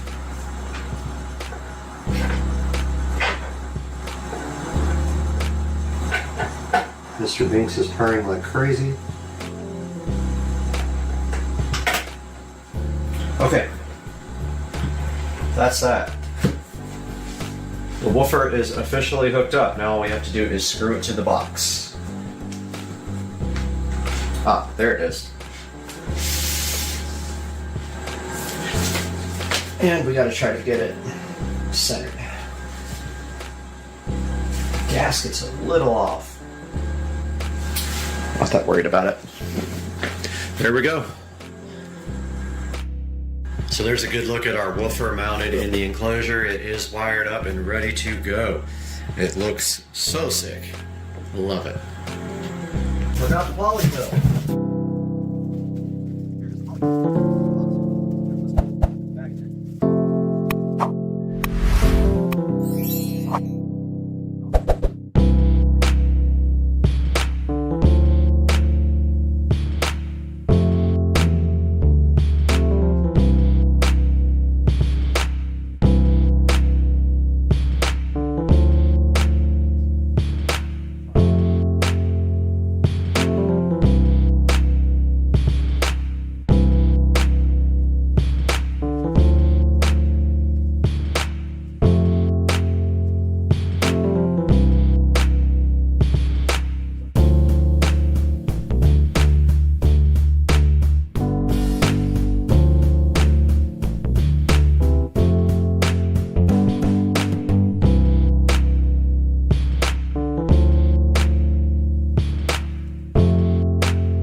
What's going on, guys? Getting my afternoon walk on.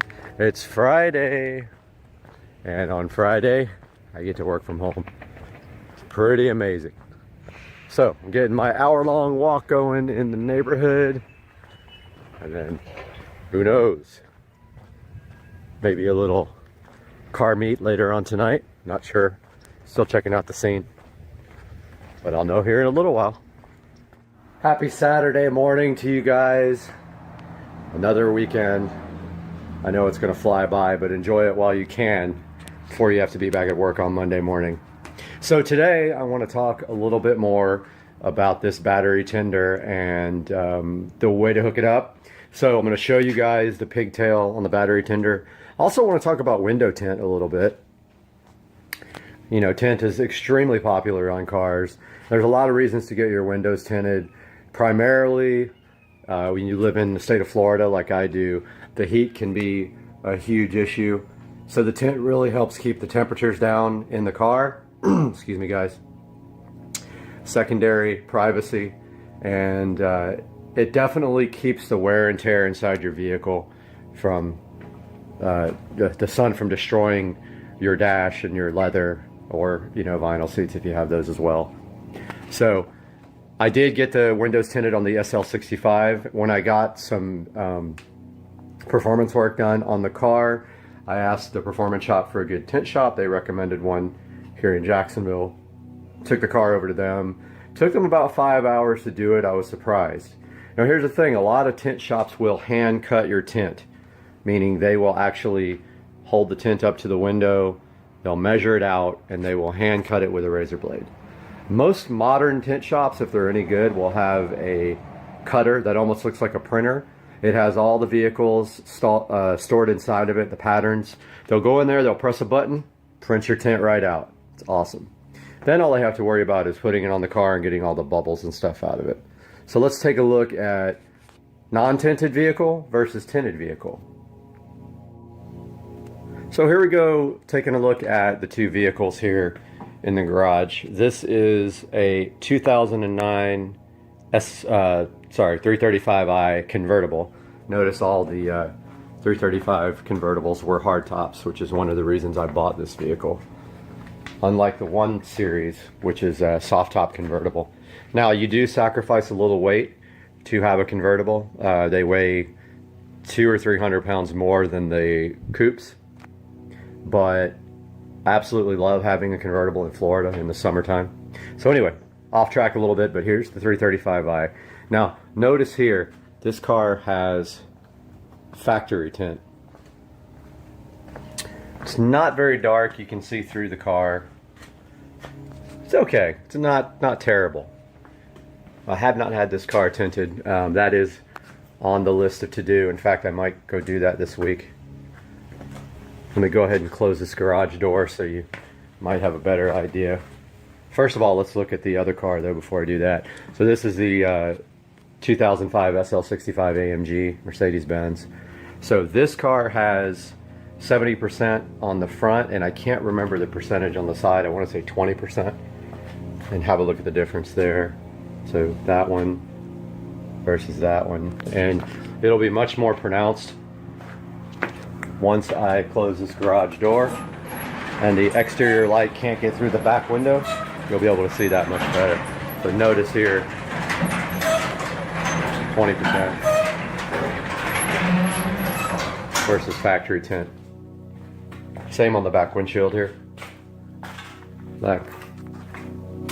You can definitely tell the difference there in the tint. So notice here that, you know, this tint is definitely illegal, and you probably will get a ticket in it if a police officer sees you with this tint on the side windows. So I would be careful. If you don't care, a lot of people don't care. One of the best things you can do is, if you see a policeman anywhere around you, roll the windows down. That's the best you can do. This car, of course, no issues whatsoever until I take it over this week and get it tinted. So there you have it, guys. Now, next part of the video, I'm going to show you guys the hooking up of the battery tinder junior permanently on your battery post. Alright guys, here we have the front battery on the SL65, and you can see right here, somebody put this on sideways. So, unfortunately, now be careful here when you're taking this battery off that you don't touch anything metal with your wrench, or you will know immediately, because you're going to arc it and it's going to be an issue. So now this nut has to come all the way off. So now that that is loose, let me see if I can get, and don't drop your wrenches down your engine bay. See if I can get this on there now. Helps to go the right way. But so this is a positive post. And this one is actually way easier here because someone put it on correctly.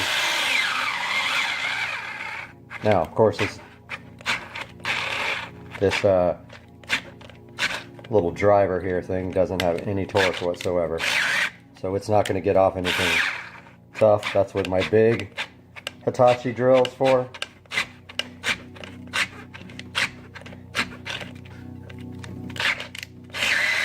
But sometimes you can just, you know, manually do that.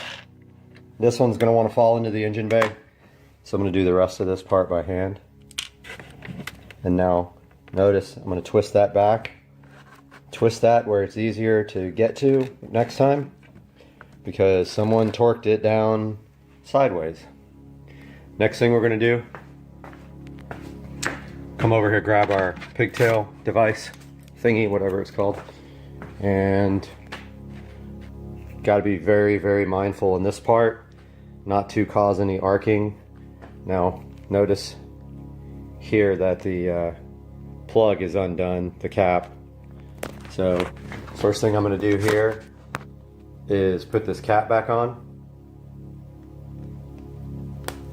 Then come over here to the clearly marked positive post right there.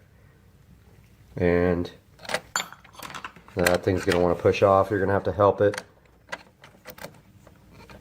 Now this is a little bit of an issue because of the way this post is in here. You can see it's going to have to go backwards like that in order to fit or be bent. So forgot to grab the nut from under there. Being a little tricky. And of course the bolt. Now I did notice also that there's a little bit of corrosion on this post. That's something I'm going to want to deal with because this car is pretty much spotless in the engine bay, and that I do not like. So let's see if I can get this post back on.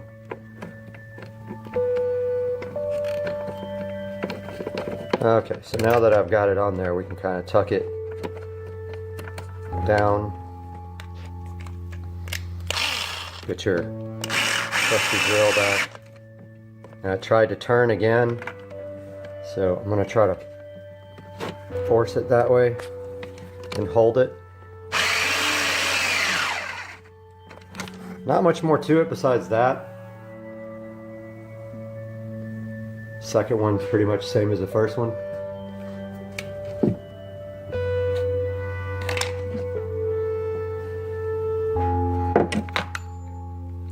Whatever happens, do not let this nut fall into the engine bay. I'm gonna go ahead and put that on there, and I'll get back with you guys.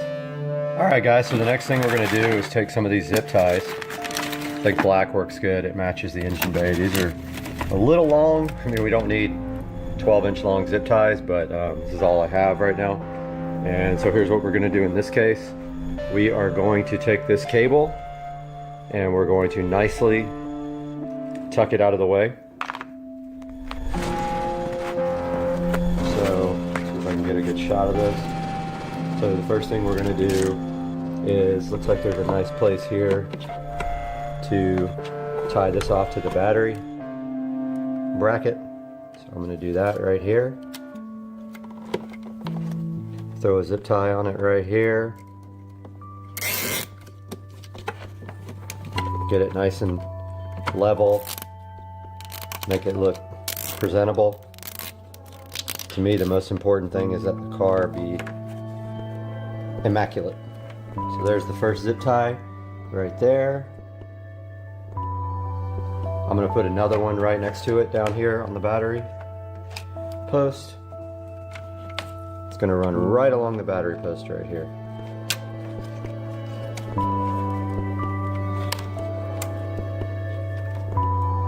There's the second one. It almost blends right in with the battery post.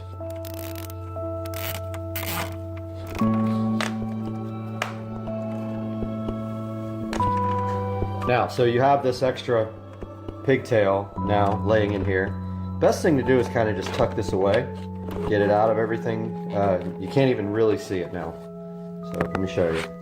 So this is how it looks installed. Now, anytime I want to charge the car, all I have to do is just pull this pigtail out, connect it to the battery tender junior, and we're good to go.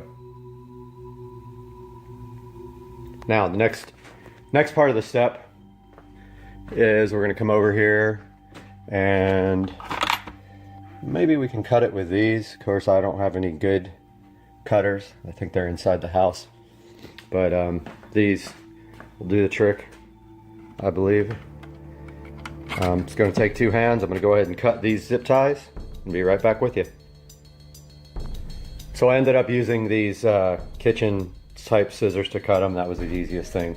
That leads me to another thing. I can't stress the importance of good tools and the fact that I don't have enough.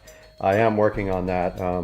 Had a lot of tools, but going through a divorce, I lost most of them to my ex. So next thing is I just noticed is that now the battery cover is going to be hard to put on because of this battery tender.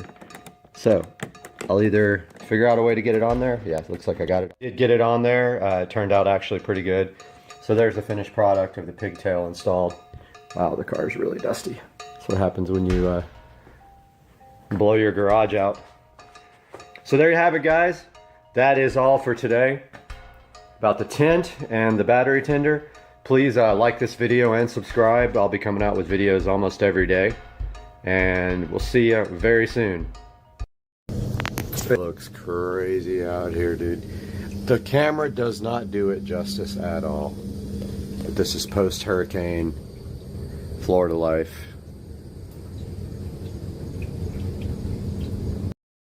All right, good morning, guys. Supercar Street Racing here. Today, we are taking the car into Sam's Automotive. Car right there. It's got to go in today for head gasket. Head gasket. I keep getting that wrong. Valve cover gasket, valve cover, plugs, and coils. Well, it's 48 degrees out here, so I doubt we will be putting on this top down. But, it's probably very cold. Cold start. So, on the way first to, I got about a quarter of a tank, so I'm gonna go ahead and top off the tank. A little bit of E85 mix. But first, let's put the top up. It looks cool. So there goes the top. I don't know if you guys, if you don't have the hard top convertible, that's freaks people out that are sitting in the car when you do that. Yeah, we're headed to Sam's Automotive. He is a local BMW expert, and he is going to take care of the valve cover gasket, the valve cover, and plugs and coils. And there goes the tint. And we are on the road again. And then we are Ubering back home. Let's get on the road, guys. Get to the E85 station. I don't want to give this guy an empty car just in case he has to drive it and test it and all that. I love this new phone with this wide angle camera. Okay, this is great. This dude is completely blocking the E85 pumps right there. So I'm gonna have to zip around like this and get to this E85 pump right here. So last time I filled up the car, it was a little E85 light, so I'm gonna go 50-50. Looks like we got about a quarter of a tank.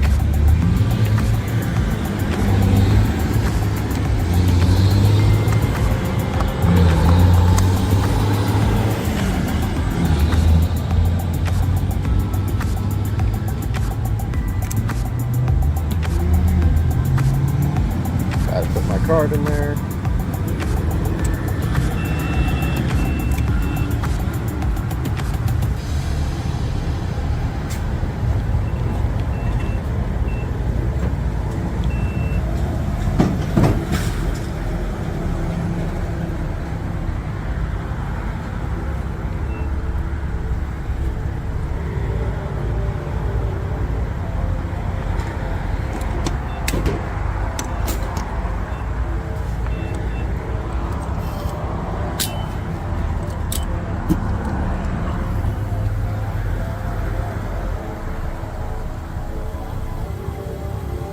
Gonna do about 6 gallons of ethanol, the rest 93.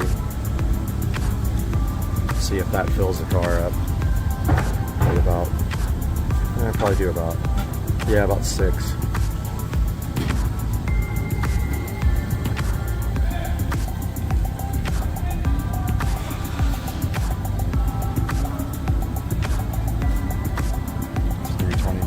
It used to be $1.80 a gallon back in the day. Went a little bit over.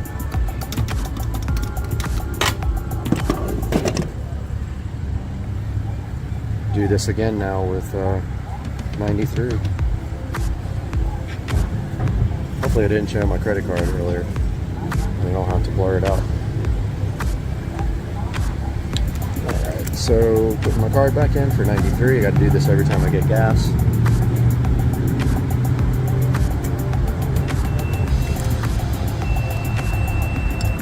Sometimes it freaks out because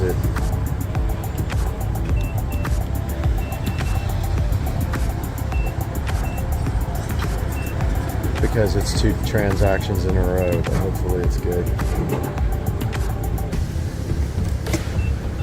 Get to 93.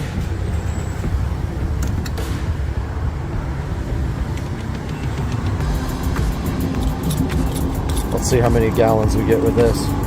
It's kind of a guessing game due to the fact that we weren't almost completely empty.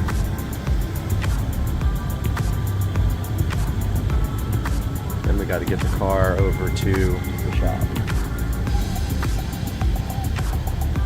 I'm guessing it's going to hit maybe 6, maybe 7, which is fine. It's a good mix.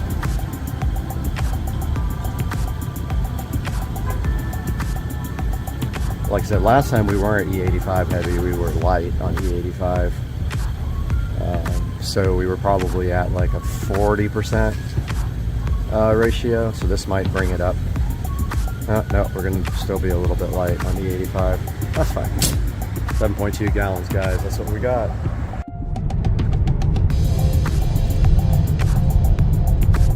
Alright, guys. I don't know why One UI keeps crashing on the phone. It's annoying. Happens when I do videos. But we're on the way now to get the car washed because I don't want to give the guy a dirty car. I'm gonna run it through. I have the unlimited wash plan up here at Camel Car Wash. So headed that way now with a nice full tank of gas in the car. And this is the first time I think I've tried the selfie mode on the new camera phone with the 4K selfie on this. Is probably gonna look awesome. We're on the opposite camera now. We're on the wider angle rear camera, which really helps because with the other phone, everything looks so close up when you were in 4K that it just really distracted. It wasn't a good field of view. So yeah, we're about to hit the car wash real quick. All right, guys, we are at Camel Car Wash. I have the unlimited wash plan here, so I come here about every other day. These guys are like, why are you here so much? I'm like, well, it is called the unlimited plan, is it not?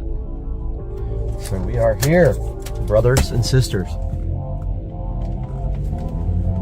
Had a dream last night that I bent my wheels. There's my buddy. You're on my YouTube channel video. BMW. You coming tomorrow? What? Tomorrow night under Acosta Bridge. How do you get there? It's in San Marco. Where no, it's you know Baptist Hospital is? Yeah. Right around there. Okay. Yeah. If the car's done, it's going in right now for valve cover gasket. Okay. Like literally right now. It'll probably be done. What time? 8 o'clock. 8 o'clock. All right. I think it'll be done by then. He said one day. So you're going right on the channel. Hey, I just had mine done.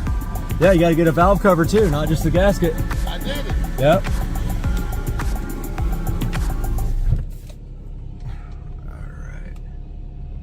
That's my buddy with the 328 or 325. And he's a cool dude. He wants me to come out with the BMWs to the club tomorrow night. I might go out there. You never know. These are good guys though. They manually wash this front and back, and then you go through the automatic. And man, it's so loud with the convertible top. So loud. Yeah, so maybe tomorrow night I'll go out to the meet and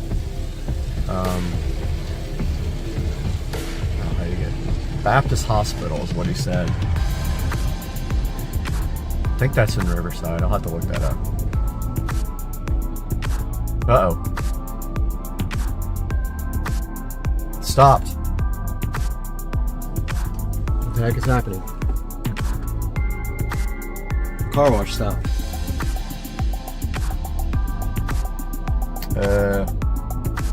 Hello?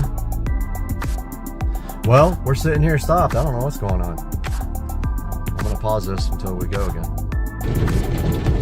All right, we started moving again. I don't know what the deal was with that. We stopped for a second. I don't know, that was strange. Right up here where the water sprays on, oh man, it's so loud.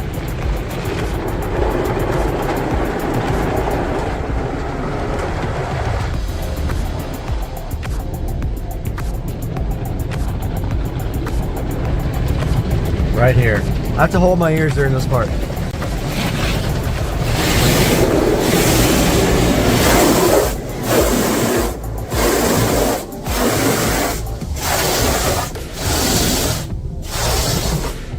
Music, but you know, you'll get copyright strikes if you put music on. Yeah, it looks like we're doing good on time. It's about 20 minutes from here. It's about 8:35 right now. Comes to satisfying whatever the heck that is going on there.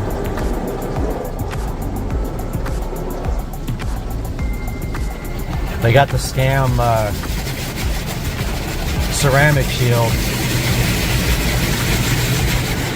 that they want to charge you like $10 a month extra for, but I don't go for that stuff.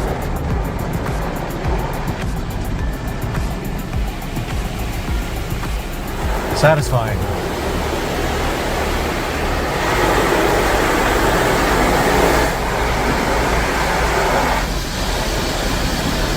And then I love the part where it gets your car almost dry. Does a pretty good job. There's some water always on the back here, like around the sides on the back that you have to wipe down if you want it completely dry.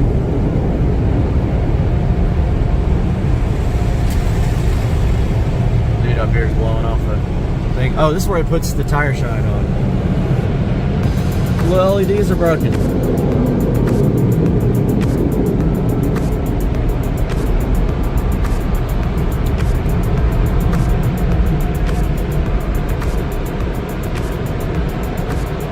Alright guys, let's get going here to Sam's Automotive.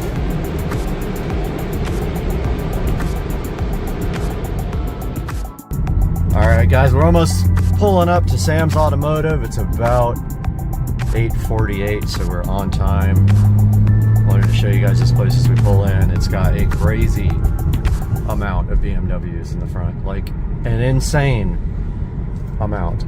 When I first saw this place, I was like, how is this possible? This is it, Sam's Automotive in Jacksonville, Florida, Duval County. And we are here.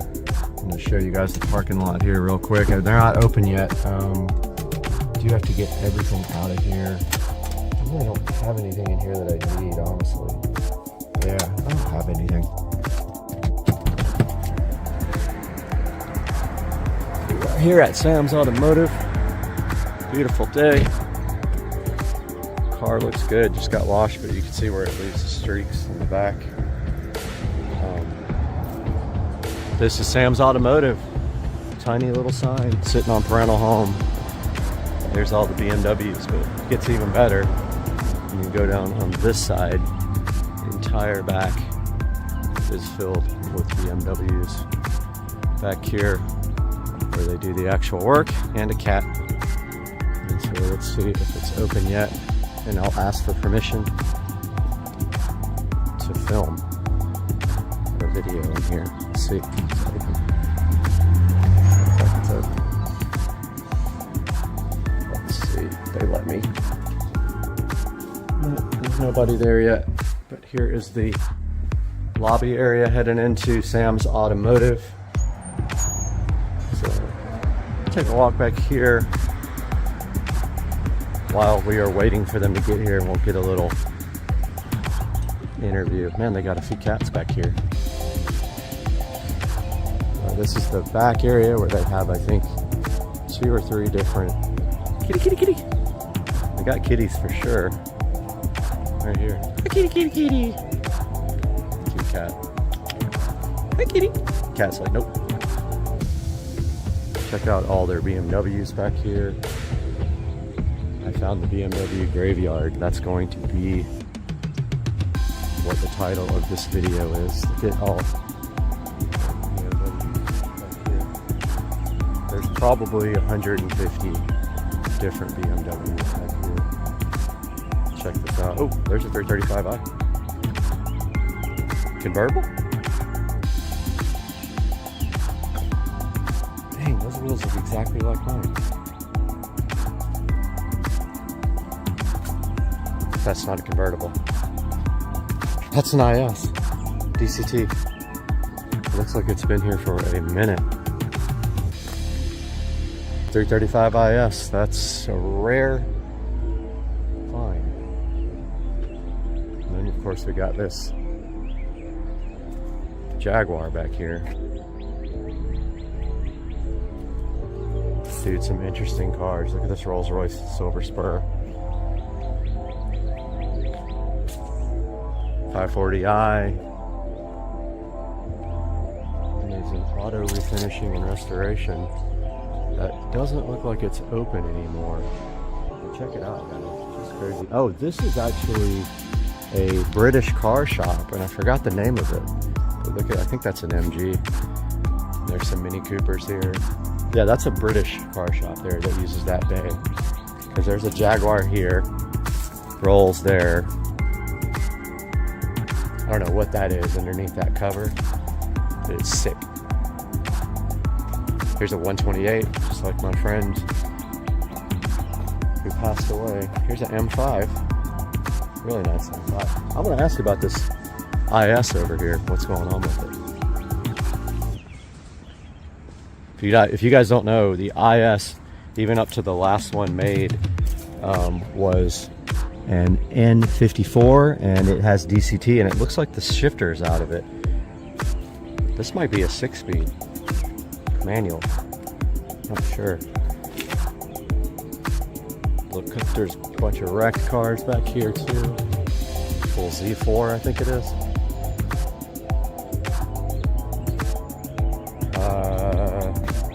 I don't know what that is. Is that a CSI?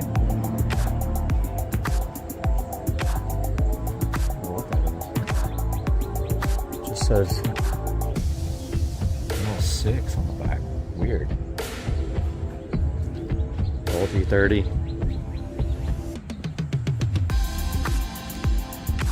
Bunch of E46s over here. Old 525s.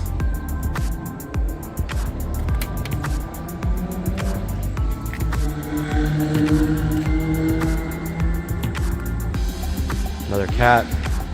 Seem to be everywhere.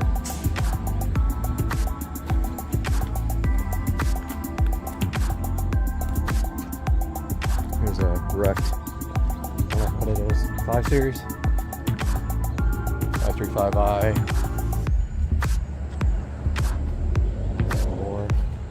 Kitty cat right here. Lots of kitty cats. There's cats everywhere. Cats and BMWs.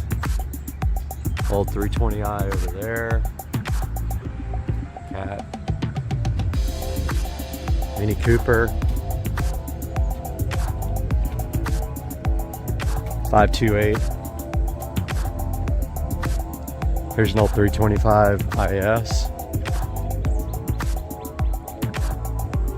Old E30 325, I guess. Like a newer model X3. Here's a E46 3 Series convertible. Don't know which one. Here's a cool wagon X-Drive. It's a 328i X-Drive. By far the most interesting thing in the parking lot is this IS, but it's a manual, and I would not buy one with a manual. I would get the DCT all day long. It's like such a perfect transmission. M5's kind of sick. I like the color. Pretty cool. Got some kind of weird something.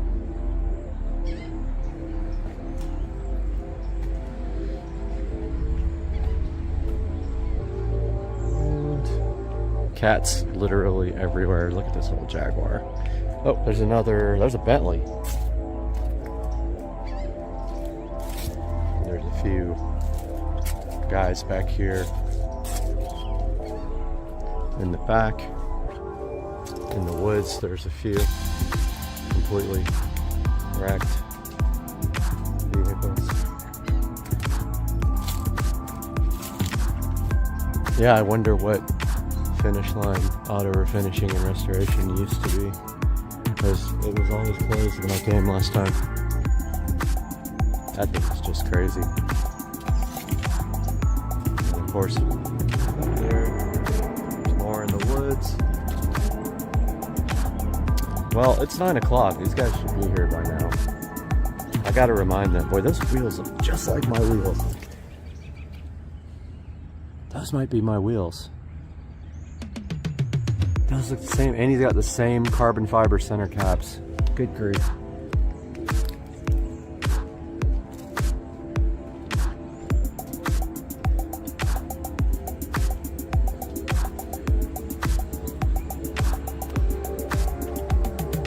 Guys, it's a lot of BMWs. What do you think?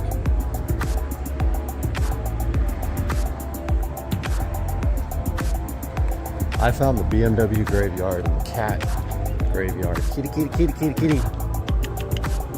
Cat's not gonna let me anywhere near it. All right, let's head back up and see if they are here.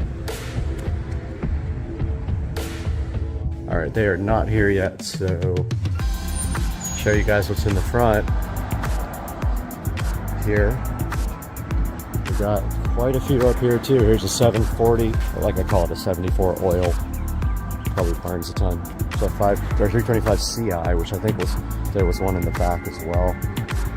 And here we got a old 540i that looks like it has not moved. Another, I think that's a CI as well. And then an X5 maybe. But yeah, that car looks like it hasn't moved in a while. Some of these are permanent homes. It's a nice 328i with good. Looks like the paint's in good shape, it's just dirty. Here's a 325 CI again. And a little look at the front of all these. Now these are in the front. I don't know if they are getting repaired or if they're, look at this. There's the 335i getting suspension, bushing, some kind of suspension things are worn out in the front. We're getting valve cover and valve cover gasket and plugs and coils. Sam's Automotive. Voice is okay, right? All right, this is Sam's Automotive office, and they're going to be working on the car. And she doesn't want to be on camera, but if you come in, you can meet her. What the office looks like. Alright, got the car dropped off here, waiting for my Lyft ride. They were a little nervous about me filming, but I don't think it's going to be a big deal, so I'm going to go ahead and put it in. Alright guys, just got back from Sam's Automotive, took my Lyft home. Going to go ahead and put this video together for you guys, and then when I pick the car up, shouldn't be anything major to see, really, just getting the valve cover gasket, and the front suspension bushings done. But talk to you guys here shortly. Hope you have a good day. Supercar Street Racing. Hey guys, welcome to the channel, and today we have Patricia behind the camera. Hello. And we have this special box right from China that I've been waiting for about a month. It's a special delivery. It's gonna look so good on the house. I can't wait to unbox this amazing crate with you guys today. Let's get going. Let's get this unboxed.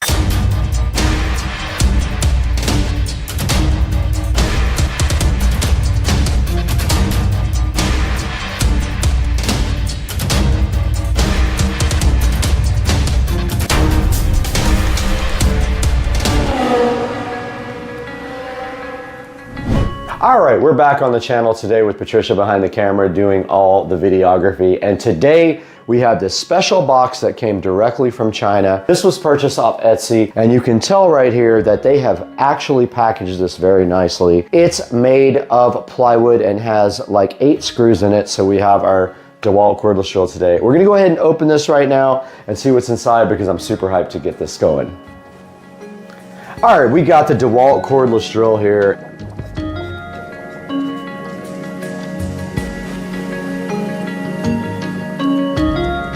So first thing we have is a kind of a clue of what's in the box, and it is a template. If you look, it's literally not my address. That's not my address, but it's somebody's address. But there's a template in here first. There is a checklist here that shows you how to install this and a nice bunch of instructions here on how to do this, which I'm really curious about. I've always wanted to do this, but I'm super nervous about doing it. This is one of the things I never wanted to do because you have to get it perfect. If it's not lined up perfectly, it's gonna look weird. And then inside the box, this is apparently the transformer. So this is a power supply, basically. And if you don't know what this is already, you will here pretty soon. But this is the power supply, and it looks to be high quality. I was thinking this was gonna be cheap, but the whole kit was about $400. And look, you get this nice, high quality, multi-pin power supply. And it looks like there's a hookup for each number, which is really cool, right? Very cool. Very, very cool. And then inside of this, we have our screws. So they gave us very long screws to put these in. And the nuts as well. You can see right there, got my name on it. This is from Etsy. There's a bunch of sellers that make these. I picked one that had good reviews, and I went back and forth with him for about 3 weeks and finally ordered. So these are the LED house numbers, and they are mounted with the screws right there. I still don't know how. So they give you the template for that though. So you put the template up on the wall, you level the template like this, so you get your level. Once you get your level, and that's how you get your numbers straight on the wall. If you don't get it exactly right, the numbers will look weird. So you got one shot, like Slim Shady. Like Eminem. Yep, just like Slim Shady, dude. Yeah, so basically, all you have to do is plug that in there, and then when you put it on the wall, it sits out from the wall so it glows on the background. So I have kind of an idea of where that's gonna go, but these look awesome. And I do like the fact that the fonts are like, and then the wire just goes through the wall. So basically, you're not gonna see anything but the number. $380, I think, for all of them. It's kind of the typical price for them. The actual plan is I'm gonna put this power supply on a smart plug, so it'll be controlled. Floats out a little bit, like maybe an inch, and so it backlights. It looks really freaking cool. Cool, yeah. So let's go outside and see where this is gonna go. And the plan right now is to put the numbers right up here. They should fit right in that space, hopefully. It barely fits. You don't even have to like put screws in it. It's like, oh yeah. You could just glue it there. To drill through to the other side inside the garage, and then pull the wire, pull the power all the way over to the outlet that's on the corner. So I'm gonna go above the garage door. I wish I could plug it in. Jesus Christ almighty. Got him! Got him! Inside in the garage now, and I wanted to show you guys where this is gonna go. So Patricia, come check this out. So basically, above here to have to come through this side. The transformer will mount up here, and the power goes all the way over here to up there where I gotta still tie the wires up for the access point by our garage door opener, but that's gonna power it. It's gonna have a smart plug on it to turn it off and on with sunrise and sunset. So that's the current plan. How are we supposed to get this through the wall? You have to drill a big enough hole. You do. So here's the deal. See back here? You have to drill 5 of these. It's gonna be hidden by the back of this. So when you put this up against the wall, that barely fits. These are like probably a ½ inch too big. And then you drill through, and then on the other side, we'll have the transformer up at the top, tied up nicely with all 5 of these going to it. We'll run an extension cord over. Okay, we're back in the garage now. It's very hot in here, but wanted to show you guys what the plan is in here without dying. But up here, these numbers are gonna be right on this side of the wall, so we're gonna have to drill through this entire, for a couple of the numbers, we gotta go through this whole plate. But my plan is, come through here, mount the transformer right up here, just right here, up to the wall. We'll have all of our wires going there, and then we'll run a power wire up all the way over to our power right there, and then we will have a smart plug probably right here on the end of the power wire. That will be connected to Alexa, and it will come on at dusk. Come on at dusk and off at dawn, like the soffits and our new LED sconces. All right, we're back in the kitchen. Patricia has all of our house numbers connected, and here's a good look with all of the numbers. 5 connections to the power supply here, and all you do now is just take your lights. Patricia, show them how this would be laid out. So basically, that's what they're gonna look like at night from the road. They're very bright. I mean, you're gonna see these for sure. The contrast, the black with the white light, it's gonna look good. And also, the soffits are blue, it'll look just like that. And so that's what it looks like. And they sit out about that much so they backlight the house. Now, the next big job is getting the holes drilled and getting these things. I've already made a decision that they're gonna have to be wedged in because there's just no room. They barely fit anyway. And I think if I wedge them in and get a tube of clear silicone sealer and just go right behind them on the bottom and right behind them on the top here, and just put like a dab there, they're never gonna move because they're wedged. I think even with a wind, the only thing that sucks is we're gonna have 5 holes drilled through above my garage door, which I'm kind of stressed out about, but there's really no other option. There's no other option. In front of our nice house numbers again, and you can see here are the mounting studs, and basically what you do is run them into the back of this. They screw in all the way, and then you simply drill a hole in the wall and these go right through it.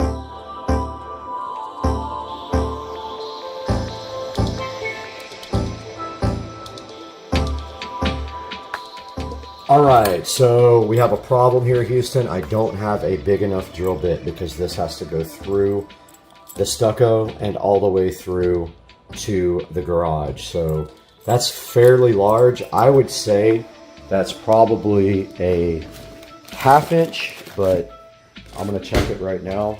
Let me go ahead and look at this and see what this is.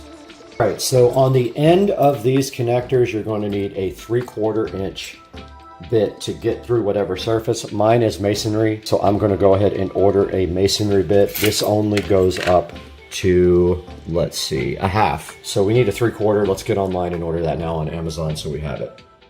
Checking out the actual studs is what I call these. These are the mounting. And the more you can get this off the surface, the cooler it looks.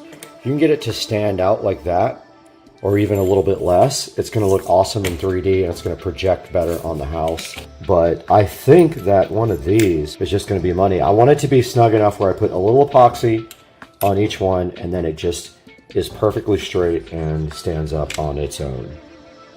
We're going to go ahead and test on this box. Perfect. So now we know the size that we need for the actual masonry.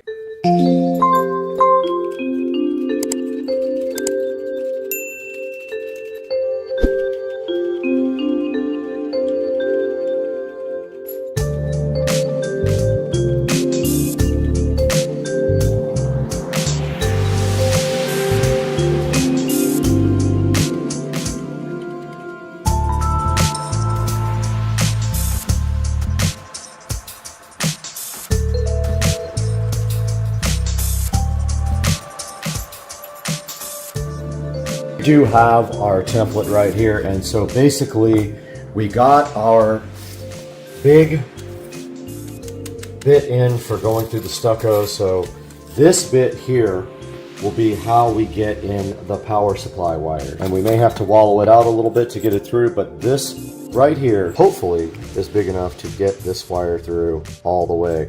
Once we get through the stucco, we will have to drill through wood. So what we're going to do first is go ahead and put the template up, make sure that it's level, and go ahead and drill out all of our holes.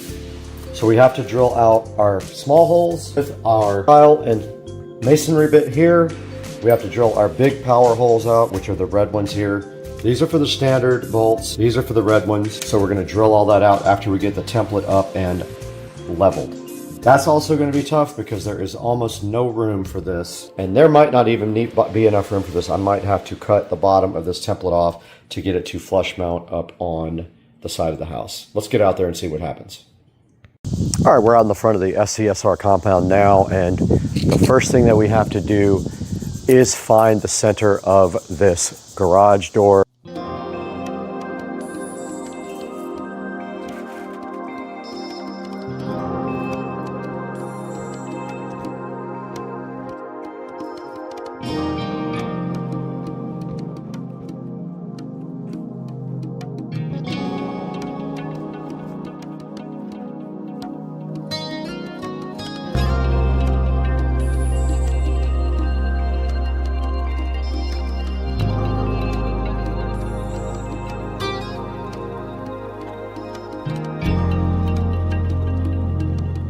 Okay, so I had to move the template down. There was absolutely no way to get the letters into the wall unless they were down. So I moved them down about 1/4 of an inch. I'm hoping this is level. I'm going to grab my level and find out right now.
Right, I got all my holes drilled for everything, so all we have to do now is take the template off. Look at all of that destruction. And get my broom out, just clean this off, and then I'll have to blow off the driveway afterwards. But we have all our pilot holes run. Now we have to just hope and pray that we can get our numbers in there straight. Top holes were very difficult because the drill was on an angle. So I don't know how far I'm going to be able to get that in. We're going to find out right now.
All right, the epoxy plan didn't work out as much as I thought it would.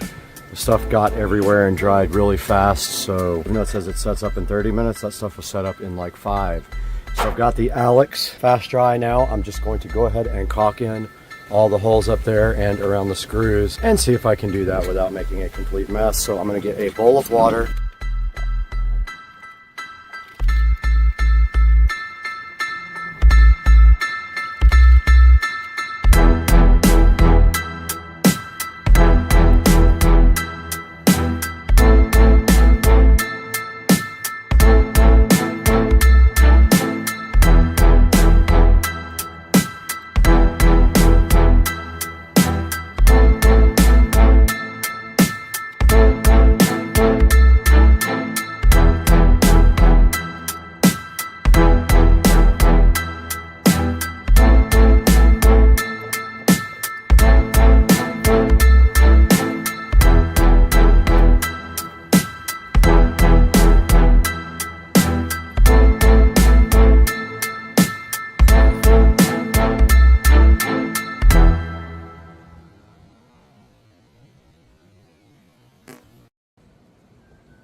Yo, so, all right.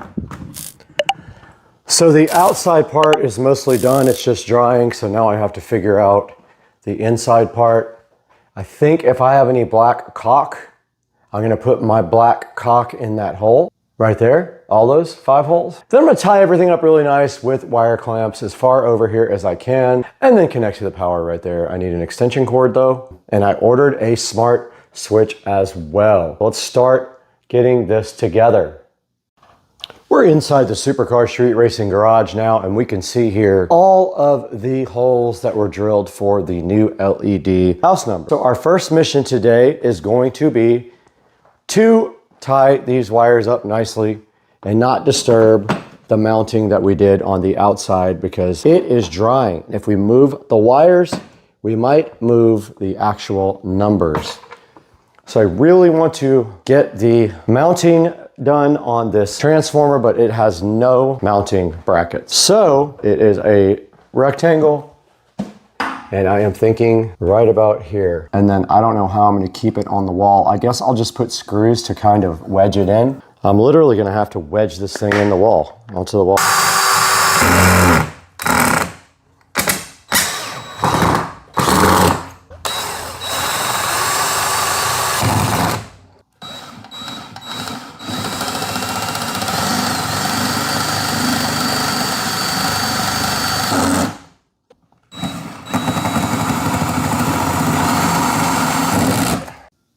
Okay, we do have the power supply mounted now. We just kind of wedged it in there. I'm gonna actually put some of this black caulk around it when I put it in. So next step is to kind of get the wiring done without disturbing the outside, which I am stressed about. Kind of want to just wait so I don't mess it up. But I mean, if I pull,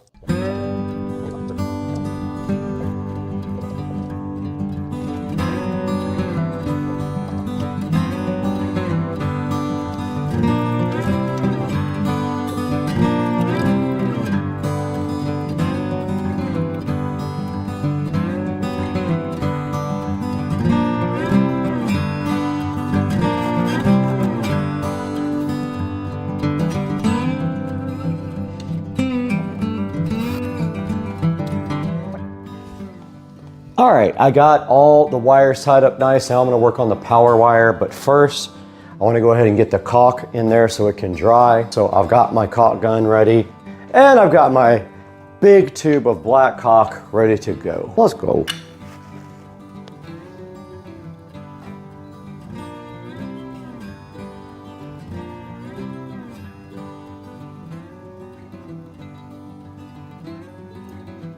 Okay, I did ruin my lucky jeans because I'm an idiot and there's literally no other word for it but that. And now all I have to do right here and right now is get the power wire run most of the way and clamped up. Let's get this power cord situated. Probably right there makes sense. Yeah, I'm just gonna run it right on the base here. Base of the, whatever this is. Put a clamp like every couple feet. Hopefully I have a temporary extension cord. I mean, I'll figure it out, but. And one more down here should do it.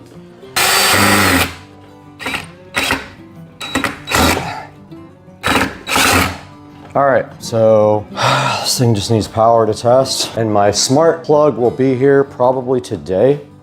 Have to check the order, but let's get some power to this thing and test it. A black extension cord, it's kind of long, but I think I can hide it up here if I put it up here. So I'm gonna go ahead and connect these lights right now. I ordered the smart plug. I thought I already ordered it, but obviously I was drunk because I did not order it. This is a bit too long though, but there's plenty of room to hide it back here in the back. And I will get a few clamps and some screws and get up there and tie this thing up and tie up the hotspot cable. This is the power cable, and then we are going to run it up and over so it doesn't interfere with the door. So we got to go way up there, way over there, and into this, but we have a smart plug that's got to go right here as well. So we're going to leave a little slack that we can disconnect this with. It's a big boy. So right here we have to unplug it and insert a smart plug. Just going to leave a little bit of slack there that I can also redo if I have to. Oh, let's go, let's go. And then this guy can go in the back.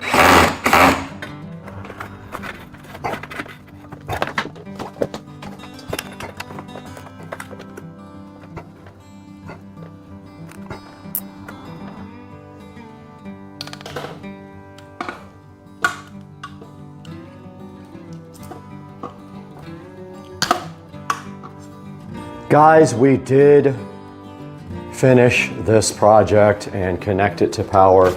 Now this is the moment of truth. Does it actually work? If it doesn't, this was 4 hours worth of work for nothing. Let's see. They are all lit up, so now all we have to do is come check it out at night, and all of that caulk is drying. So we will check back with you guys when it gets dark tonight, but we have successfully finished this project.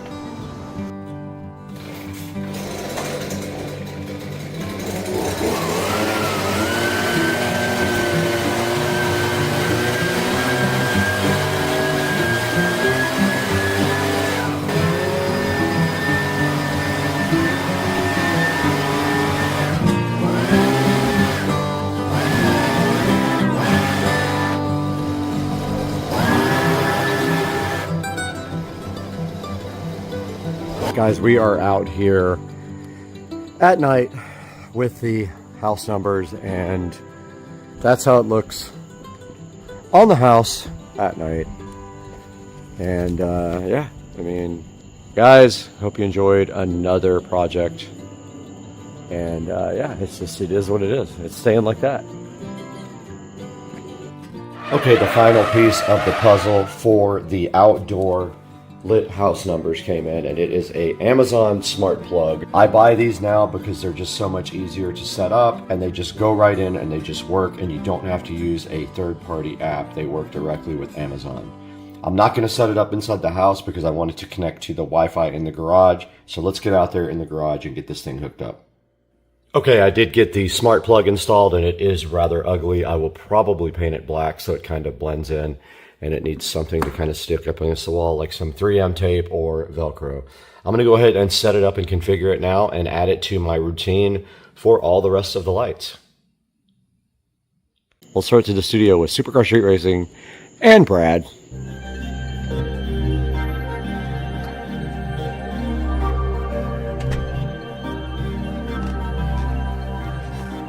Guys, welcome back once again. Brad here at Supercar Street Racing 4K Production Studio. And you saw today that we did go ahead and get these LED house numbers installed on the house. It was pretty easy. It just took a very long time, and they are not exactly 100% straight, even though I followed the template. They're good enough, but the 4 is a little off on the very end. Looks a little bit lower, even though I put that right in the actual holes in the template. So the way these work is you just order the numbers. I'll have a link here on the screen for you. You order your numbers here, and they will also send you a transformer, and this one right here right now is on a plaque, but you can put them directly on your house as well. Guys, make sure you always click through my links when you order products for Supercar Street Racing's sake of the channel, and it just gives me a little bit of dollars to continue what I'm doing here, because I do lose money on the channel. As always, we love your support. We appreciate you, and buy your LED house numbers and drop a comment if you need any help installing yours, and we'll see you guys next time.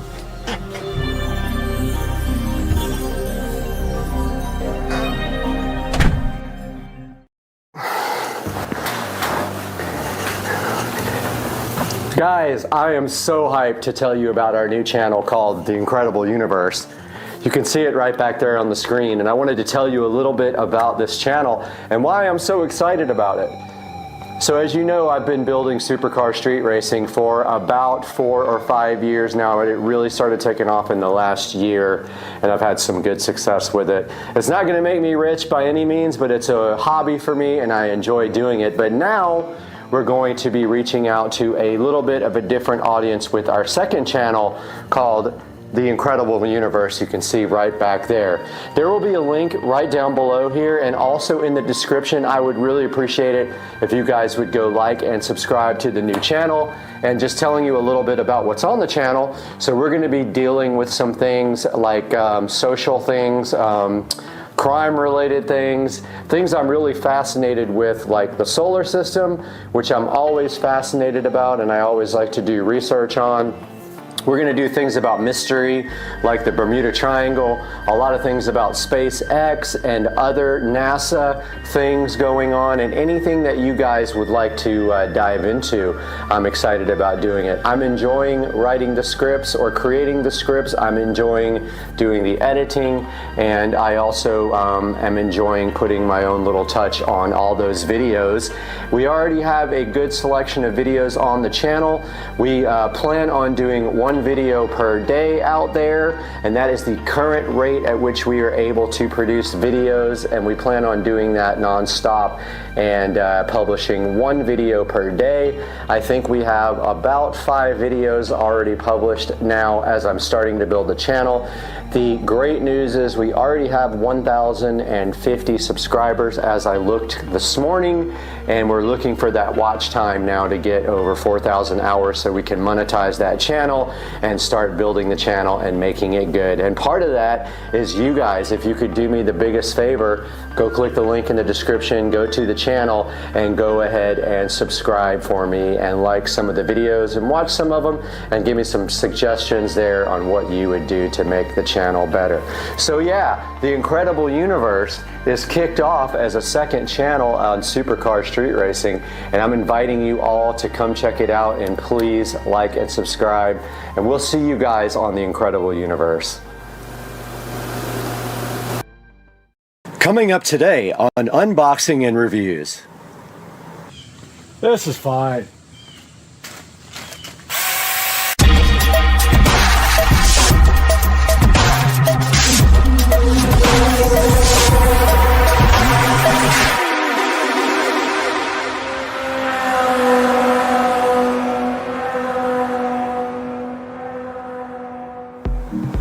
Welcome back to Supercar Street Racing, and we are here in the beautiful Supercar Street Racing 4K production studio for another unboxing and review.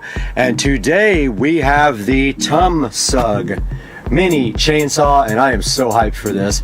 I was so excited when I found out about this product that I immediately ordered one and wanted to show you guys. So here we have it right here on the table where we're going to be doing our unboxing. So let's take a look at what's inside the TUMSUG, which is a great name, by the way. Mini chainsaw box. Was a little bit damaged right there, but no big deal. And inside here, we see right here, right now, we have a beautiful hard plastic case. Now this guy was only about $48. There is a coupon right now available, and I will put a link in the description for this dude. But let's go ahead and get this all the way unboxed. And there is the TUMSUG mini electric chainsaw, looking so fresh in its box. And I love that it has this nice hard plastic case with it to protect it when you're not using it. Let's go ahead and open this and see what's inside. And right here, right now, inside the case, we have this beautiful user manual here, which has a picture of the chainsaw on the front.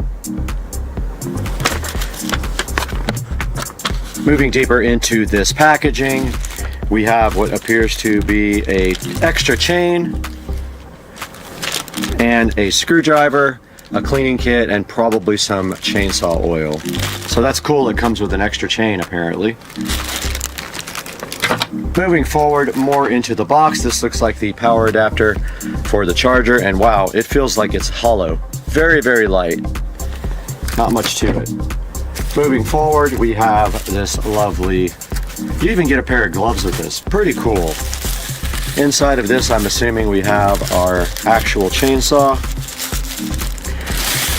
And yes, there is the TUMSUG. Beautiful mini chainsaw, looking so cool. I love this thing already. And it does have the chainsaw guard here. And where the battery goes is back here. And there is a lock right here so that you can't, you have to push the lock before you can actually do anything with the chainsaw and pull the trigger, I believe. Yeah, so you push it from the right side and then you can actually pull the trigger. Moving forward into our box again, and we have, even comes with a set of safety glasses, which is kind of crazy. Think about that, how much stuff you get for $38. Now this part of the box is damaged. Looks like it was dented in, but no big deal.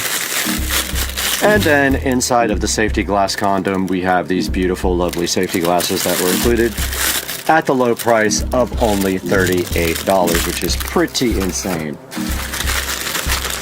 They give you these nice safety gloves, which make your hands smell like ridiculous nuclear waste. And then 2 batteries, not just one. And this is a 21 volt device, guys. They give you 2 batteries. So it looks to me like there is no charger. Looks to me like you charge it with the actual device. So let's verify that now. Or do you actually just charge the battery itself? Interesting. So I'm not sure about the charging on this because I thought maybe you just charge the batteries. Ah, you do. So inside of the battery thing, there is a little adapter connector right there. So you literally just plug your adapter here directly into the connector. So I have a plug over here. Gonna go ahead and plug this in the wall and see if we can get our battery started to charge. So right there is the plug, and you just plug it straight in. And I don't see any indication of charge except for on the actual charging adapter. There is a red light on now, so that is now charging. So what we will do next, since we have taken a look at everything that's inside the box with the chainsaw, we're going to take it outside and see how this thing actually performs. Little update here. Each one of these batteries took less than 30 minutes to charge, and I don't know if they already had a charge or not, but just wanted to let you guys know that that was the case. It wasn't very long to charge them both, and then we'll take them outside and see what they can do. Go ahead and load our battery on here. They're both charged fully. Oh yeah.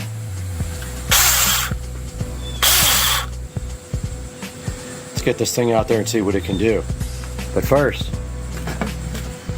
as we drop that, we must go ahead and put on our brand new gloves.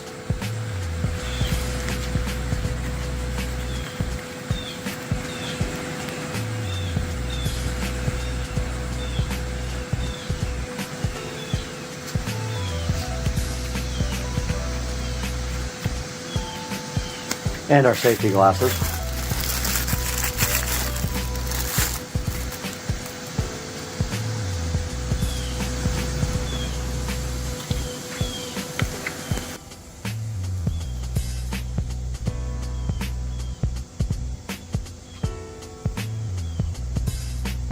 Okay, these berries that like to grow on this tree need to come off, and traditionally I use loppers, but let's see if this can handle taking off these palm branches. We have 2 or 3 of these that need to come off and 1 dead branch that needs to come off. Let's go for it. Now these have gnarly stickers.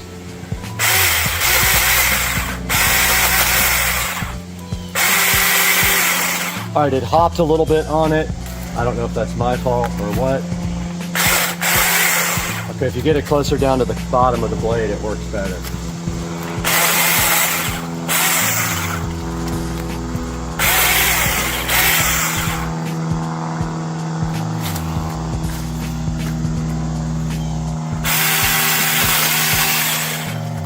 Perfect. No problem at all doing these palm leaves. I actually kind of chews them up though, probably because they're so light, but it does work.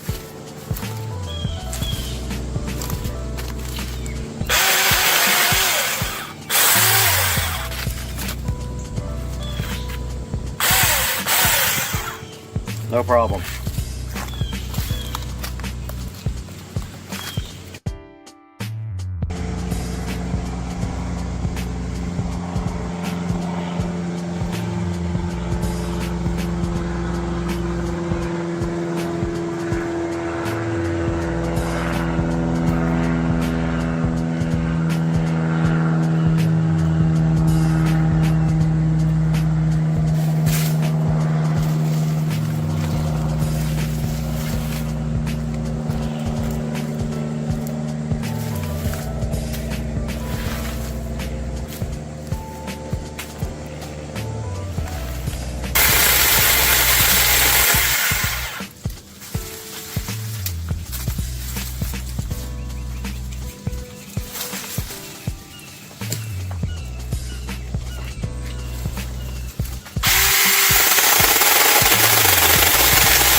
And the chain came off.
We're back in the SCSR beautiful production studio with Supercar Street Racing, wrapping up our review of the 6-inch mini chainsaw.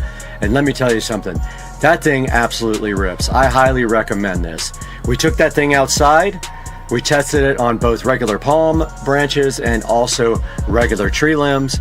I did knock off the chain one time, but that was my fault. If you push too hard on the thing, it is going to break the chain. I am going to put a link to this in the description of the video. Please click that link to buy this or anything from Amazon, as we get just a small amount of commission off of everything.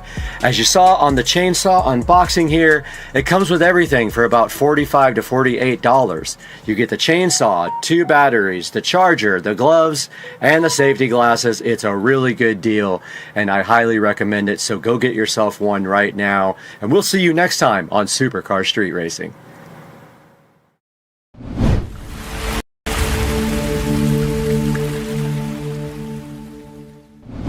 Guys, welcome back to Supercar Street Racing. It's so good to have you back, and we have a brand new sponsor today. Linkind provided us with their TV light strip, and I cannot wait to get this thing installed on the TV in this room right here and remove the standard light strip that's on it right now. This is the Linkind TV light strip right here, and the videos on how to install it we will provide you as well at the end of this video. But stay tuned today as we get this thing out of the box and get it installed on Supercar Street Racing.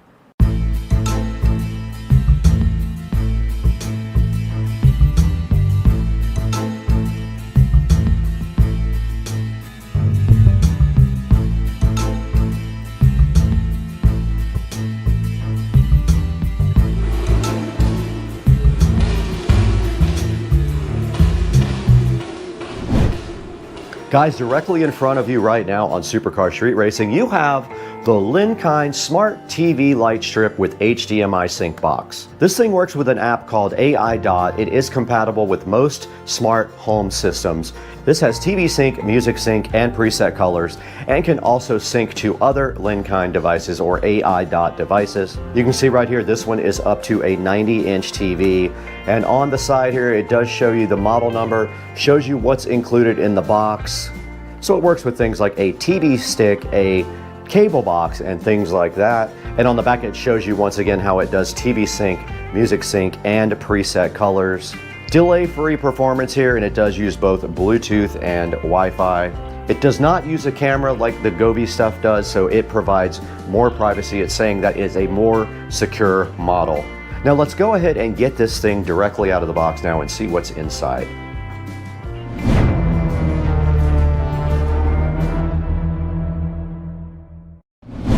We're going to go ahead and unbox the Linkind TV Light Smart Strip with HDMI sync box. Let's see what's inside the box. All right, the first thing inside of the box is the HDMI controller. We can pull that right out and take a look here. It's inside of a little package here. It does say Linkind. It's got a power button on the top and a mode button and a left and right button, and it looks like maybe a reset button there. It's got a DC input on the side for the power. It has a bottom and a top connector for the light strip and an in and out for HDMI, and there is the actual restart button right there. And next up in the box is the power adapter here, and this whole part just does come out like so. Here's the power adapter. It does use the standard pin and hole thing, and it is a wide rectangle brick right there if you're wondering what size it is. This does not use USB power. After that, I am very surprised, and I was wondering, they do provide you with an HDMI cable, which is awesome. Very cool, free HDMI cable along with this. There are some cable management included as well. Looks like we got some power strips, some LED strip clips, and looks like some corner channel things, which are kind of cool. I've never seen those before. I'll be curious to see how those work, and if they do work good, use them again in the future. Corners are always tough with an LED strip, you know, because they don't bend very well. And inside the box here, we have looks like an LED strip in packaging here. There should be 2. And that's all that was included with the Linkind LED strip. Now let's go ahead and see if we can get this thing installed on the TV that is literally right behind me.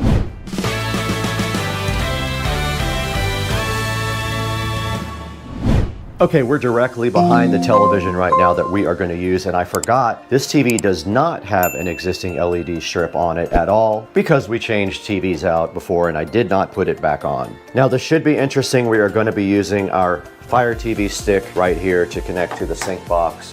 The Elecan Smart TV strip does come with 4 corner adapters here. You are supposed to install these 1.2 inches from the outside of the TV. These guys have a sticky 3M back on them, so we're going to start right down here with this bottom corner. This is the second one. They just stick right on like that. Here is the third one. Just guessing, really, more than anything. And the fourth one will be at the very bottom here.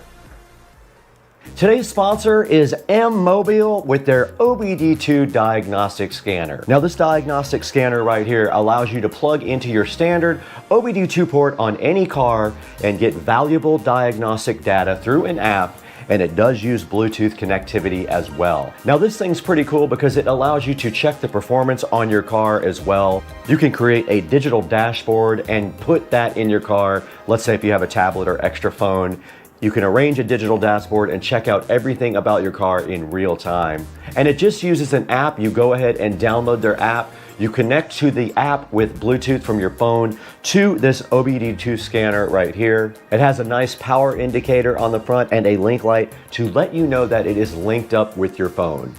We want to thank M-Mobile for becoming a sponsor of Supercar Street Racing, and it will have its own separate video about the scanner. But please support the channel by buying through our official links down in the description. As you can see right here, this is the M-Mobile OBD2 scanner from Amazon. There will be a link in the description for that. Please buy it there. Okay, the next step is to install the top strip. Basically, it's just telling you to make sure that the strip you install here goes to the top of the actual TV.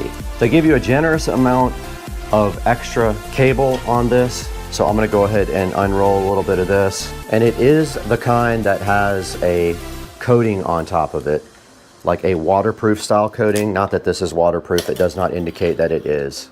Now to do this, you simply go like this and your little plug can exit out of the bottom. And these are very good at holding in the strip. I can see already these are designed to kind of go around the strip. And then you peel off your 3M tape and just follow the back. We're just going to continue up the side of the TV like this. Turning the corner is going to be a little tricky on any of these because they don't really bend that well, but there's how you do it. You just kind of have to turn.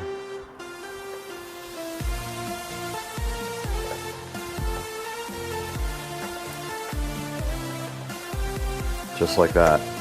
You just kind of force it in there like that, and that allows you to start your next run.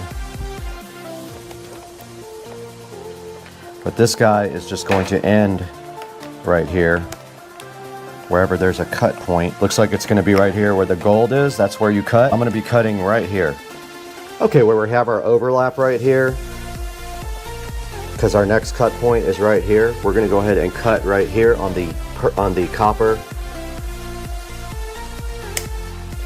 and route that around the channel and then start our bottom run. I'm going to come out the same place I did with the connector, right here.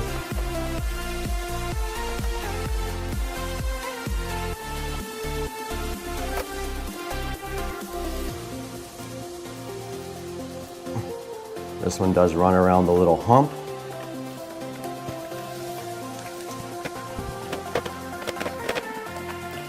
And I'm turning the corner again, which is the difficult part.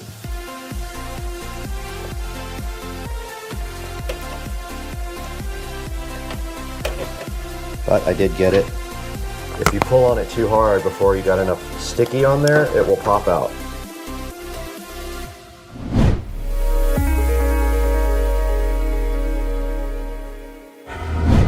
You now take the Elecan box and you connect your top LED to where it says top on the side of the box.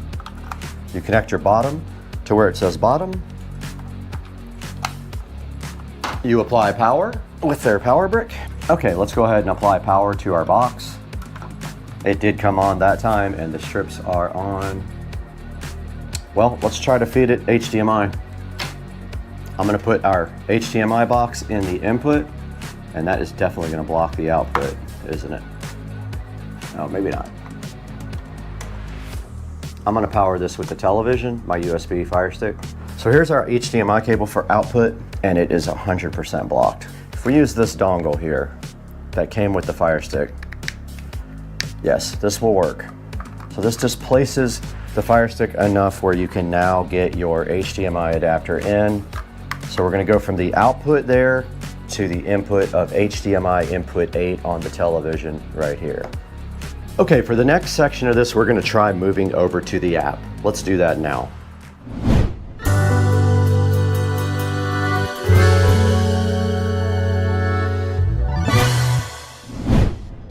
Okay, we're right here in front of the phone now. We have our AI dot open. We're gonna add a device and see if it can find us. Let's see if we see it under lighting and control. Smart TV light strip. It is blinking. Please turn on Bluetooth. Bluetooth is on. Okay, it did find the strip there. We're gonna go next step. We're gonna go ahead and connect it to Wi-Fi, which you guys can't watch. And now it's trying to connect, and it did work. Assign to room, bedroom. You push done here. That's perfect. Okay, it is upgrading the firmware right now. It's at 100%. Upgrade complete. Okay, we are back on the Elecan smart TV strip now, and right now it is set to TV sync, and you can control the sensitivity here in the app by going to sensitivity. You can do schedules and routines here, but you can also change the mode to music. You can change it to some of the presets, just color. Like there's some presets like Christmas here, which you can see. Let's get the lights off in here. That is one called Christmas. This is one called Romance. And if we go back to TV sync, you will see it does just follow what is on the television here. And you can see it change when the TV changes, which is cool. But you can see here, it is responding to the light conditions from the television, and it's not using a camera. So it basically prevents you from having to use an actual camera. And you can see it closely following the background now on the television. I'm gonna put the app on music. I pushed play. And there you have it. It is following the music. Music sync, there's roll, there's energy. This is very cool and lively. And I can change the sensitivity as well. And now remember, this is also controllable via your smart home. Let's take it back on TV sync. And guys, that was a look at the Elecan TV Smart Light Strip. Very cool product. Took me about 15 minutes to install. Now let's throw it back to Brad and take a look at this online.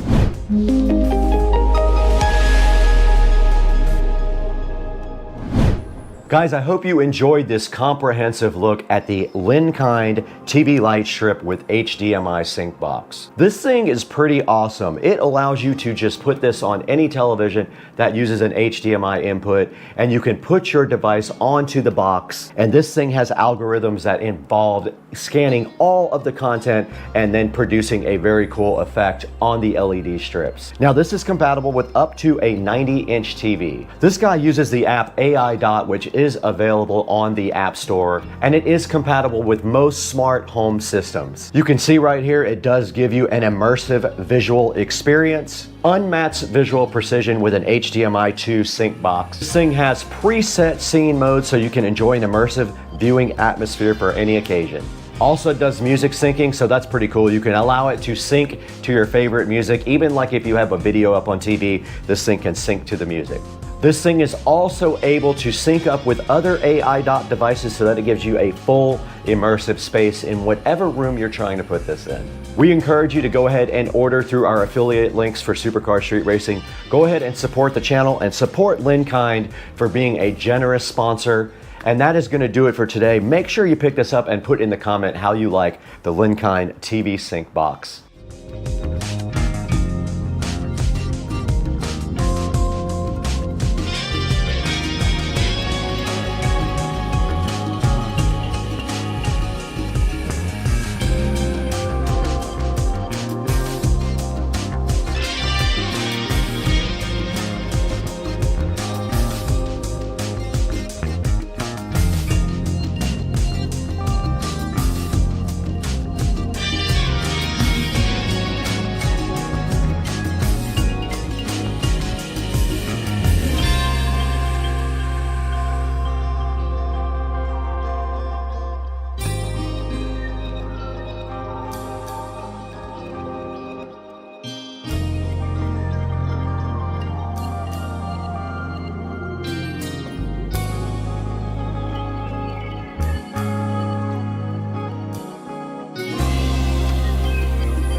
Yes, sir. Thank you. That's pretty because you get right. Yeah? Thanks, man. It did. If your garage may come down, but I send it back up. That's cool. No problem. All right. I was going to close it anyway. All right.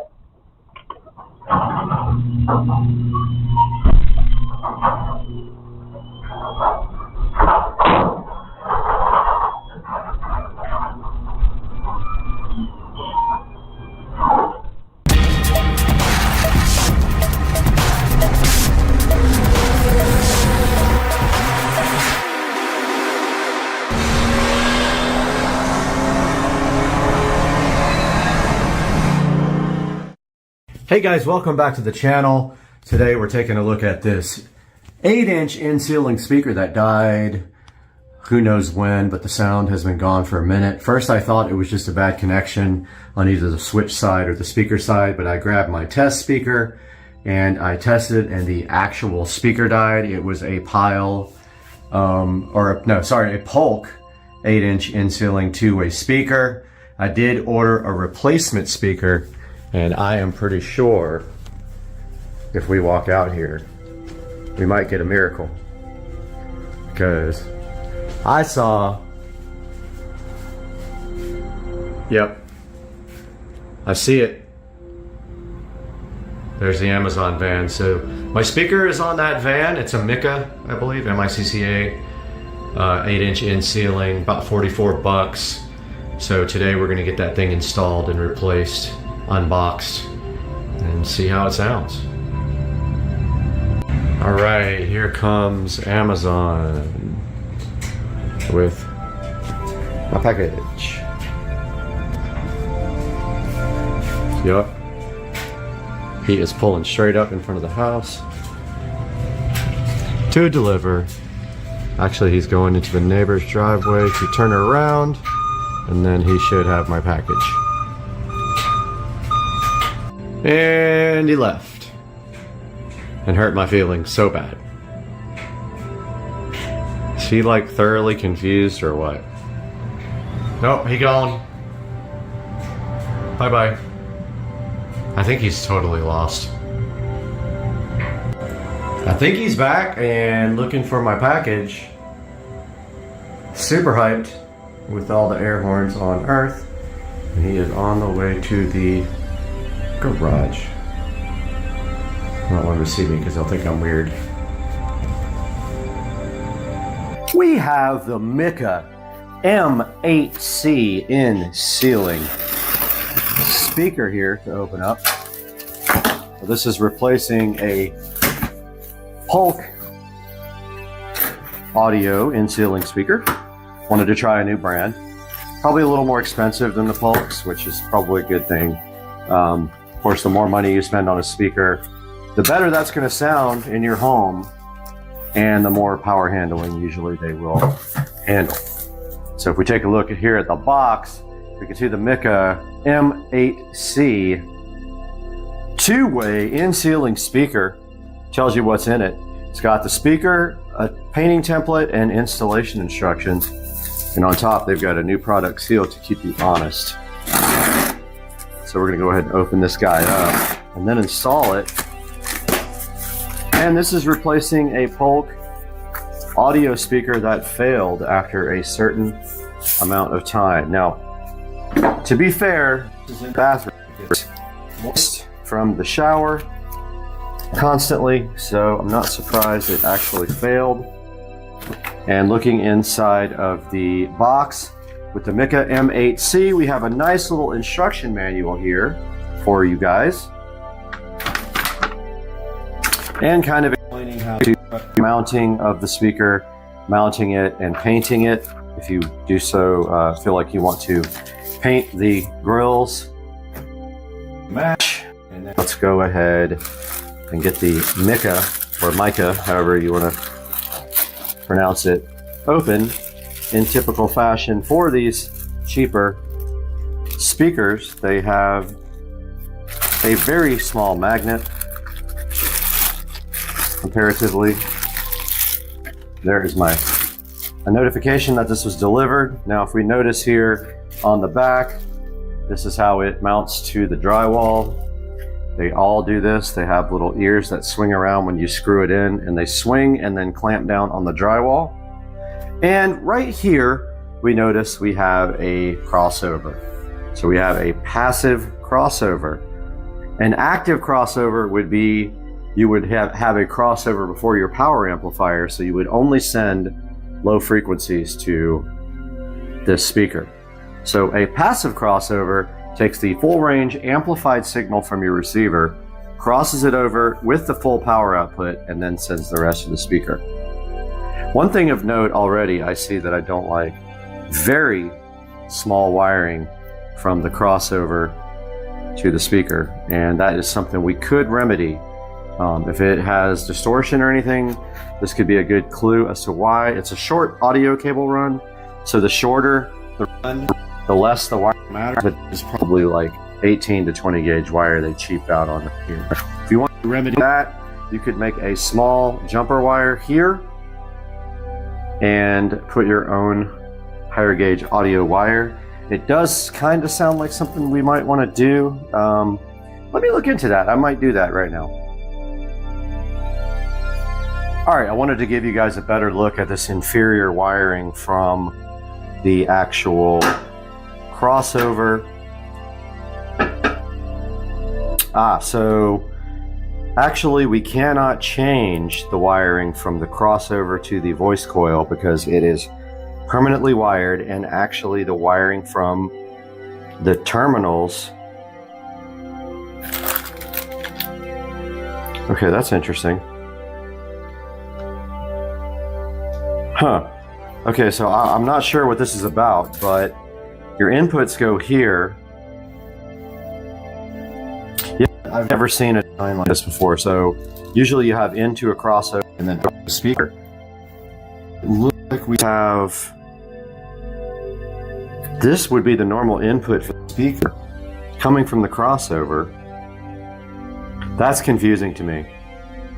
Oh, I get it. Okay, so here's what's happening here after further review. All right, so what is happening is they have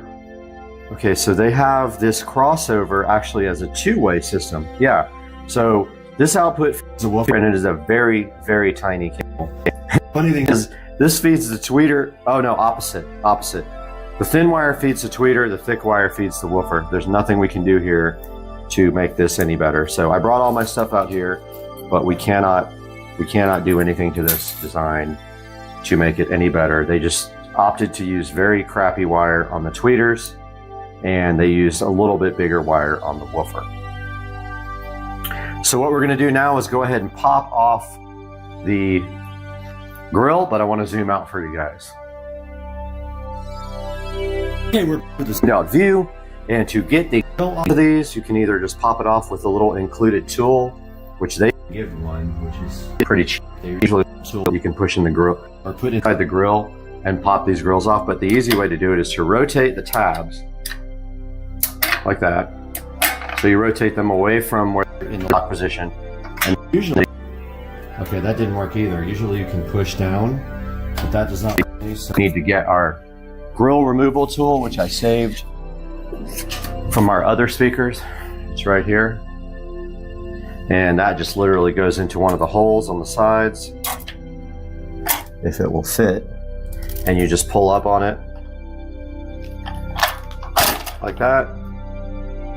And this is going to reveal your Mica M-8C in ceiling two-way speaker.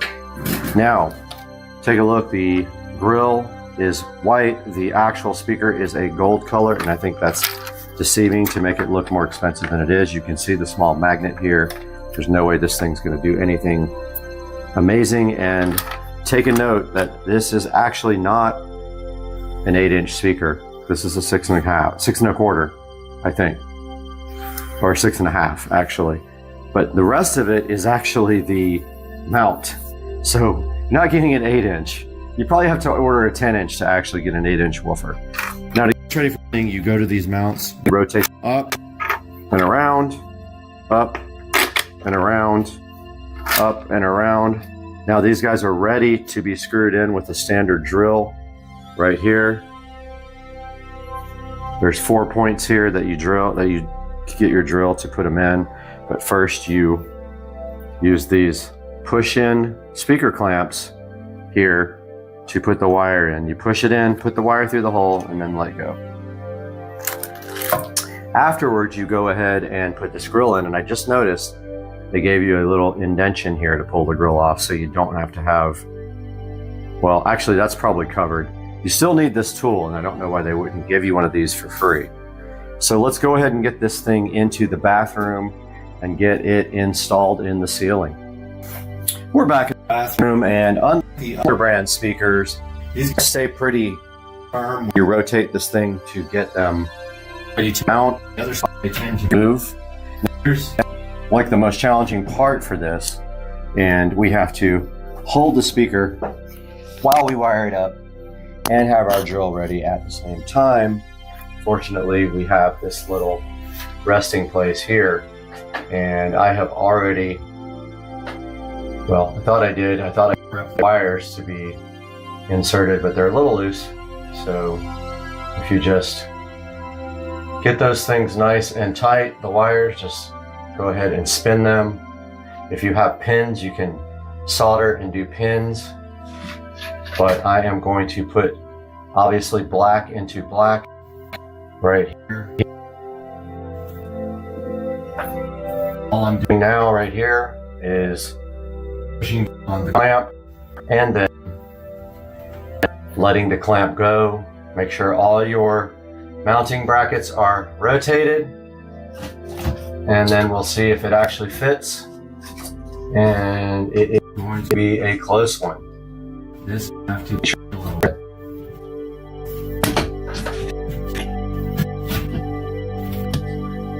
This does not fit, unfortunately. Great. Okay, so this is supposed to be an easy replacement. These are different speakers, so they don't fit. They are just slightly too, so they will not go into the hole. Not only that, the wiring is getting kind of kinked up there because the hole's not quite enough. It's close, but if you try to force it, I promise you, you're gonna break the drywall, because I've done it before. You can't just force this up, it will push the drywall through. And so we are going to be cutting. So connect the speaker and about to make a complete and utter mess. I'm going to get the template so I can figure out how big to cut this.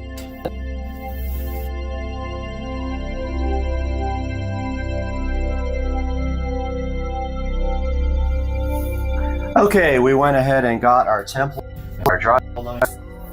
I hate that we have to do this, but hey, it is what it is, as they say, which is the dumbest statement ever, but that's what they say. And this hole is too small, and that's what she said. So we know we're in the middle, we don't. Honestly, all we need to do is just take off a little bit from this. Since we can't center this guy and keep it centered, we're just going to take off. Looks like it's about literally just 1/4 of an inch all the way around. It's going to be really messy. It's going to make a lot of dust, and I don't want to be underneath it when it does. But I'm going to start cutting this. That's already going in my mouth.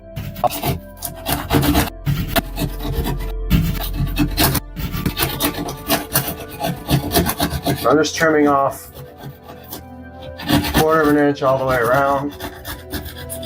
And I can see already where the drywall is busted, where I forced the last one in. You don't want to do that. You will crack the drywall and break it. Once that happens, you are patching drywall. I'm just going all around, all the way to the edge, and taking off just a little bit. Quarter inch. Less. But you can see right here the drywall is already cracked. If you do that too much, it'll just break. And then you'll have a repair job.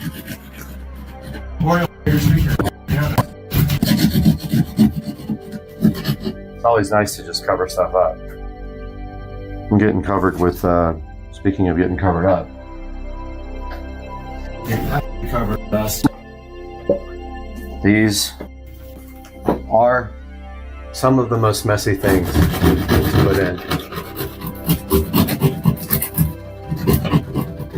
You have a little bit of a way because you have a lip.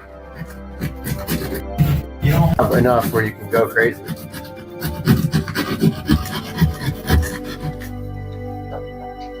So, take off a little bit. Remember to keep your knife straight. I make that mistake all the time. And your knife has to be up and down or you're actually cutting an angle into the drywall.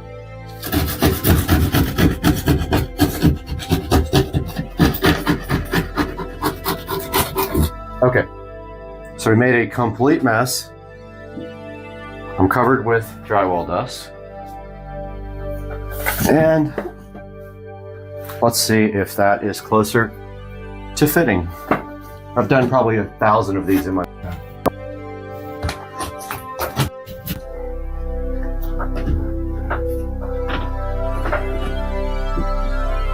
Okay. We're still not there. Looks like it's still not quite there.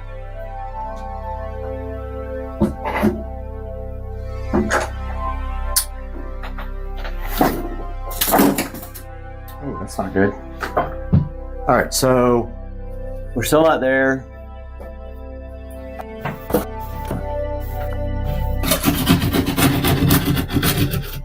Take a little bit more off. You know, that paint and drywall is coming off.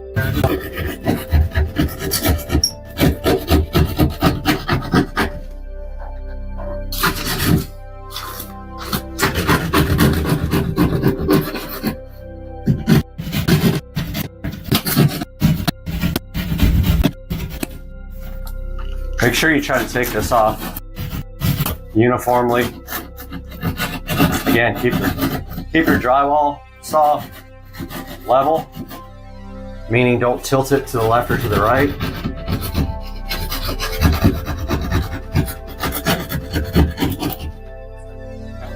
Cut a little bit off, and this is more difficult when you start, when you're going from a smaller one to a bigger one. You have nothing to put your temp in the center to measure.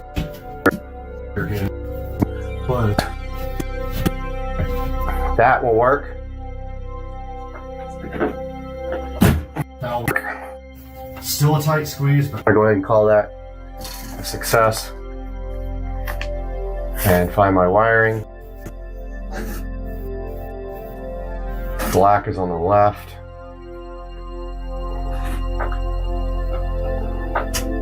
When you do wiring in your attic, by the way, leave tons of extra wire for yourself. Don't make the mistake that I did on some and have just enough or like maybe an inch or two. Spend the money, get good wires, and also leave yourself way more than enough slack to get this done. You'll regret it if you don't.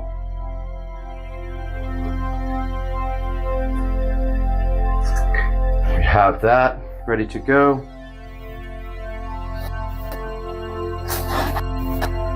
And of course I don't have my drill. Hopefully this doesn't fall out. Don't fall out, please. Don't fall out, please. Don't fall out, please. Don't fall out. Don't fall out. And then you just take your drill and screw in the 4 screws until they clamp.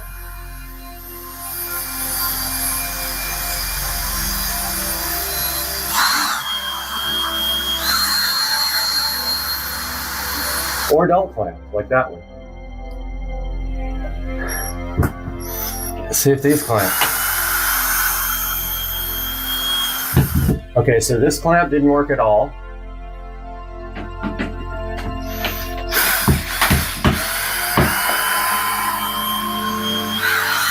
That one worked. That one worked.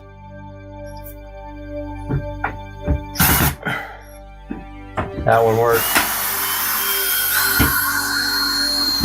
And that one finally kicked in. So there is our speaker installed. And then we take our cover plate, or speaker grill, try to call it a cover plate. Sometimes these are a bit hard to get in. Sometimes I have to bend them. But the key is getting them even on all sides. And I've fought with these for 20 minutes sometimes because of just this. It doesn't quite fit. And then you have to bend. Make sure it's like even on all sides. Oh man, my arm is burning so bad. You might have to bend the grill to get it in.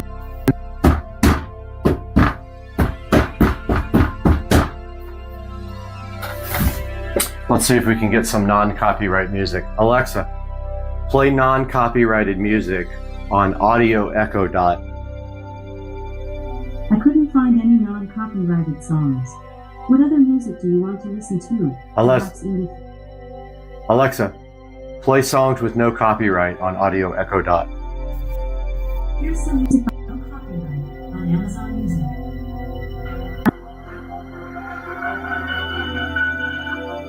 Alexa, raise the volume on Audio Echo Dot. Okay, it's on. Play. Alexa, raise the volume on Audio Echo Dot. Fit and finish is really good, as you can see. And I'll let you guys up here. That's what it looks like. I'm going to go ahead and stop and zoom out. All right, we're back playing hopefully non-copyrighted music. Got good bass, good treble, good frequency response. Fit and finish is really good.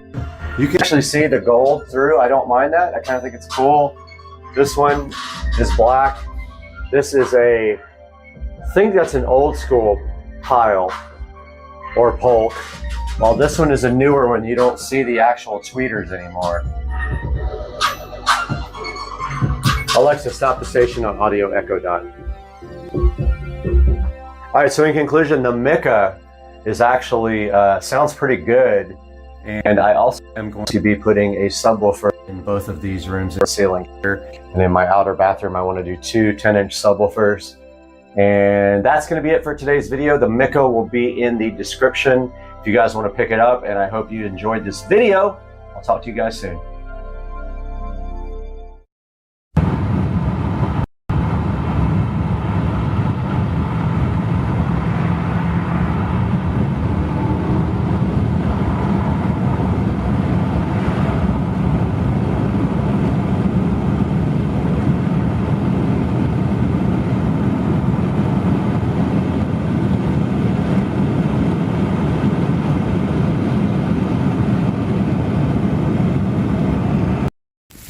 Oh God, this alligator actually took the onion. Shut up, he's eating the onion. You have got to be kidding me. I've never seen an alligator eat an onion before, and he took it. What's happening, everybody? Just got back from Stage 6 Motorsports. Wanted to give you guys a little bit of an update on what's going on with the car. Looking at getting custom cold air intakes made for the car. There's very little out there for this car, so it will be a custom job. Stage 6 says they are going to tackle it, so made an appointment for the 16th to get cold air intakes put on the car. In just a few minutes I'll open up the hood, give you guys a little bit of a tour of what has to be done in order to get this done. And it is 30 degrees here at night right now in Florida, and 37 right now during the daytime, if you guys can even believe that. It's terrible. just a couple minutes, I'll update you under the hood. All right, we're out here taking a look at the engine bay of the FL65. 6-liter V12 twin turbo right here, custom made by this cat here, whoever that is. Somebody Schmidt. Jonathan Schmidt, which is a guy I work with. And I'm gonna have to send him a text to that and show him that he made my engine. Anyway, taking a look at this engine we see right here, we've got our air boxes right here. And then on each side we have a tube that runs here, and I went ahead and loosened this. Hint, hint, all the tabs are broken, remember, from my video where I made, where I plasti dipped this grill. All those tabs are broken. So as you can see right here, those come down to right about here somewhere. And that's where the cold air goes in, right there on that side. So here's the thing about these intakes on the SL65. The air boxes are extremely restricted. And take a look at the airflow here. It goes from under here all the way up through there. And then in here, right there, it makes a turn back down. And there you can clearly see, excuse me, I've been sick for about a week with a flu. Clearly see the intake of the turbo right there. So what's going to happen next is I talked to the guys over at Stage 6 Motorsports. It's a pretty complicated job that there's no way I can do myself. There's not any aftermarket options for this car except doing like a Rentec airbox, and basically it's almost the same thing as this. The best way to get cold air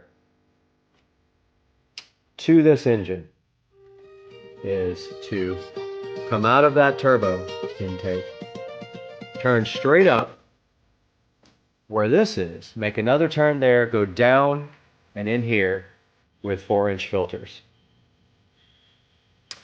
So the setup is going to be a 4-inch filter here and a 4-inch filter here, either angled this way or directly facing each other.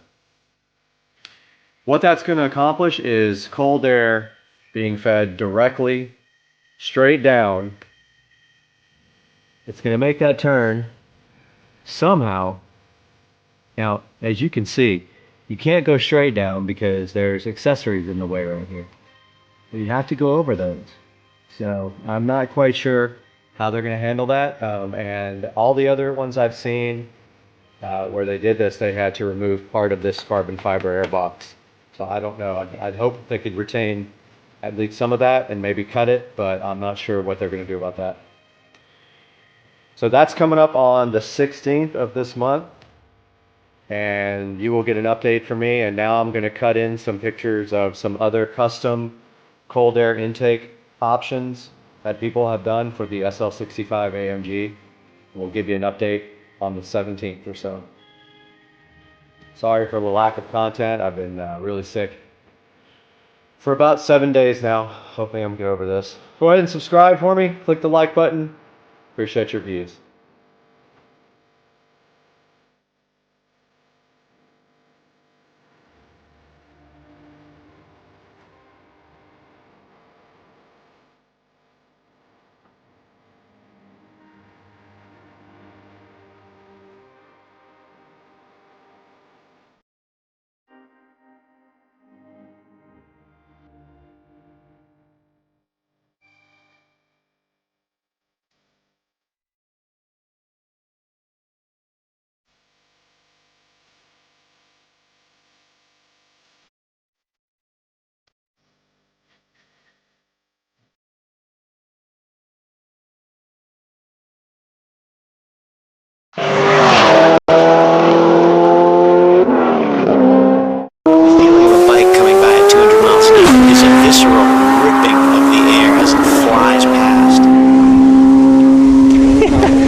He blows my camera sideways.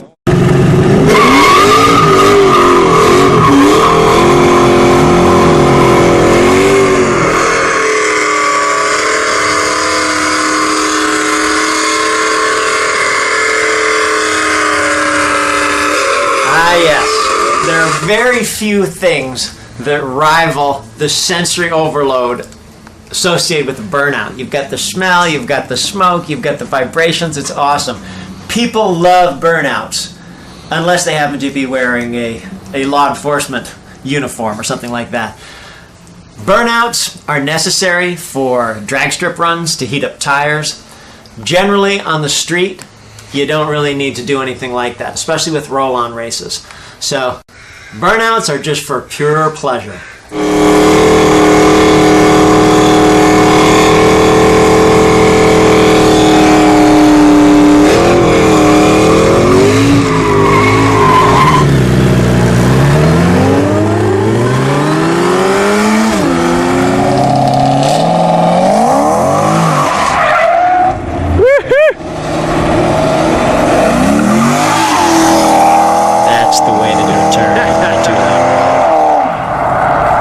That's what we like to see.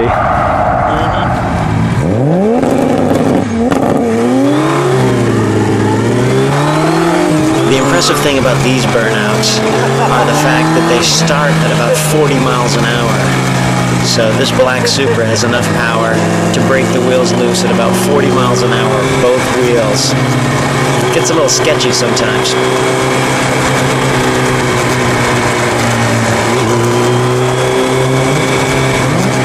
Being careful about the rider in front.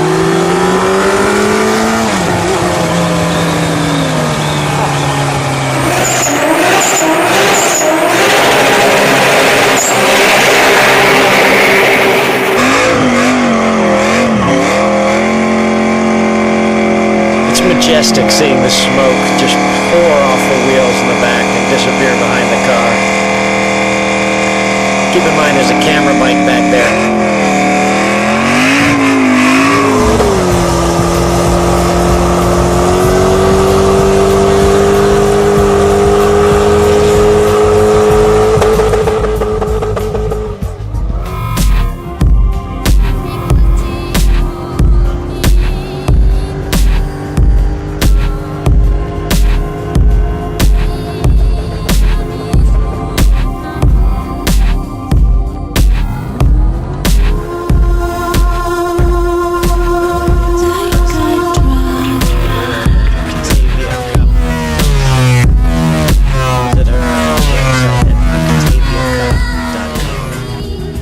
That burnout was seen by an officer perched at the side of the road about 5 miles away, so we had a little talk afterwards. Everybody drove away and lived happily ever after.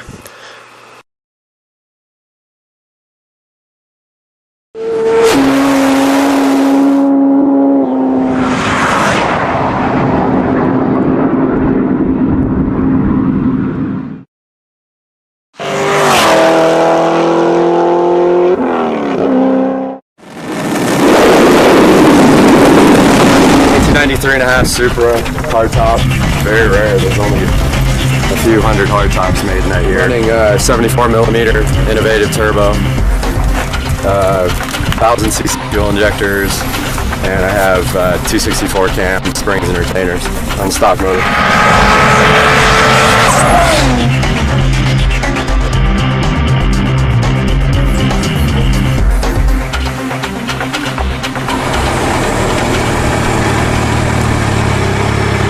You guys might want to take another 100 yards just so that you're comfortable right where you want to be when you take off. It's nice to roll at your speed and just set your gear where you want to be. So about another 100 yards.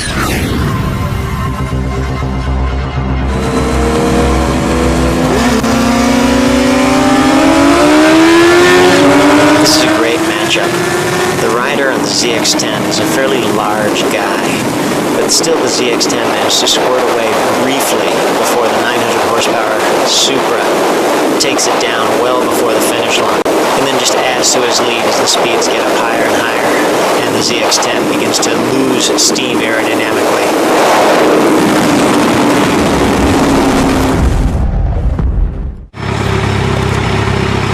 think that boy has about 900 horsepower. That was nice.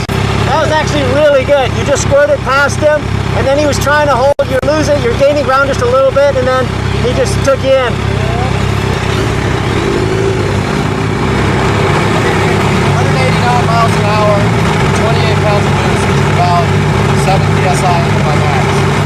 Very nice. It's probably got another 100 horsepower. Oh, you'll need that for the ZX14. That was really good. It was about what I expected, in that he took off just a little bit and you chased him down. Once the speed gets high, he's going to run out.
pretty wild.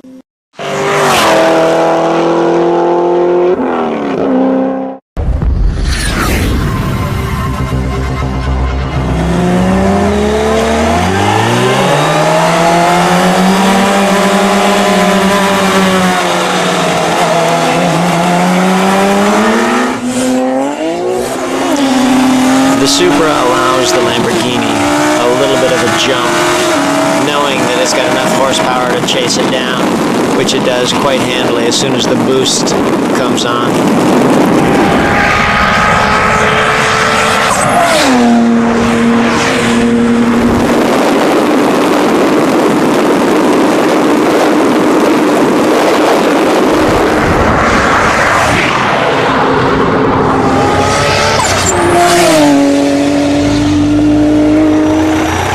Super's fast. Super's fast? Lambo's not so fast.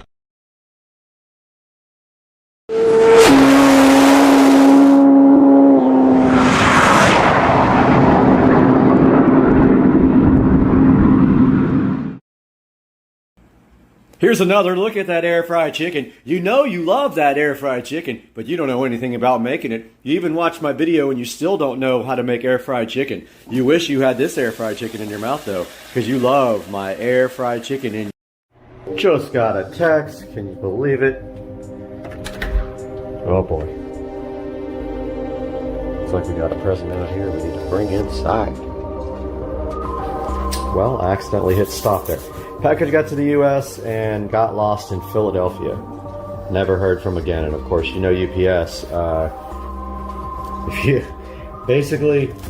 your package doesn't show up, that's the last time you're ever going to hear from them. Because investigation did nothing. Never even heard from those guys after an investigation was opened on the package. So the guys at ID4 decided to go ahead and ship me another one. Very difficult to unbox and film at the same time, but we're going to do that. So here we go. We have the ID4 digital gauge cluster here. We're going to be right back. All right, so full of peanuts. That's good, right?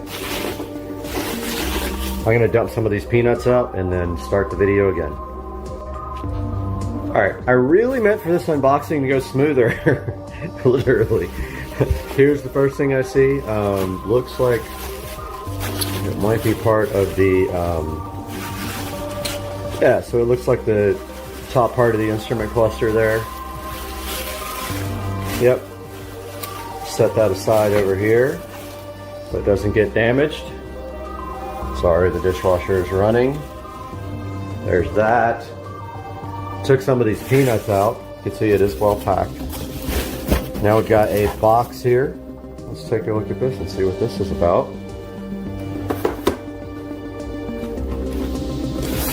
All right, there's my receipt too. I paid well over $1,000 for this setup, and I got a bunch of options. I really wanted some of the options that allow you to plug in the USB without getting to the back of the instrument cluster, and also I wanted the keypad option. Looks like we got some of that stuff here.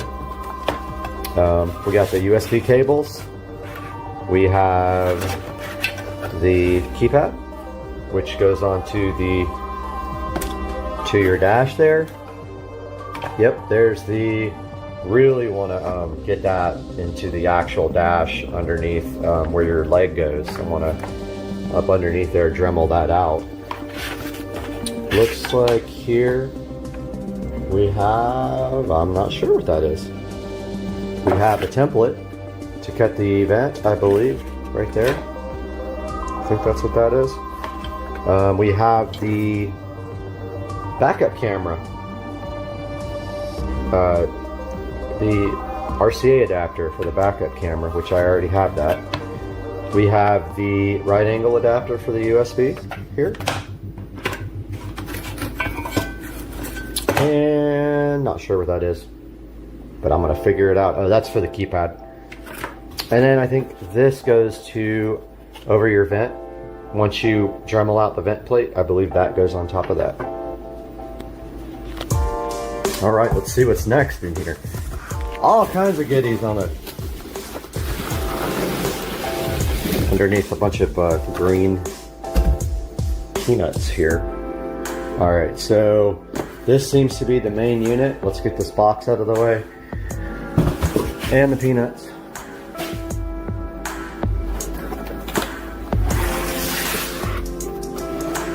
Yep. So yeah, I really felt bad for these guys because they had to make me a new one after UPS lost it, and hopefully they get all their money back. I'm gonna go ahead and unbox this and restart.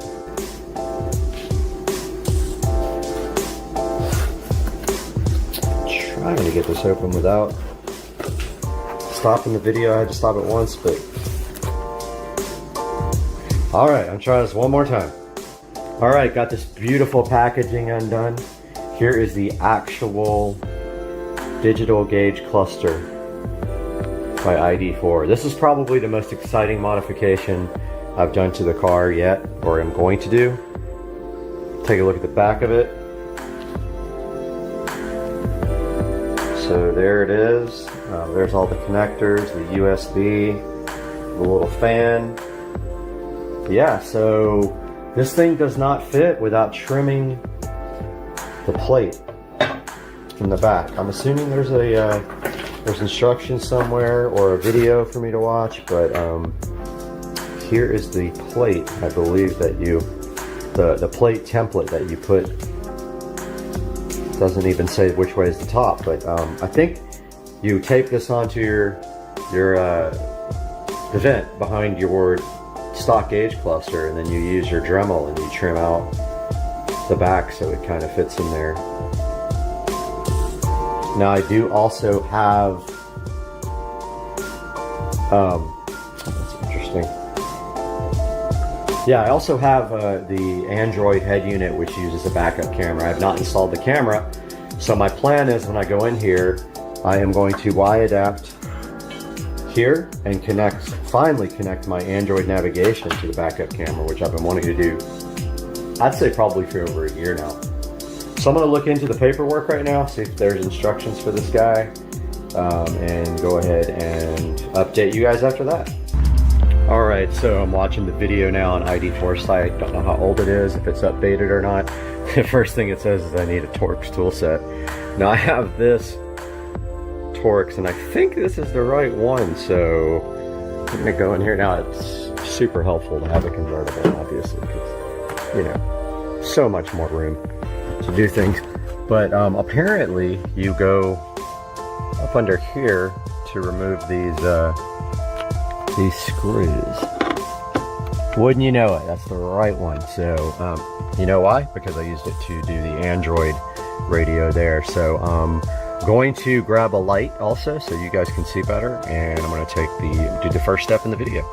All right, first things first, I went ahead and hooked up my battery charger because I have a feeling I'm going to have the doors open for a while and it's going to cause some current draw. I do have it on the lowest possible setting here. It's not a bad idea to use a thing like a battery tender here that I have to top off your battery every once in a while if you know, keep your battery in tip-top shape. But if you guys don't know it, you can hook your any jumper cables or anything up to the front posts here. That's what those are designed for. Now, I have a feeling this is going to take me a while. Also got a light set up in here for a little bit extra lighting. So I'm going to get my next step ready. I'm going to go ahead and try to take out these screws up here by hand. Let's see what happens. Oh wow, yeah. Apparently you don't need a lot of torque here because these are hand tight. And I thought about getting my small screwdriver out, my electric screwdriver out for this, but they're just, it's in an awkward place. I don't think you'll be able to get that in here. So here's the second one here. Let's see if I can get underneath this. Nope, there's not a good place to go. Alright, this is kind of hard to get out by, oh, there we go, came right out. Not a bad idea to have a place to put your screws, but BMW gives you one right there. All right, second screw coming out. And out. I'm gonna go ahead and check the instructions and check back with you guys. All right, guys, so the next step is you just should be able to just pull the cluster. Everything's difficult with one hand. But yeah, look at that, it just comes right out. Pretty easy. Also, make sure that your steering wheel, I drive with the steering wheel all the way down, but make sure that it's all the way in the down position, otherwise it might be difficult to get this out. And there should be a connector on the back here. Now here's the next part that's going to be hard, is getting this out, because there's like literally no room. It's very hard. And you know what? I'm gonna go ahead and grab a towel and cover the steering wheel so I don't damage it. Okay guys, as you can see here, I covered up the steering wheel. And I think if you lift up, it will pop right out and be difficult with one hand. I'm really trying to do this while I film. Okay, there we go. So that is it. And now there is a connector on the back with a little clamp that you disconnect. Apparently, it is right there. I'm gonna do that now because it takes two hands. But you just pull the little protective lever over and then you disconnect it. Okay, so there is a little notch here on this connector that you have to push in to move the connector, to rotate the connector down. So just get a little screwdriver or something and push that notch in. This thing should come right out. And then we'll update you on the next steps. But this is our query now. We've got this vent that is right in the freaking way. Ideally, they would have made a vent that was pre-done, but they didn't do that. So we are going to be cutting this now. It's going to be scary and fun. Can't wait. All right, guys. So the next step here is we need to take out this air vent and the light switch. Looked like he just popped this off, but I advise you to get. Whoops. Lost the tool right there. I advise you to get this. This is a trim kit. This has all the tools you need to deal with trim stuff in any vehicle. So there is a little, I'm sure this literally pops right off in the video. Let's see what he does here.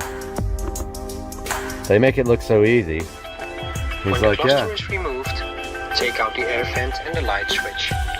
In a very heavy German accent, take out the air vent and the light switch. So I can relate because I'm half German. So got this tool here. Now you see this thing is specifically designed not to hurt your trim because it's got plastic on the back. Watch me break it right in front of the whole entire world of 5 people that'll watch the video. Okay, so that popped right out. You don't want to break the tabs, so just be careful or you'll be on one of those videos where it's like dying inside. So I'm going to be doing this again because I'm going to be painting this trim in the coming week, but I wanted to go ahead and do this first. But yeah, so wow, check that out. Now we also got to take out the headlight switch, but now that you're in it, I'm assuming it pops right out. I am assuming. Okay. Boy, I love how much focus. I love how much space there is. Look at this. Amazing. All right, let's see what we do next here on the video.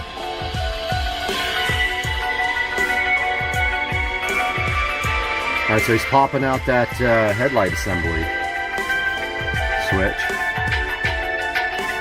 I don't think we need to take it off. That seems a little bit too. It hangs down. Make sure it is aligned to the right on left-hand drive vehicles. On right-hand drive vehicles, it must be aligned to the left. Okay, so the sticker must be aligned on the lowest part of the air tube. All right, so he's saying to get the sticker. Cut out the sticker and place it over the air tube. It came with it. Make sure it is aligned to the right. All right, well, let's go. I'll go grab the sticker and see what he's talking about here. All right, so this thing has to be cut out apparently. So I am going to take a few minutes now. Go ahead and cut this out to the best of my abilities, which is 0. I'm going to drink some non-alcoholic water that tastes exactly like water, and I will be right back with a nice cut template. Just watch the video. Hopefully I did this correctly. I've got the video up right here. I mean, that apparently is how you cut this out, right? And then, so you do it. Make sure it is aligned to the right and left-hand drive vehicles. So, on right-hand drive vehicles, it must be aligned to the left. he's on a left-hand drive vehicle, so he's aligning it like this, and it kind of bends over, goes to the bottom of the air vent, As shown in the picture. and then you cut everything except this. Tube is still in the vehicle. Place the metal shield to cover the hole in the air tube. Metal shield and cover was. Time to install the vehicle interface. I lost the metal shield and cover. Oh, right here. Duh. Here's the metal shield and cover that goes over what you cut out. All right, let's go try the next step here with. Oh, here's Mr. Bink. I know. Kitty, are you hungry? Oh, you're such a good kitty. Are you gonna stay with me forever? Okay guys, so I got this into the air vent area. It's gonna be an adventure. So I literally use shipping tape, and you can see where the lines are folded right here. So take your template, fold it over there. I taped it multiple places. I am going to get my Dremel. I'm gonna watch the video and make sure that I cut, you know, I think this is supposed to be like, yeah, okay, so I've got it taped wrong. So basically you Dremel the air vent there across where it curves, and you come straight down here. Mine is taped too low right there, so you can see where I messed up, but you get the idea. You're cutting the vent all the way from here over to here, and then straight down here to the bottom, and then you're going to match the picture here. Let me pull it up for you. So check this out. This is what's on the instructions. Place the metal shield to cover. So there's the instructions. Piece as shown in the picture. All right, see how they cut. While the air tube is Sorry, I still in dropped the it. vehicle. So that's all you're doing right now is you're dremeling, or whatever your favorite dash destruction method is. I know. Mr. Banks. He's still chilled. Mr. Banks. Such a good cat. Alright, I'm gonna load up the Dremel gun now.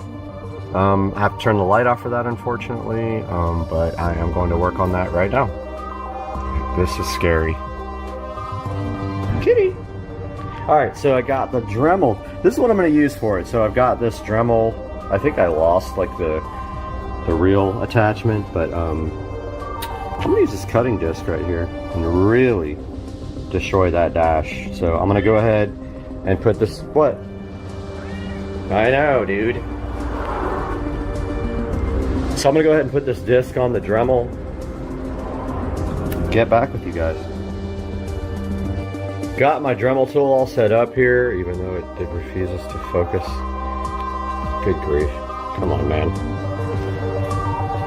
So yeah, gonna go ahead and mount this to the Dremel, and I'm gonna Dremel out that air vent and destroy my car. Got my Dremel tool on here, so this is just a regular cutting bit. Variable speed Dremel here. It's gonna be hard to get this thing in here and cut that. Seriously? I already broke the... Okay, I already broke it. Real life here. Banks is so vocal right now, but seriously, these cutting discs are so fragile, and I just literally touched it to something. You'll have to play with the Dremel speed. I keep it on a pretty high speed. I'm gonna go ahead and try this. I've been dreading doing this for months. I can't do this and film, but you see what's gonna happen right there. Around that template, right around the edge of that vent, I'm going to cut that, and I'll get back to you guys after I have destroyed my amazing car. Okay guys, so trial and error. This is what I've got here. So basically what I found out after playing with this is your best bet for cutting this is not a Dremel. It's very thin. They don't explain this to you, but this knife here is all I needed. I cut this original slice with the Dremel. The problem is the Dremel can't get into the space, so I cut the rest with this. Now, It seems like, what good would this do? I don't understand. We're going to find out here though very quickly, because this little piece is going to go here. I'm going to retrieve that and see if I actually did this right, but it's really rough. You can see here there's still like a little bit here. I'm going to trim off. All that has to be gone for this plate to work properly.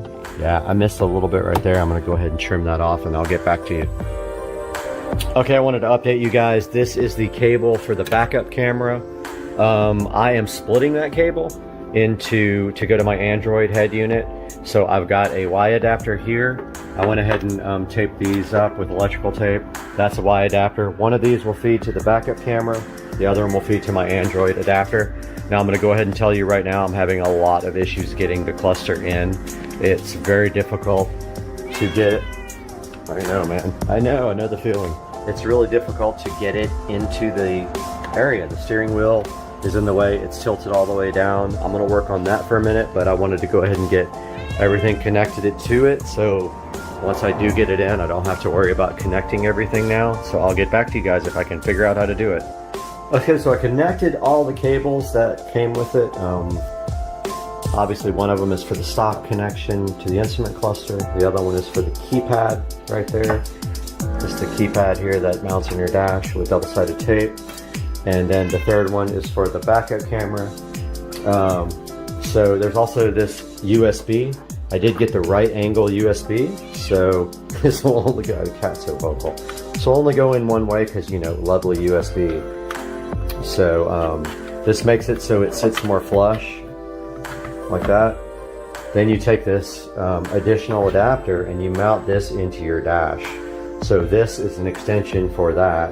Now at the same time, this thing is very hard to get in the dash, so I'm still working on how to do that. And once I figure it out, I'll let you guys know.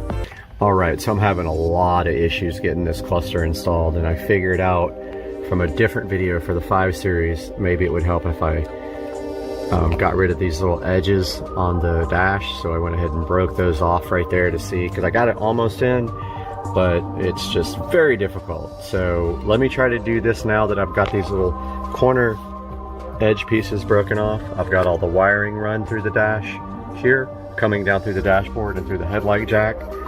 Let me give this a shot. Oh, also I taped up here because it started to, this is really like taking, my car's taking a beating on this. Yeah, see, I already scarred up my car. This is really, I'm having issues here. Be back. Okay, I'm ready to punch myself in the face. I think I've messed my car up so many different ways and scratched every single thing up, including my steering wheel, which was perfect. My dash was perfect. It's all messed up. This is a very hard install.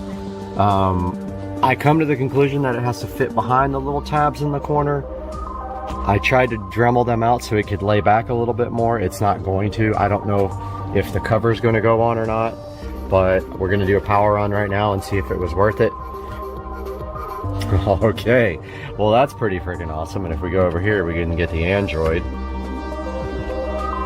All right, so now the challenge is getting this thing mounted and getting this trim ring on. And oh, also, by the way, during this whole process, I lost this little clip. Yep. So now I don't know what I'm going to do about that. I don't have it. It fell into the dash. It's freaking gone. I'm going to work on this. Goodbye. All right, so it is the next day. Wow. What a night. What can I say? I spent 5 hours trying to get this thing installed yesterday. All I can say is this about this, because I don't want to give the company a bad rap at all. So the first package I got from them got lost. Not their fault. Second package came. I followed the instructions. I cut the air vent. Still, I could not get this thing installed. Now, I made the biggest mistake in the world. I didn't protect my steering wheel and my cover here for the steering wheel that great, and yeah, I scratched up my interior, which was perfect before. My steering wheel has marks on it now, which it did not before. So that was my impatience after being frustrated with this thing. Also, it is not lined up correctly. It needs to go down about 1/4 of an inch, so I'm going to be removing it again and cutting away some more of the vent, and I want to go get some of that flexible aluminum tape instead of the little cover that they supply to fill the vent. So for now, I stuffed a towel in the vent to keep the air going, but I want to show you guys what this thing looks like. And again, I actually scratched up the screen right here just a tiny bit, which I think might come out with plastic polish. I scratched up my steering wheel. I scratched up my top of the steering wheel cover. I scratched up my dash out of frustration, and then in the last just ditch effort to ruin my entire car, I scratched my tint right here. So wonderful, now I have scratched up front tint. So overall experience with this has been a nightmare. This is all I'll say. It is still so hard to get in that I had to force it into the position where it is now, and I didn't use the stock factory screw holes. I put self-tapping screws in wherever this thing would go, but it is in. But you can see at the bottom, the lip is showing there. That needs to be fixed. So let's start it up and show you what it's like. So I don't know why the, okay, so high battery drain is on, which I don't understand why. The car's been off. That's something I need to look at. And actually the car's on a charger right now, so that's interesting. High battery drain, okay. Increased battery. Okay, so that's new since I put the screen in. But as you can see here, I got the screen installed and I did configure it. There's the RPMs, and this is how it looks. And you can either use your stock here to go into the menu. So you push in the menu button there, and that's where you have the configuration items. I do have it on, I'm not sure which one I have it on right now. I think this is one of the sport ones. I think it's Fierce is what it's called. But inside that menu, that's where you set up all the options for the screen. You can set up a display for when you're normally driving, and then when you go into sport. So you notice how when I go into sport, I have it changed to a different theme, which is called orange. I don't know, sport orange or something like that. I can't remember what it's called. But notice, like, I've configured it the way I wanted it. I set up horsepower and torque right here as the extra gauge that I wanted. I got the M Sport logo. Pretty cool. Now it doesn't show boost. I heard they're working on that, but I don't know if that's ever going to be available.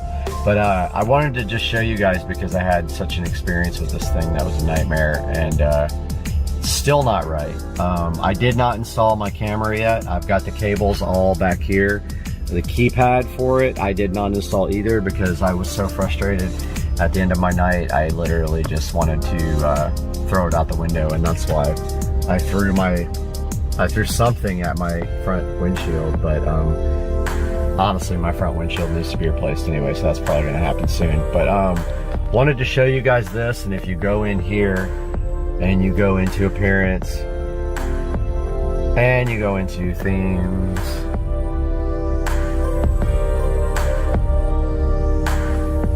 and default themes. So default means when you're not in sport mode. There's that classic analog, modern analog, classic orange, modern orange, bright blaze. Okay, that's what I have set for when I go into sport mode.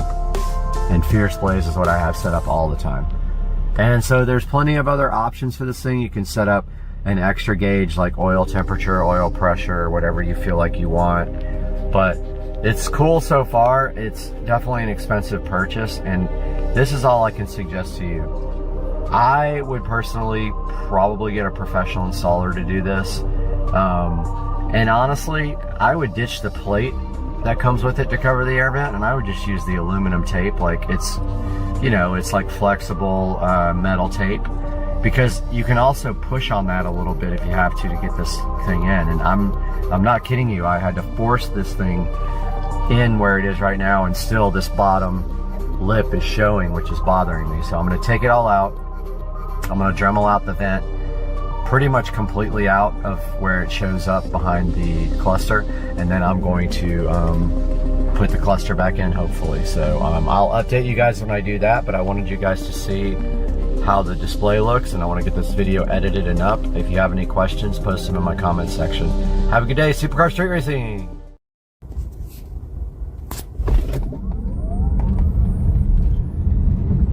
Oh, dang!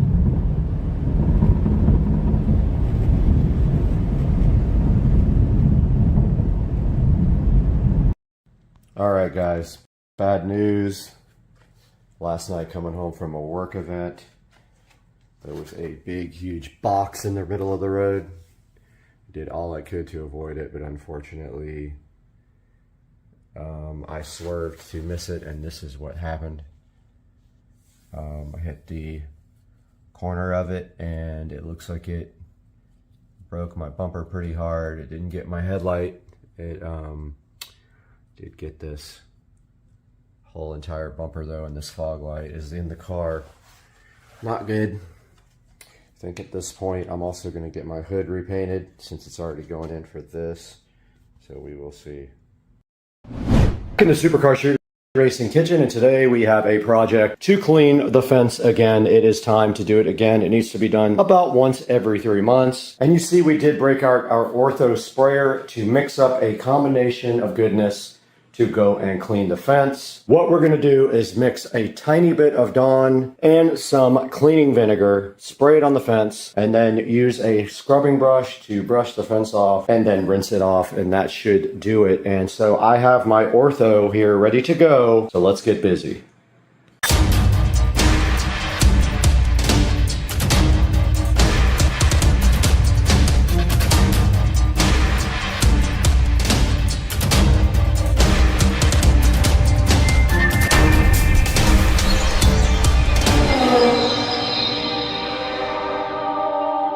Guys, Supercar Street Racing back in full effect after a short break and one video after that. We decided to come back and do this project before we head out on vacation. We are going to be cleaning the white vinyl fence again, and this time there is a few areas down by the pond that are starting to look mildewed and rough. I'll be using cleaning vinegar, and I'll be using the spray bottle and a all-purpose brush. And the first thing we're gonna do is mix a little bit of Dawn into this, then water, then the cleaning vinegar, rest of this at least into that jug, and then maybe a little from that jug as well. And I think that's all it's gonna take. If I was reading online, I do have other stuff down here, but it is a vinyl fence and you're not supposed to really put any harsh chemicals on it. Soap, water, and cleaning vinegar should be fine. I don't want to use all this because my housekeeper uses it and I'll have to go replace it before I leave on the cruise, but yeah, let's go ahead and get this stuff mixed up. I know you guys noticed that my appliances are all gone. They will be here on the 28th, but let's go ahead and get this bottle full of some soap and vinegar. I am going to put very little soap because it will foam up a lot. And then I'm going to pour this vinegar in there. This is cleaning vinegar. This is White House all natural cleaning vinegar. We're going to follow that up with cold water because I don't have hot water in here because it is turned off because the dishwasher is disconnected. Cold water's fine though, I think. Should be alright. I'm going to do it slowly because I don't want it to foam like crazy. And if it doesn't look like it's enough soap, I will add a few more drops. Okay, it's not foaming real bad, so I'm going to put a couple more drops in there. And I am doing it slowly simply because I don't want soap bubbles pouring out the top. Go all the way up to about right here, because when you put the plunger in, it raises the level up. And I have about 2.5 hours to get this done before I have to work. All right.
Alright, we did get the entire fence cleaned except for the one around the pool equipment. That one is much newer, but it still needs to be cleaned. They all do every 3 or 4 months, and it is about a 2-hour job if you do it alone. And you can see the fence looks awesome, especially down here by the pond. It was really bad because it sits under trees and closer to the water and everything. But yeah, it came out awesome. The mixture really didn't help. It was just really soap and water, probably would have done the same thing. But I hope you guys enjoyed the video, and I'm gonna jump in the pool.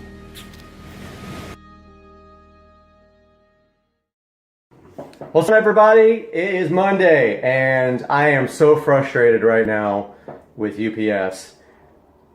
My wheels and tires were supposed to be at the shop on Friday. 3 of the 4 wheels and tires were delivered. The other wheel and tire has been saying out for delivery for 2 days now. I am at my wit's end with these guys. I've called them 10 times. Nobody can tell me where my package is. Today we've got an unboxing. As you can see by the title, this is the G paddles. This is to convert your button style shifter that was on the AMG, the early AMGs, to paddles. Let's take a look at this. Go ahead and open it up. This came from England. Just be aware if you order these that you will have to sign for the package. It kind of took me off guard, and got to the post office today. There were 700 people in line for the holidays. But thank goodness that some lady walked out and said, "Is anyone just picking up?" So first thing I noticed is the package is almost open, but oh well, hopefully there's nothing wrong with it. It says that the G paddles are inside and that there's instructions here. literally was hardly closed at all. Go ahead and get that rest of that open. See what's inside here. Looks like we got some instructions here about that they emailed me. The real instructions. And we've got this other page here.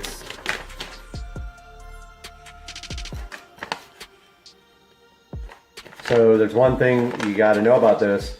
The factory button holder, which you will see when we install this, is very delicate. They do not make that button holder anymore. If you damage it, you need a new steering wheel. There are ways to get this thing out though, involving heating that unit, that button holder up so that it's more pliable. If you don't, you're gonna break this little tab off. Picture it like this. Basically, this is not dirty looking at all, is it? There is a little button holder. The stock button is has 2 tabs on the side like this that fit inside these little round things. Okay. To get that button out, you have to pop those little tabs out. But when you do, most people break off this little circle that covers it. It's almost, I don't even know how to describe it, but the pin goes inside this little half circle that allows it to turn. Most people break that off right there because they just are in too much of a hurry and they don't heat the housing. So inside here we've got this nifty little, I guess it's an air freshener, British flag air freshener. And then inside here we've got G paddles. So they are silver. You can get other colors, but I mean, if you really want other colors, just paint them. That's G paddle number 1. So there's the mechanism. So if you see what I'm saying here, these 2 pins, right there, they fit in 2 little circles that are pivot points, and this part presses the actual button, and this part would be this left side, I believe. So when you pull it towards you, it pushes the button. So that part inside the holder, button holder, that's part that goes around this pin is what people usually break off. So here is button number 2. I will put the instructions for this with this video. There's button number 2. So it's going to probably be like that, I'm guessing, but the opposite of the way it's facing you. That side would face you. There's the 2 together. So look for video number 2 of this, which would be installing these beautiful G-paddle button replacements. We'll throw these back in here right now.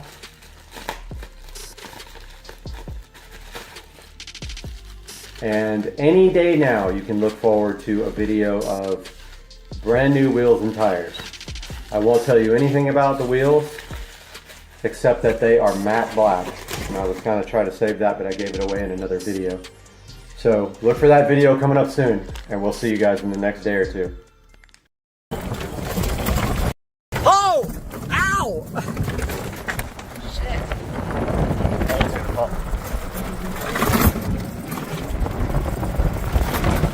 This is bad. Ow. Oh shit. Whoa! No! No! It's gonna flip! Ah! Shit. Okay. I remember this.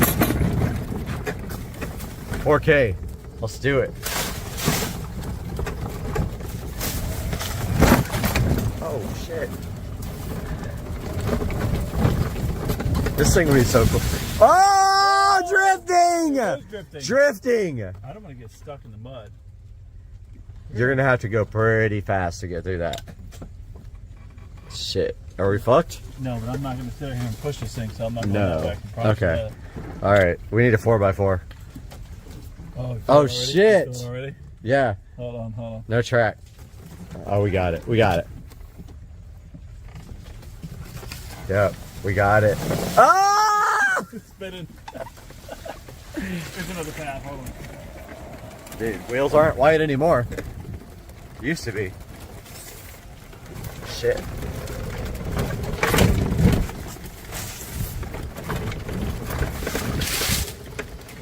Yes. Oh my god. You feel every little. Yeah. Ow! Ah! Oh! Ah! Fuck. Dude. More views.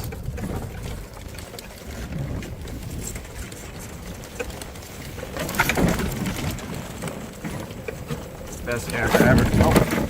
Fuck. Oh shit. Damn. Need a GoPro. That's what we need. GoPro mount right here. To rip the thing through the woods.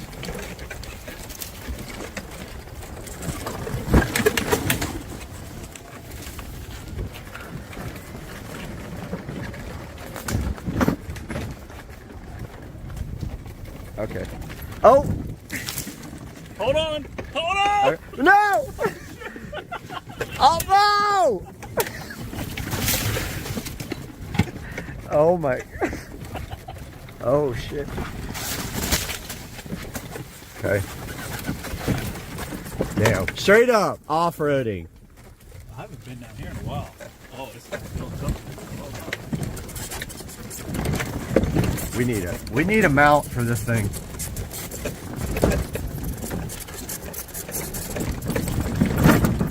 Oh. Oh. Tire swing. Tire pump. You want to swing on it? Tire pump. Dude, tire pump. That guy? Look at you crazy. Dude, I saw him the other day at the gas station getting Bud Light. No joke. Him and his buddy. Ow. Fuck. This thing is, there's no forgiveness at all in the suspension work.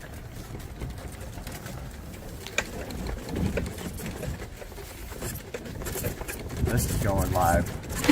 Oh! Oh! Drift. Adam LC. Damn, this thing has got. Oh! Oh! So close. Dude, this is sick. This is sick. I'm never taking my cart back here, ever. You should. No! That's Dude, cool. they got my pedal. Dude, a side-by-side back here would be so fun. Oh, Surfboard. you better hurry up. We gotta move this thing because here comes the yellow flies. Okay. You hear them coming? No. Oh, there they are.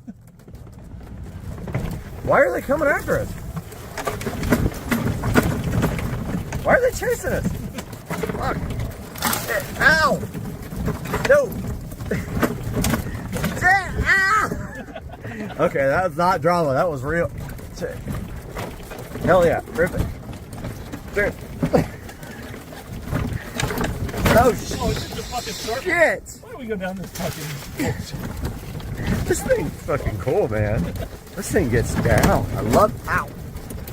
I love it. My spine is like. Oh fuck. Oh shit. I need it. Oh. Dude. Holy shit. This. I thought you were going down. Ow. God damn it. Oh fuck. Dude, that one drop off was a ravine. We hit that thing hard. Go that way. No. Oh, whoa, there's water down there. Yeah. Shit. That's the best video ever. This could get 1 million. Shit. Oh! God damn. Oh, shit. Oh, this is going straight on the chip. Whose house is that? God.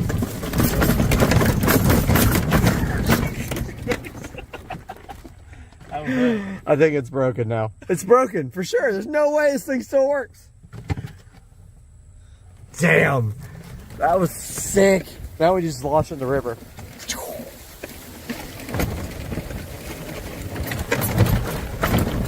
God Dude, this thing is a spine breaker.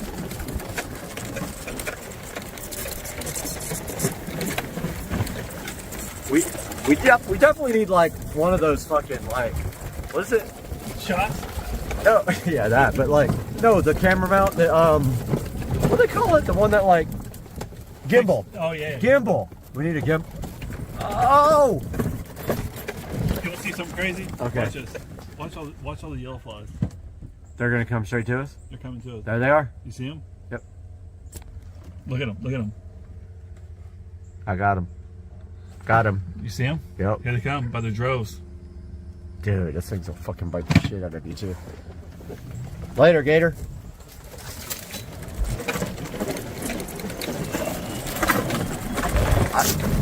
It's a turbo sound.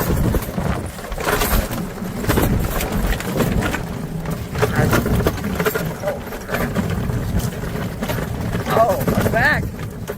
My neck. My back. My... Oh, target. Yeah, it's going straight up.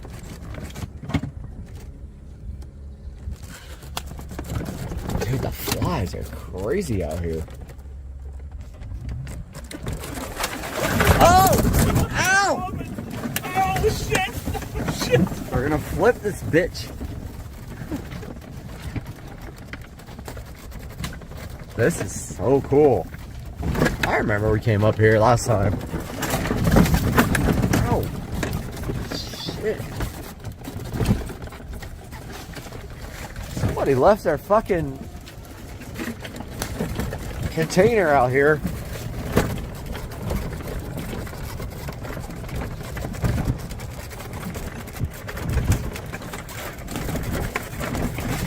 Dude.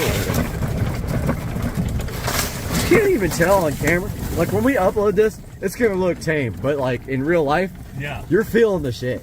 Like that hits your spinal cord. Whoa! Little drift. Oh. Tail out. Drift.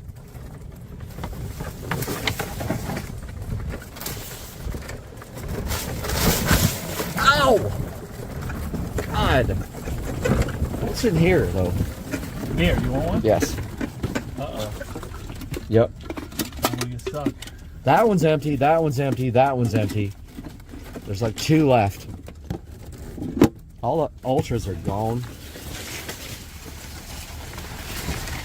Oh.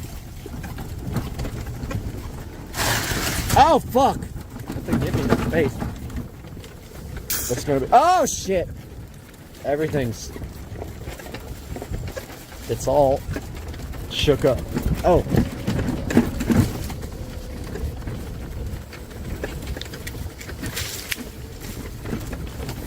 Oh, we gotta climb this hill. You ready?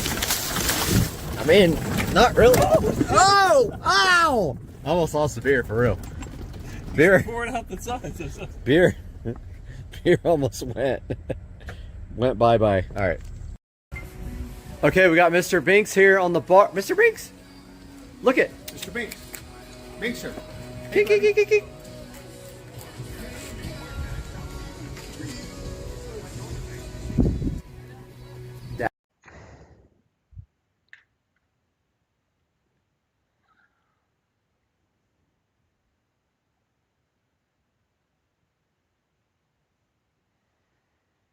All right, looks like we are live now. We're just waiting to see if anybody is going to join, but we are here to address some of the issues with Amazon possibly removing the download folder. So to put a little history into this, it's been going on for a little while now.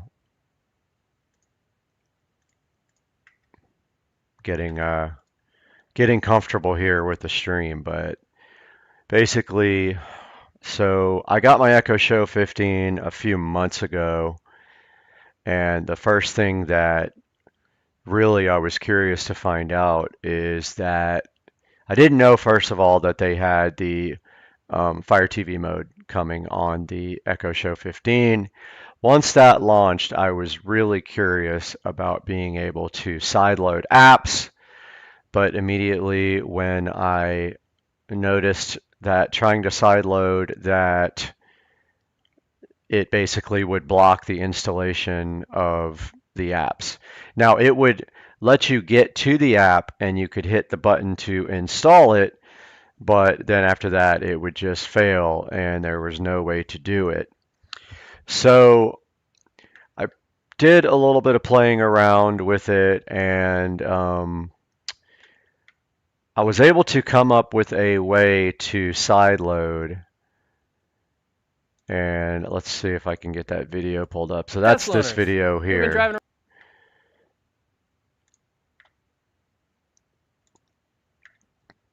Video did very well. It has about 80,000 views. And so basically this was the first, I believe, that I might have been the first person to actually sideload successfully on the device, although there may have been other people that did it, and AFTV probably tried it and did it, but I think I might have been the first one to publish a video on how to do this.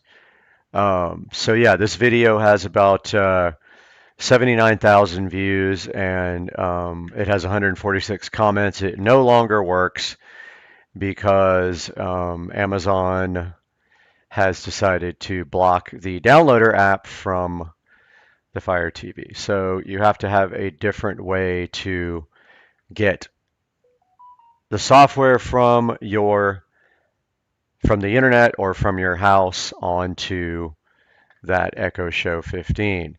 So then I published this workaround video. So this is called Workaround for Installing and Sideloading Kodi or any other app on the Echo Show 15. Now what this does is this works around it by getting the files on there a different way. So you can get them there a number of ways, and actually I pinned a comment here just now. You can do wireless file manager to transfer the files from the phone. You can use Explorer File Manager and File Manager for Fire TV, actually Wi-Fi FTP server and simple HTTP server plus can also do it. However, now people are actually saying that the downloads folder is no longer there, which that is a problem because when I was trying to install software, the only folder that I could get it to install from was downloads. So I haven't really looked at this wholly yet. I've got a bunch of comments here already. First comment here says no longer works, Amazon removed from the built-in file manager. However, I still have the downloads folder on my Echo Show 15, so I don't know what that is about. Now, the key is, of course, can we figure out a way to get a folder with permissions that is allowed to install on the Echo Show, because I don't believe we can use ADB to install remotely like you can on the Fire TV.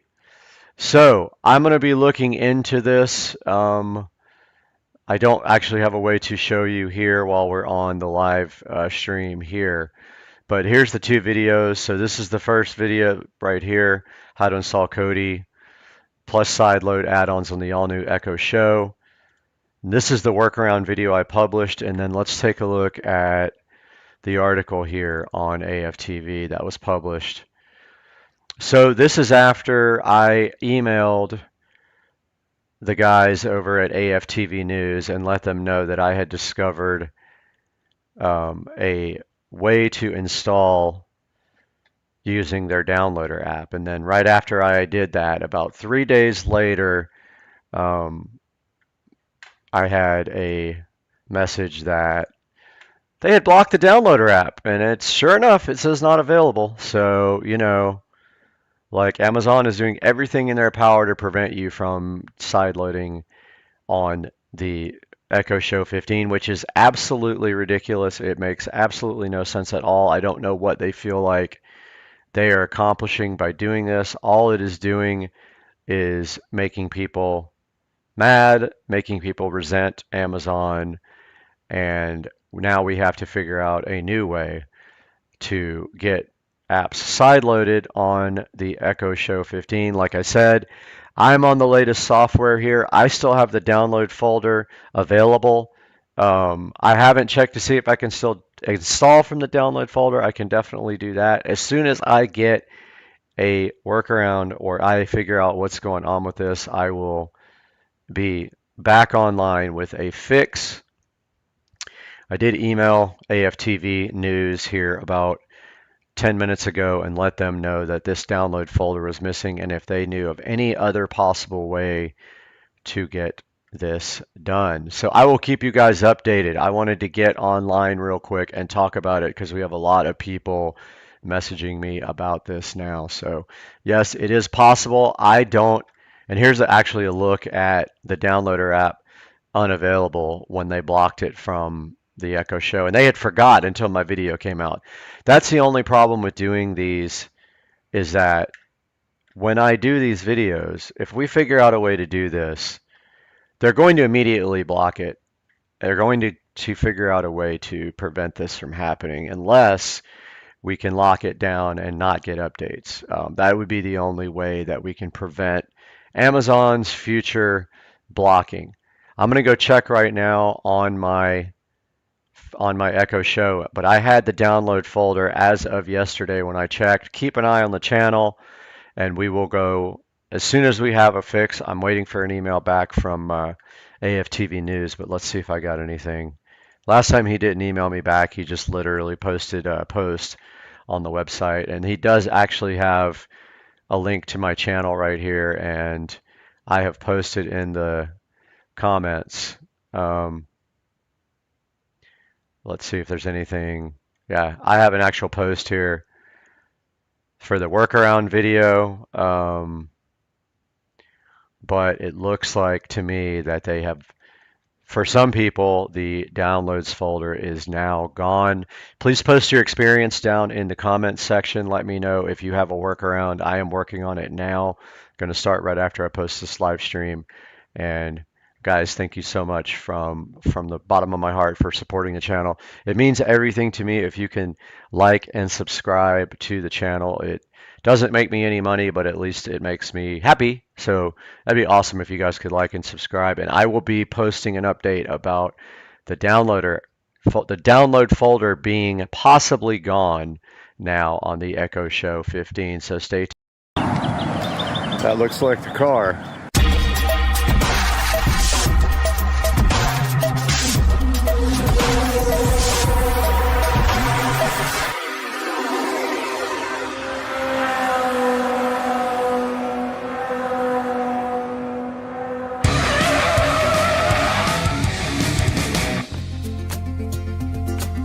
It's 4 a.m. as you guys can see,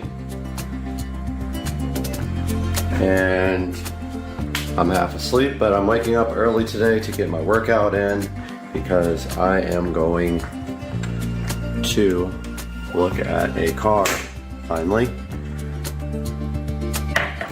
and you guys are going to figure that out today. All right, I'm a little bit more awake this time, and now Rich has come to my rescue and offered to drive me to the train station, and we're at Speedway getting gas. But yeah, we are started on our trip already, and the train is 45 minutes late already, so I don't know what that means for our trip. Ultimately, we're supposed to leave at 7:26, but the train is not even getting to the station until 45 minutes late, so we'll see what that means for the trip. I have no idea at this point. All right, we are out here at the Amtrak station.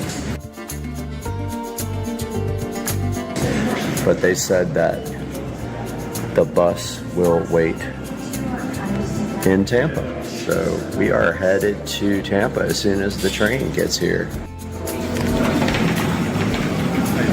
Good. Right. Well, I hear the train coming.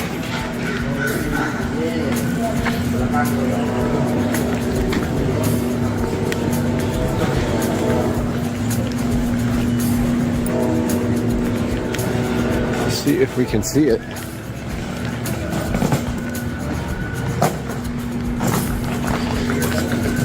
There's something.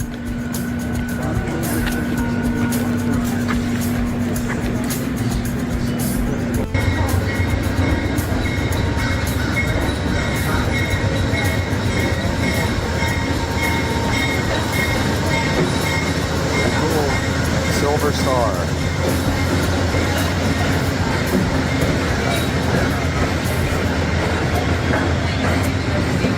I see people on it.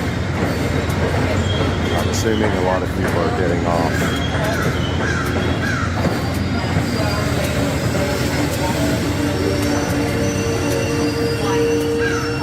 All right, let's get on.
Alright, we're on our way.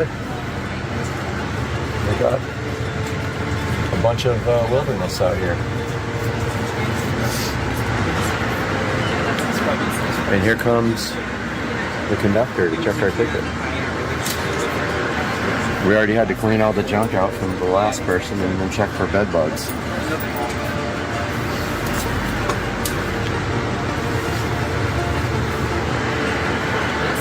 So then we will go to the cafe.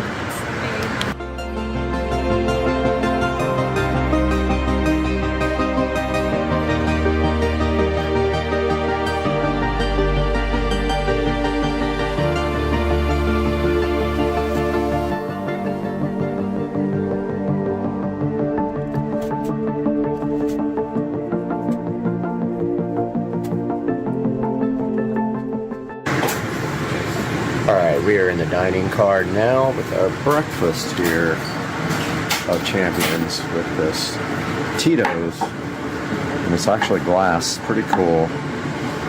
We got our Coke Zero here, glass, and then we got these egg bites. So, 0 carb egg bites. I'm gonna go ahead and check those out.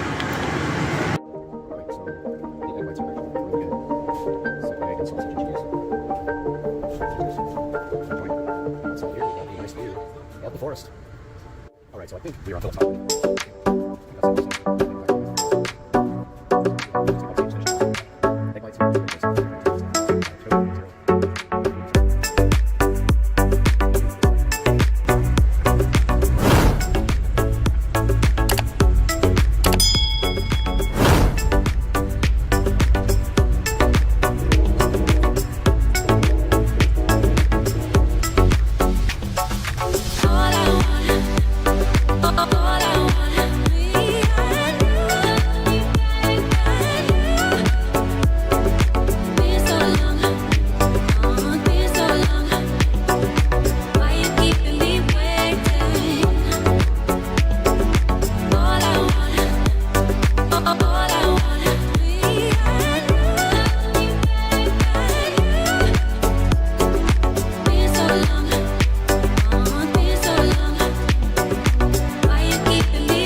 Alright, we're pulling into Orlando now. There is Orlando Station. About 45 minutes late to an hour late, I think, right now. And there the train.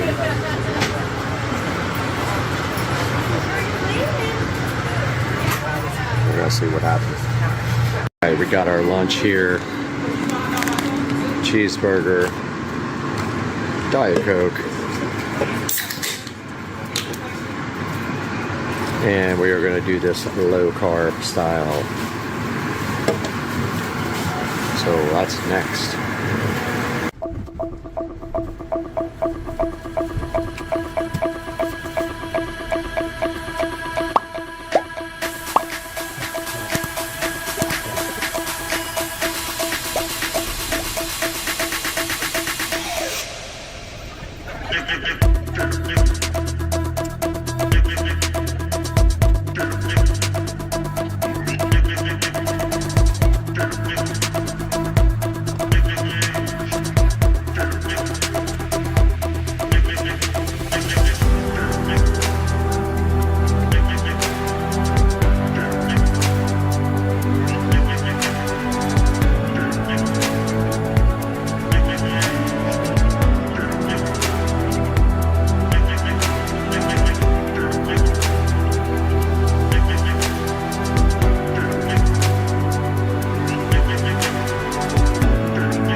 All right, we are almost in Tampa. About 20 minutes till we get to the station, 1:51 p.m. Who knows where we are now, outskirts of Tampa. Right, we have arrived in Tampa. We are unboarding, deboarding, detraining, untraining. I don't know what we're doing. But I gotta find the bus to Bradenton now, once I get off the train.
We are in Bradenton, waiting for the mystery car to show up. That is not it.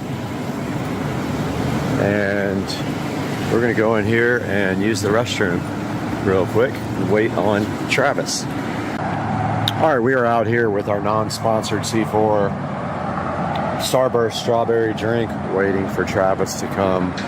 We are at the Bradenton Ellington bus stop, and Travis will be pulling up with our potential new vehicle any moment. I would like to get that coming in if I can, so you guys will know immediately when he pulls up what it is. So we will see him shortly. That's it, I think.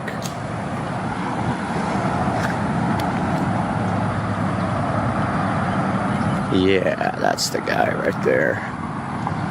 That's it. That looks like the car.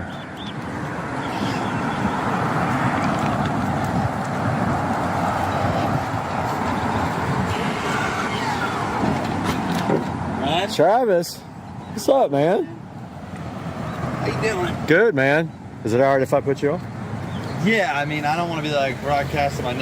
Yeah, you're good. You can do it. I'll cut that. Yeah, you're good. All right, man.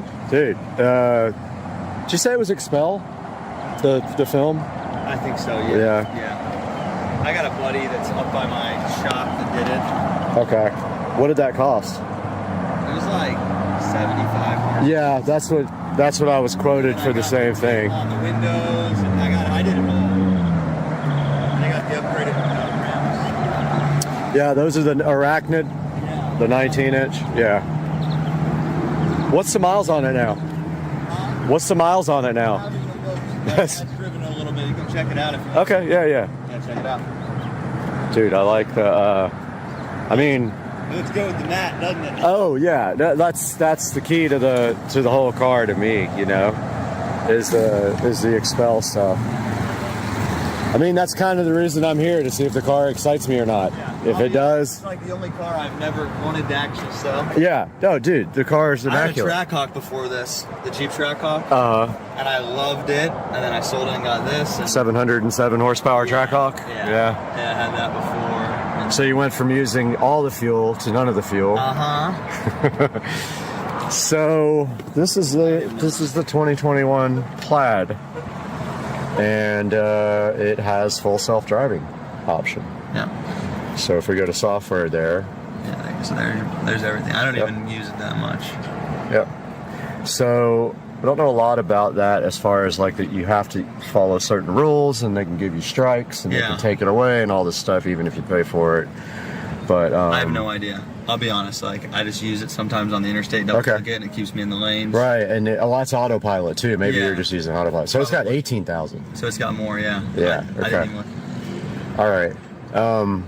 Okay. Yeah, so there's actually an update available. See, it always does this too. Like when it goes to warehouse, you plug it in, it'll update itself automatically. So are these the original tires too? No, they're brand new. Okay. You haven't ever had to do brakes or anything, right? I was actually just in an Uber and the guy was like, "That's got my oil change, dude, $100." And I'm like, "You don't ever have to get an oil change." And these things, which is like, all 4 tires are brand new? yeah, they should be. Maybe not. No, that's not new. Those don't look new. Those do. This is the back. So I put new ones on the back, but that's what it was. Front tour. Yeah, that's what it was. Yeah.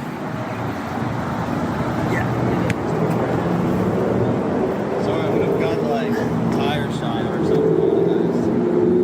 That's no big deal. I think it would meet those people out there. Rent.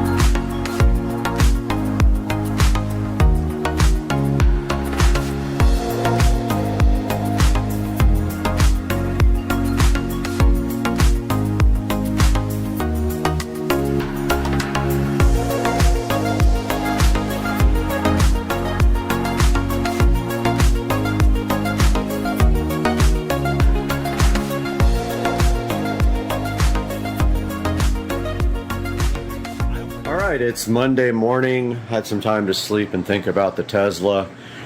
Does have way more miles on it than I thought, and it needs 2 front tires and a rear taillight replaced. This is my Airbnb, and it literally is a loft. It sleeps 4 people. Pretty cool loft up there. There's a lion up there as well for you if you like pets. And this is the other side. And it has a little fridge, AC, and it was about $100, and this is all I needed for the night. It has an outdoor shower and bathroom, so kind of interesting to take a shower in the cold with hot water. That does work. It just takes a while to get hot, but that is the good look at the Airbnb, and we're about to be heading to the bus station to get on the bus. Our first step of the trip back to Jacksonville is the bus from Bradenton to Orlando. This time we're riding the bus all the way to Orlando, then hopping on the train to Jacksonville. So we'll see you guys on the bus.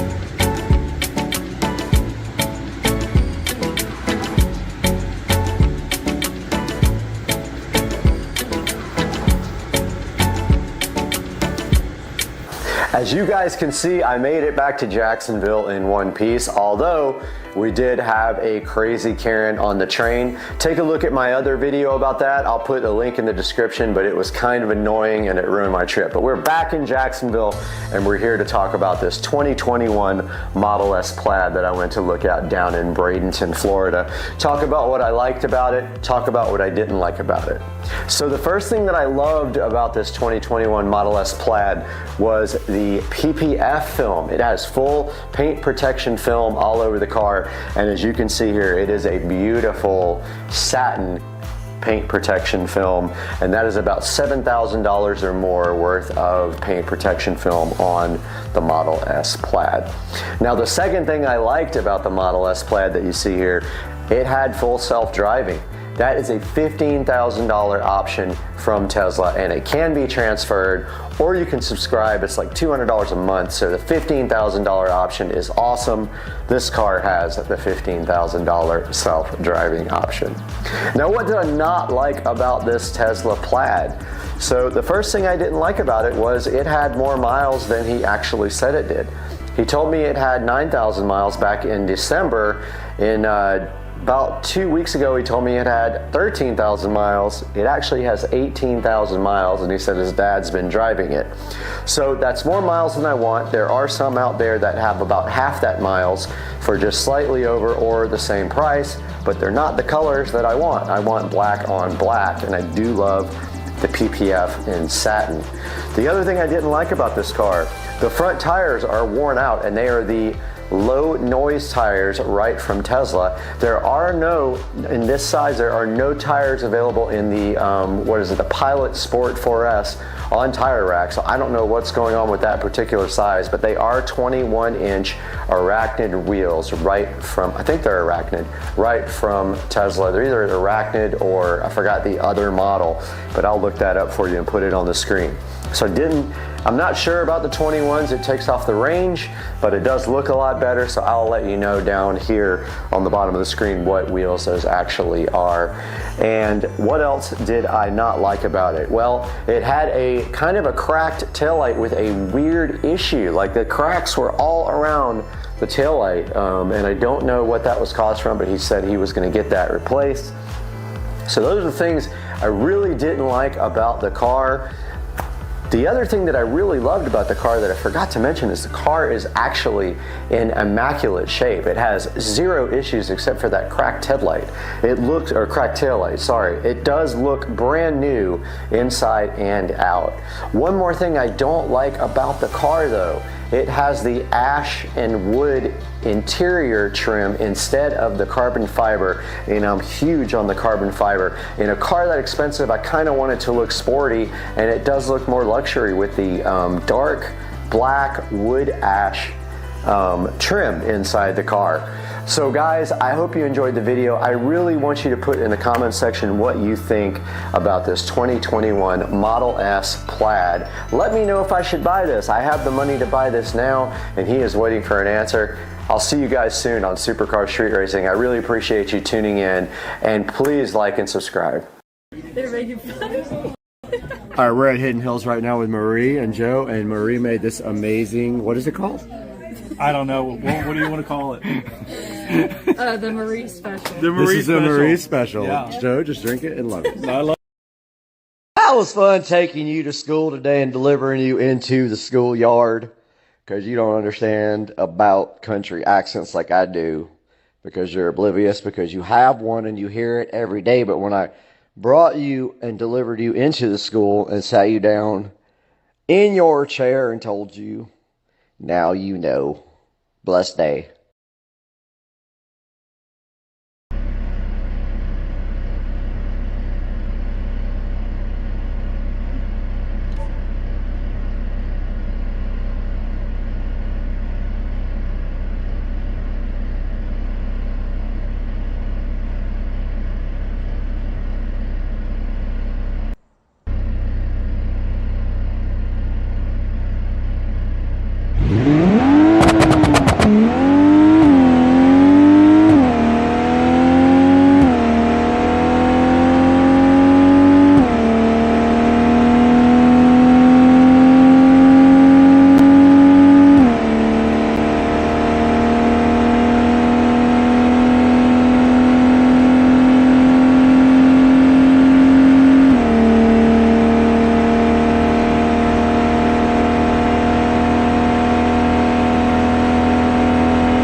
Guys, here's the Starlink mission.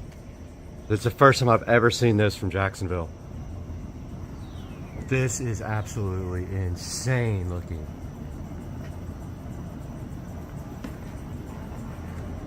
Oh, I see stage one. There's stage one coming home. Oh man, it went behind the trees. Do you see it? Oh, this is epic. This looks crazy.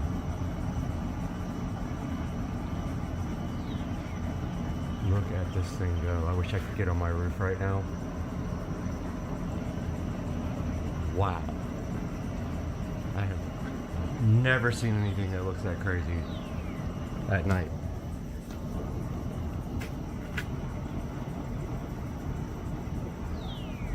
Oh man, this is so freaking cool.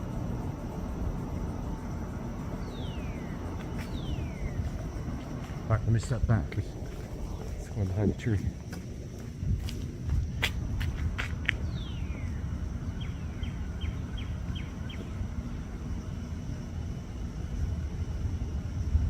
Dude, that is nuts. I was on the treadmill watching it live. And I'm thinking there's got to be a way you can see this from my house.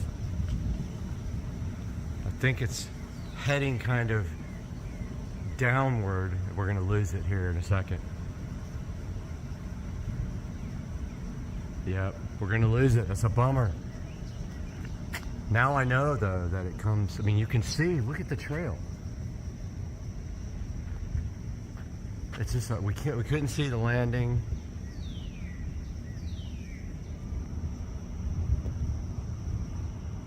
Look at the plume.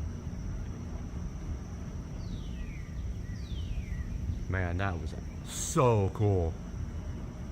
Wow. Literally made my day. Welcome back to the channel. And today, I know you guys are all curious what the heck an OTG is. So we're going to look into it. I mean, that's one right there.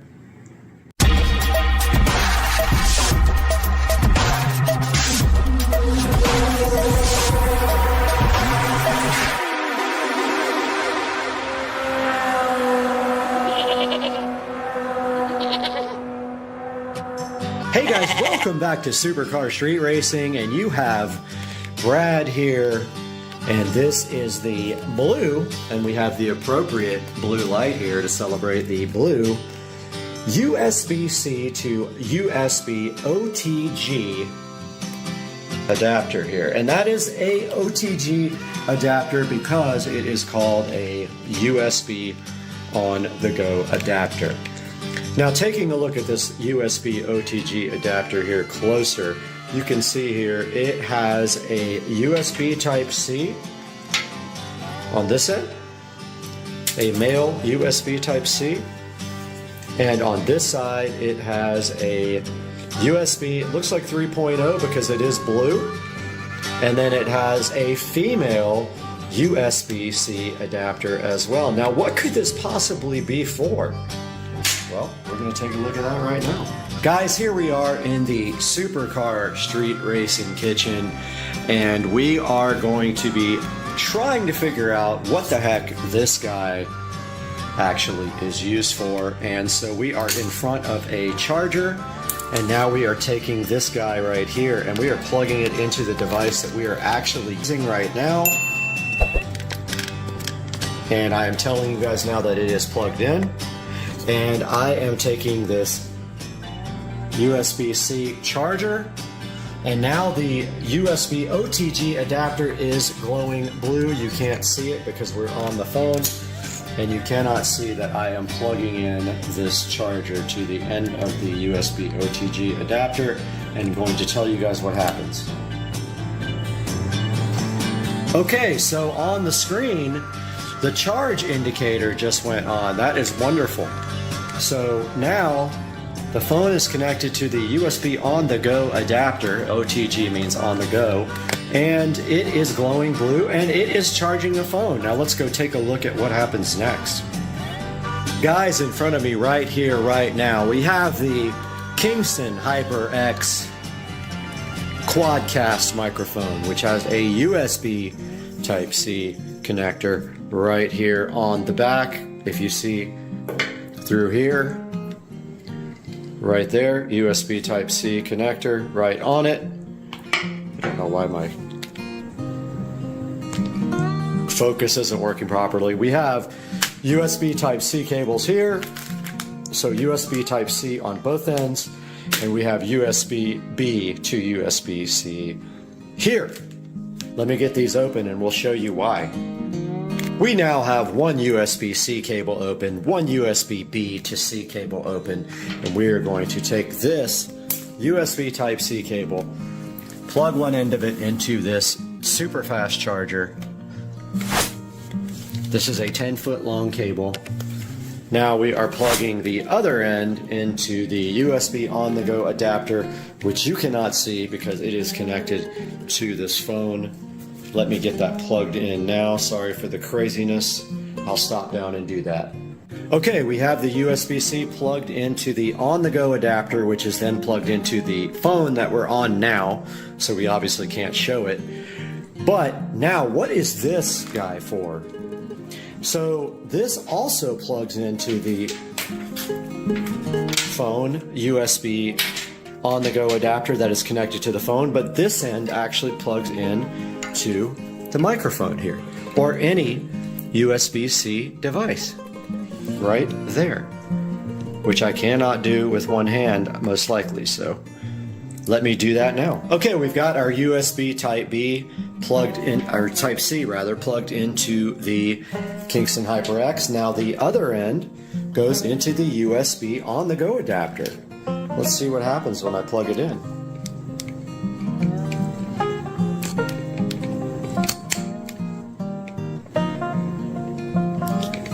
Absolutely nothing. It's supposed to light up. This might be upside down. So I read somewhere on the instructions that this only works one way. So let me get that turned over. Guys, we have the, let me turn the mic around.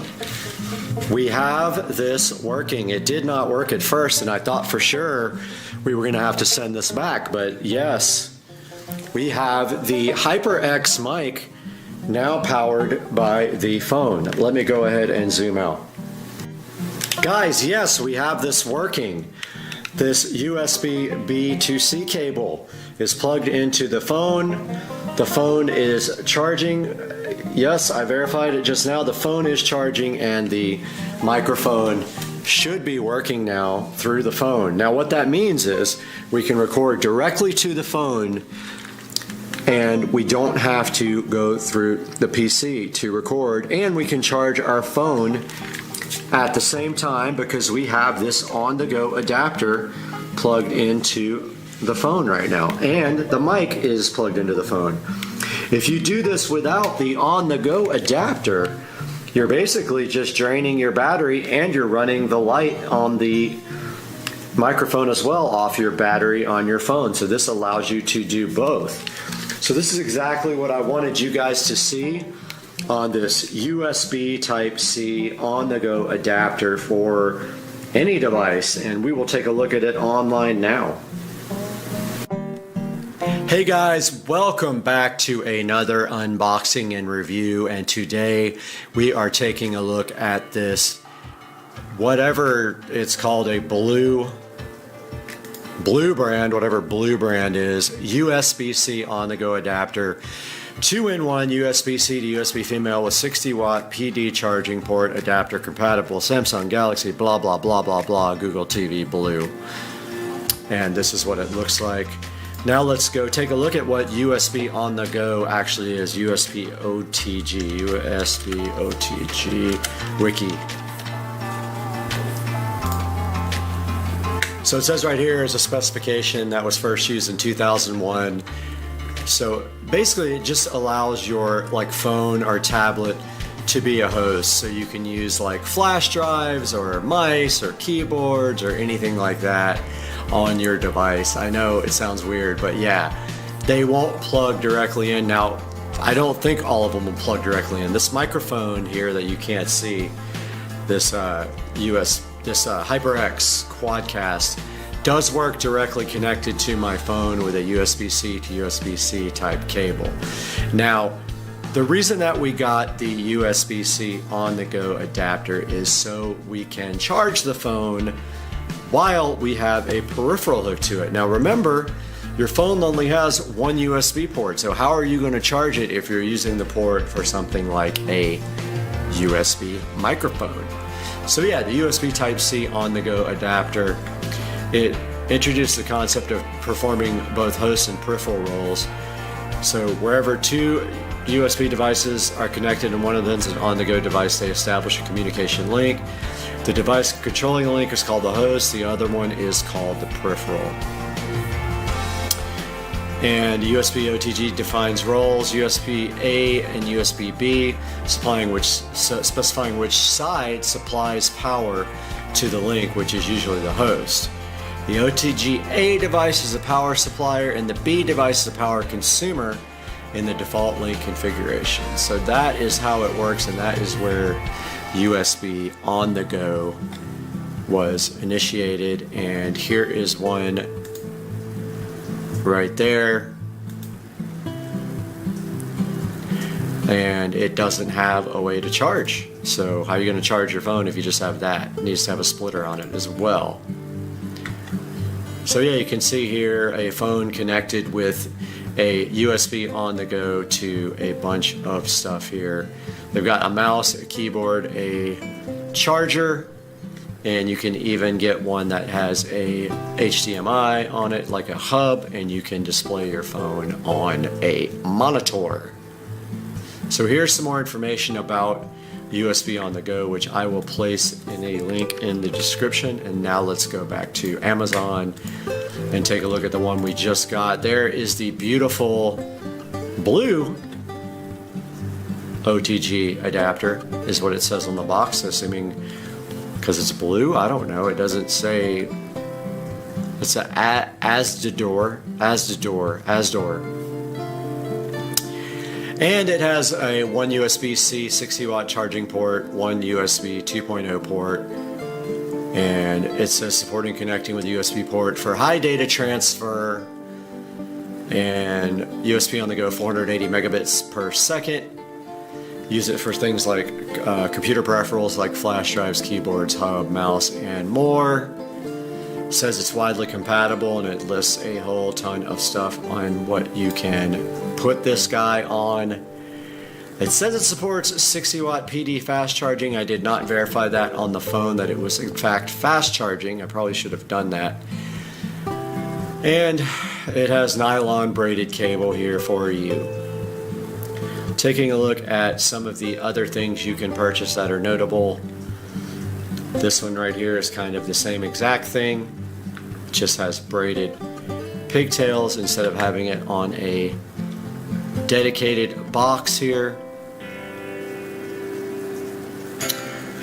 Some questions here like, will it work with an external hard drive? It says yes, it will. Want to connect my mouse on USB port and monitor on C port, but this is not how that works. This is not a Thunderbolt port. This is not Thunderbolt. You cannot put a Thunderbolt monitor on this. USB Type-C is not Thunderbolt. A lot of people don't get that. You can have a USB Type-C port on your computer and it will not always be Thunderbolt. You have to have a specific USB-C Thunderbolt port to use that with Thunderbolt peripherals. There are 53 total questions here, and you should go through these if you're thinking about buying this product. And let's go take a look at some of the reviews. It has 4.3 stars, some of the 1-star reviews. Let's see what those are. OTG port stopped working as soon as power is plugged in. That's not the case for me. The lovely microphone here kept working when I plugged power into the device, and it did charge the phone. It does not work with an Amazon Fire tablet, but please remember, Amazon Fire tablets are not Android tablets. They are specific to Amazon. Yes, they use Android as a base operating system, but they do not have a full Android kernel. Just like GPS doesn't work on my Amazon tablet with some speedometer apps. This says does not work at all. I beg to differ. This is not made for freeing up a USB-C port on the computer. Not at all what it's made for. Terrible review. Doesn't charge and transfer data. Mine does. Charge and let the microphone work. Unless there's no audio on my phone, which it does. It did say it was recording through the Type-C port. So let's go back and see if there is actually audio on my clip. We are looking for the clip that I just recorded. Let's see. This should have audio in it. Let's open it up in the video player. It's plugged into the phone. The phone is charging. Yes, I verified it just now. The phone is charging and the microphone should be working now through the phone. Now what that means is verified that this review is garbage. At least in this case it was garbage because mine works fine while it is plugged into power. It does charge the phone and it does let the microphone work. You just heard it. You'll see it on the actual video too. This guy says it was just a charge extender and it didn't do anything else. I beg to differ, so I don't know what these people are having problems with. But let's go to the 5-star reviews. Works as advertised for iPad Pro. Works for a 3D printer. Works for connecting a webcam to Chromecast. Worked with a portable hard drive. I haven't tried a USB stick, but I'm sure it works great. Works for Octave 4. I mean, we could try a USB stick. I have a bunch of USB sticks in here, and I have the on-the-go adapter ready to go. I actually have other things in here as well. I will definitely test that out and let you guys know if it works. I don't know if I have anything on the stick itself. I mean, I guess why not? Let's try it. Okay, I'm gonna get this USB stick fired up and grab the adapter. All right, we got the on-the-go adapter, USB stick. I don't know what's on it. I'm gonna plug it in and see what happens. Aha, we got a USB indicator. But it just says charging connected device via USB, which is not correct. Other USB options, okay. USB controlled by, you can select this device or connected device. Okay, so there's other options. You can actually transfer files, tether, MIDI, other things. I don't know why it wants to charge. USB controlled by yeah, if you select USB controlled by this device, you can then transfer files. So it does work. Does work. Awesome. I'm hyped.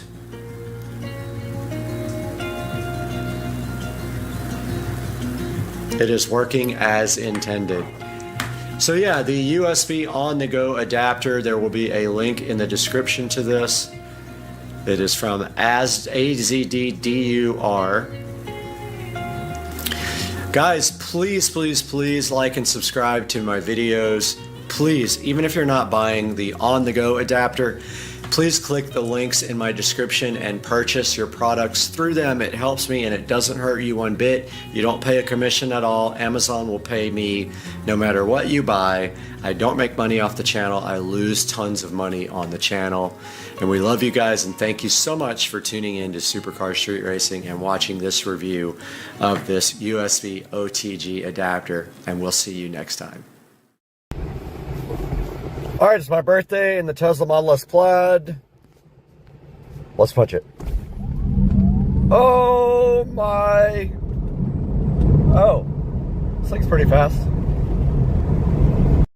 All right, guys, welcome back to the channel. Something exciting just happened. The materials have been delivered for the shed that is going on the side of the house. They just dropped everything off and we just paid the deposit, and now all we are waiting for is concrete to be laid on August the 8th.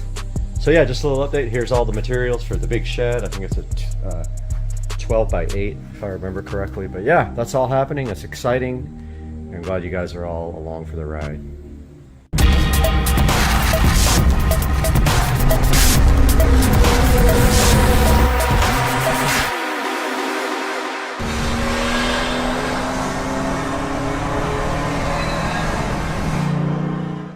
Making a label with my brother label maker, which by the way has a fatal flaw. If you leave all the batteries in it, it drains the batteries overnight. But anyway, we're gonna make a subwoofer little printout indicator for the wall plate. So let's go ahead and go, well, let's do a capital. This thing's so hard to use. I think it's that, and then lowercase subwoofer.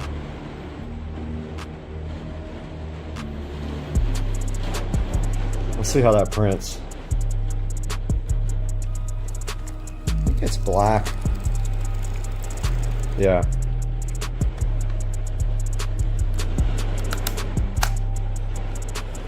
It's interesting. I'm gonna go ahead and peel this off. I need 2 hands for this. Alright guys, we got our label made for the subwoofer jack with my label maker, and that is looking good. And we're just literally waiting for speaker wire to come in the mail, and then we can start wiring up these speakers where I can get in the attic tomorrow and pull the wiring.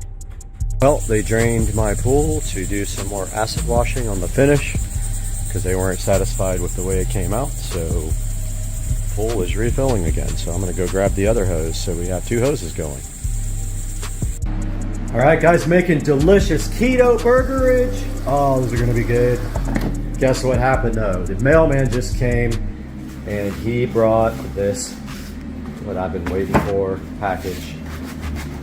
Boom. There is our speaker wire. There's what, 200 feet or something, I guess, 100 feet, I don't know, 200 feet I think, of 14 gauge speaker wire we've been waiting for. I have all of the lengths ready. So right after dinner, we are gonna pull out these lengths, cut them off, mark the wire so that we know where they go. And then we are going to, tomorrow morning, first thing before even daylight, get up in the garage when it's nice and cool and get up in the attic and run these speaker wires. All right guys, so we got the speaker wire in. We have it measured out and marked. We have a code on each wire so that we know when we pull it into the attic which one is which. When we pull it down through the cap into the speaker wall plate, we'll know which one to connect to which wire. We have front, center, front, both rears. So what we're gonna do now is take these speakers in, hook them up, and then we are going to attempt to throw the wire as close as we can to where we got to put it down the cap so I don't have to drag it through the insulation tomorrow morning. Well, let's get started with this. I have a plan. We have our wire already ready to go, stripped back with my auto strippers here. So what we're going to do now is take this into the attic. We're going to lay this somewhere on the bed, unbundle this wire, and literally throw it towards where it's going to go, and then hopefully get the insulation that is kind of out of reach. I'm going to try to get it. It's just a tiny bit out of reach. Also, that's what this is for. This tool is for getting out the grill. You stick it in there and you just pull straight up like that and the grill comes right off. Dude, where is the insulation?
huge update, guys. Oh, I'm nervous already. Nervous already. I was just in the attic pulling wire. I don't see my wires. I don't see my wires.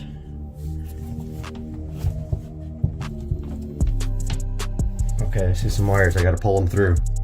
Okay, as any smart man would, I ran a lot of extra wire and I just wrapped it all up with electrical tape and stuffed it down in here. I'm gonna get this all unwrapped now. This is how I got it down through the wall, and we'll be back.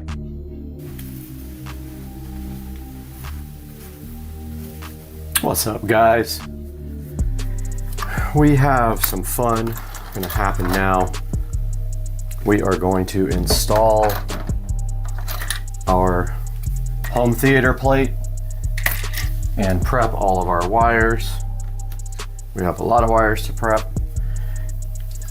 So we are going to do that now.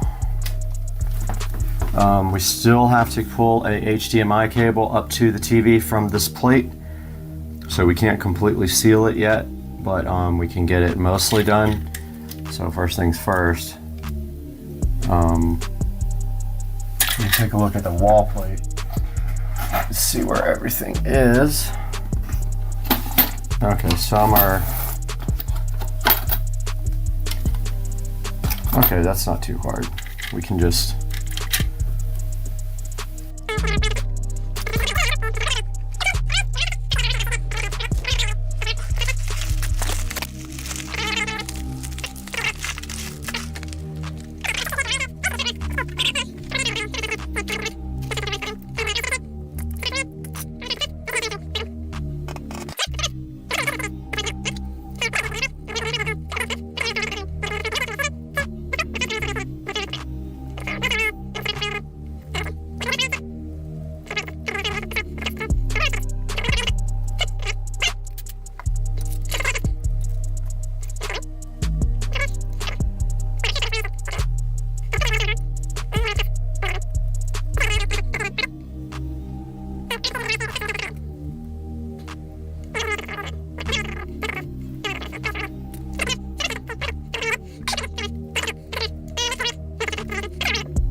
Okay, so what we're doing now is the dresser up here.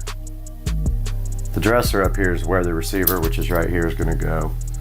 It's literally going to go from right up here to right down there. So it's probably,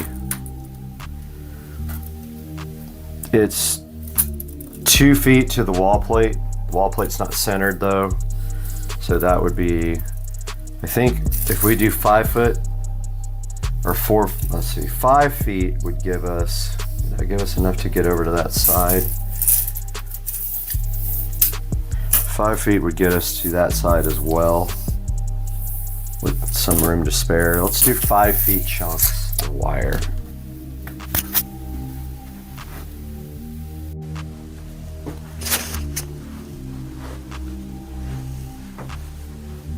I am ready to make some wiring, guys.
All right, now I can see, guys. I literally cannot see up close anymore. I have to get glasses soon. Surround right.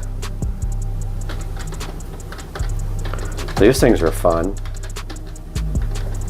See, banana clips right there.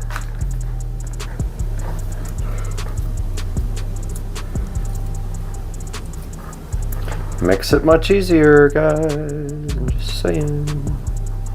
I don't know if I should come in from the bottom. What do you guys do when you hook these up? Do you come from the bottom with one set? Like this? I mean, you can't see the bottom. How do you? Or do you go?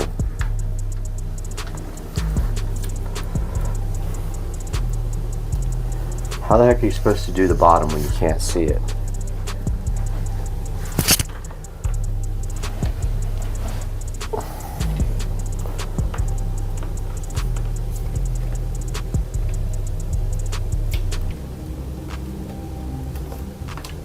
Can't find the hole. I guess I can just come up from the top. So forget it. Why aren't the speaker holes up and down? I mean, seriously.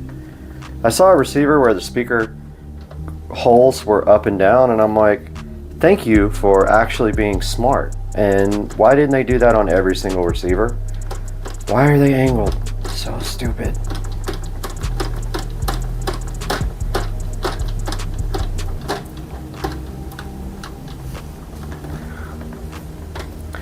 Okay, the first one's in.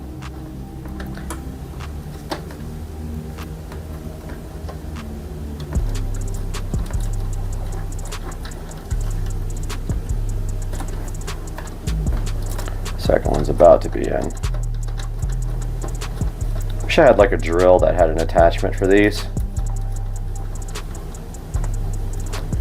so you could just tighten it down with a drill. Okay, so that is surround right. Next.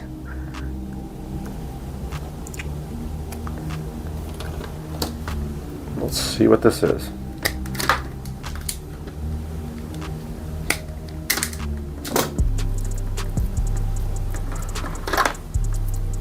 Here's our next one.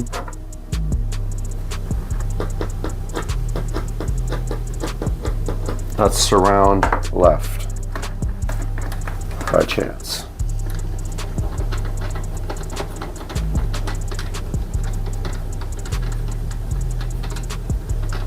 You know what I'm talking about, right, guys? These speaker wire holes should be freaking up and down, not diagonal.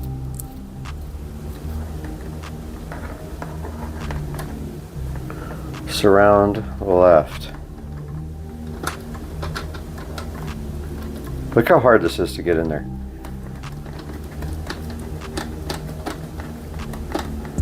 Man, this thing's borderline old, I think, because it still has component video and composite video.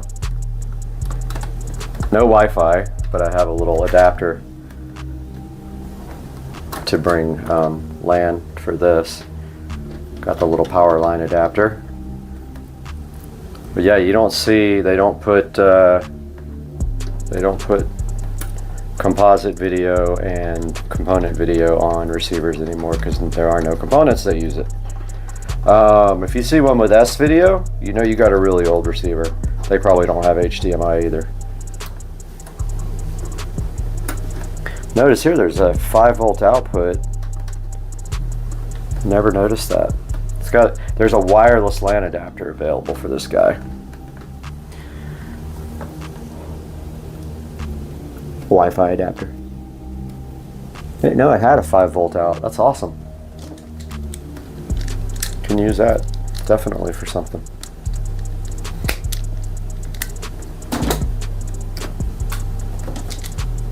Next.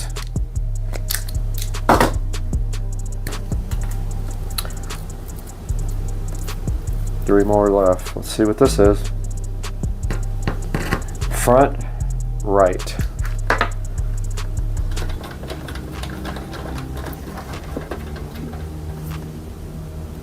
this guy, maybe I can get this one under, since I can actually get to it. Yeah, this one I think I can come from underneath and save and make some more room for other things.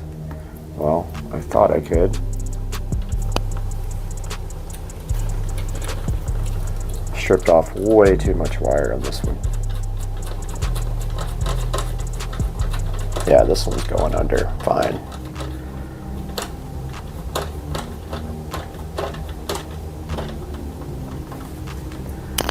And positive. Did I do it right? Yes, I did. I'm like, am I paying attention to polarity again?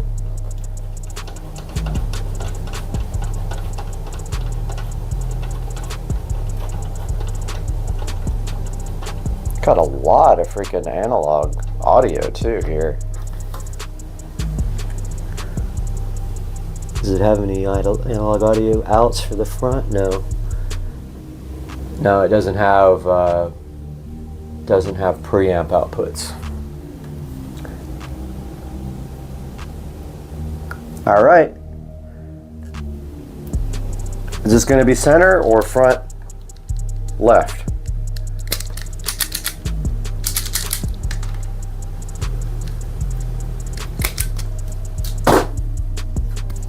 Let's see.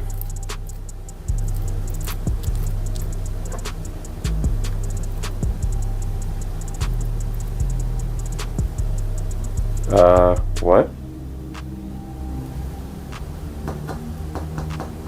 Can't tell.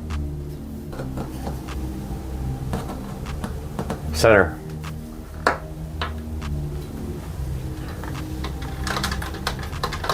This one's going to be fun to get in there.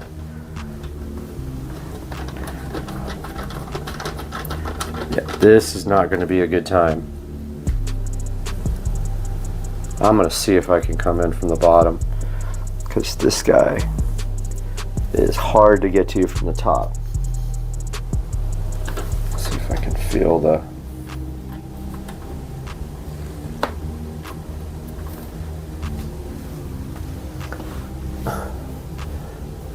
This is suckage.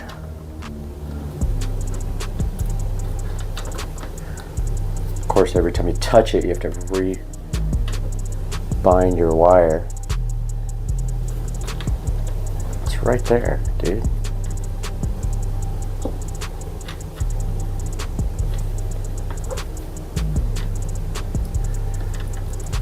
Hey. Got it. Got him. And then I'll do the top for the positive. I would punch myself in the face if I did the polarity wrong on that one.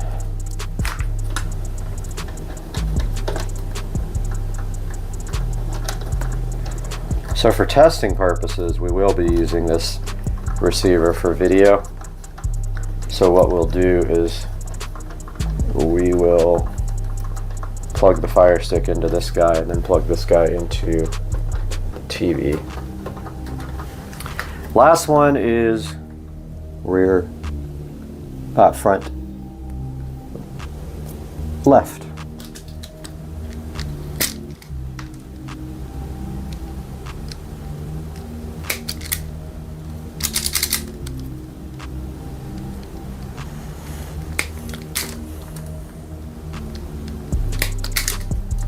Front left.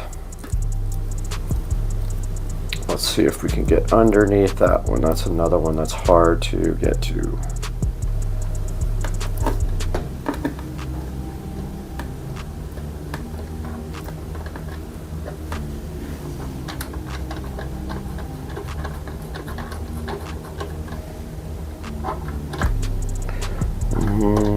Yeah, this one's going to be fun, fun, fun.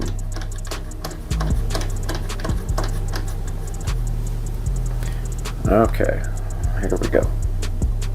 That should be right there. There we go. Got lucky on that one.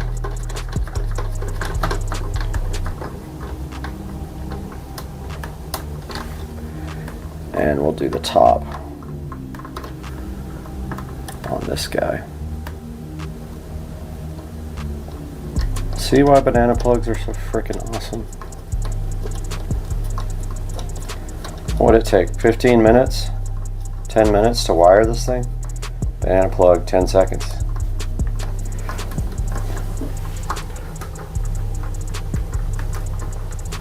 Done. This thing is wired. HDMI. First we need our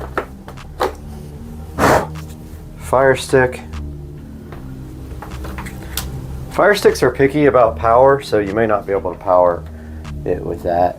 It's 0.6 amps. I don't know if that's enough to power the Fire Stick, so I'm going to put this Fire Stick on its power brick. But number one is do video one in, I guess. Ow. Okay, there, that's in there.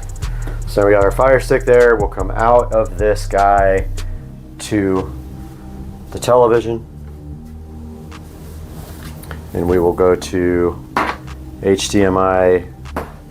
We'll go to input 8 on the TV.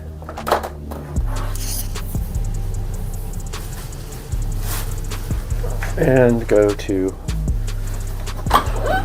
out here.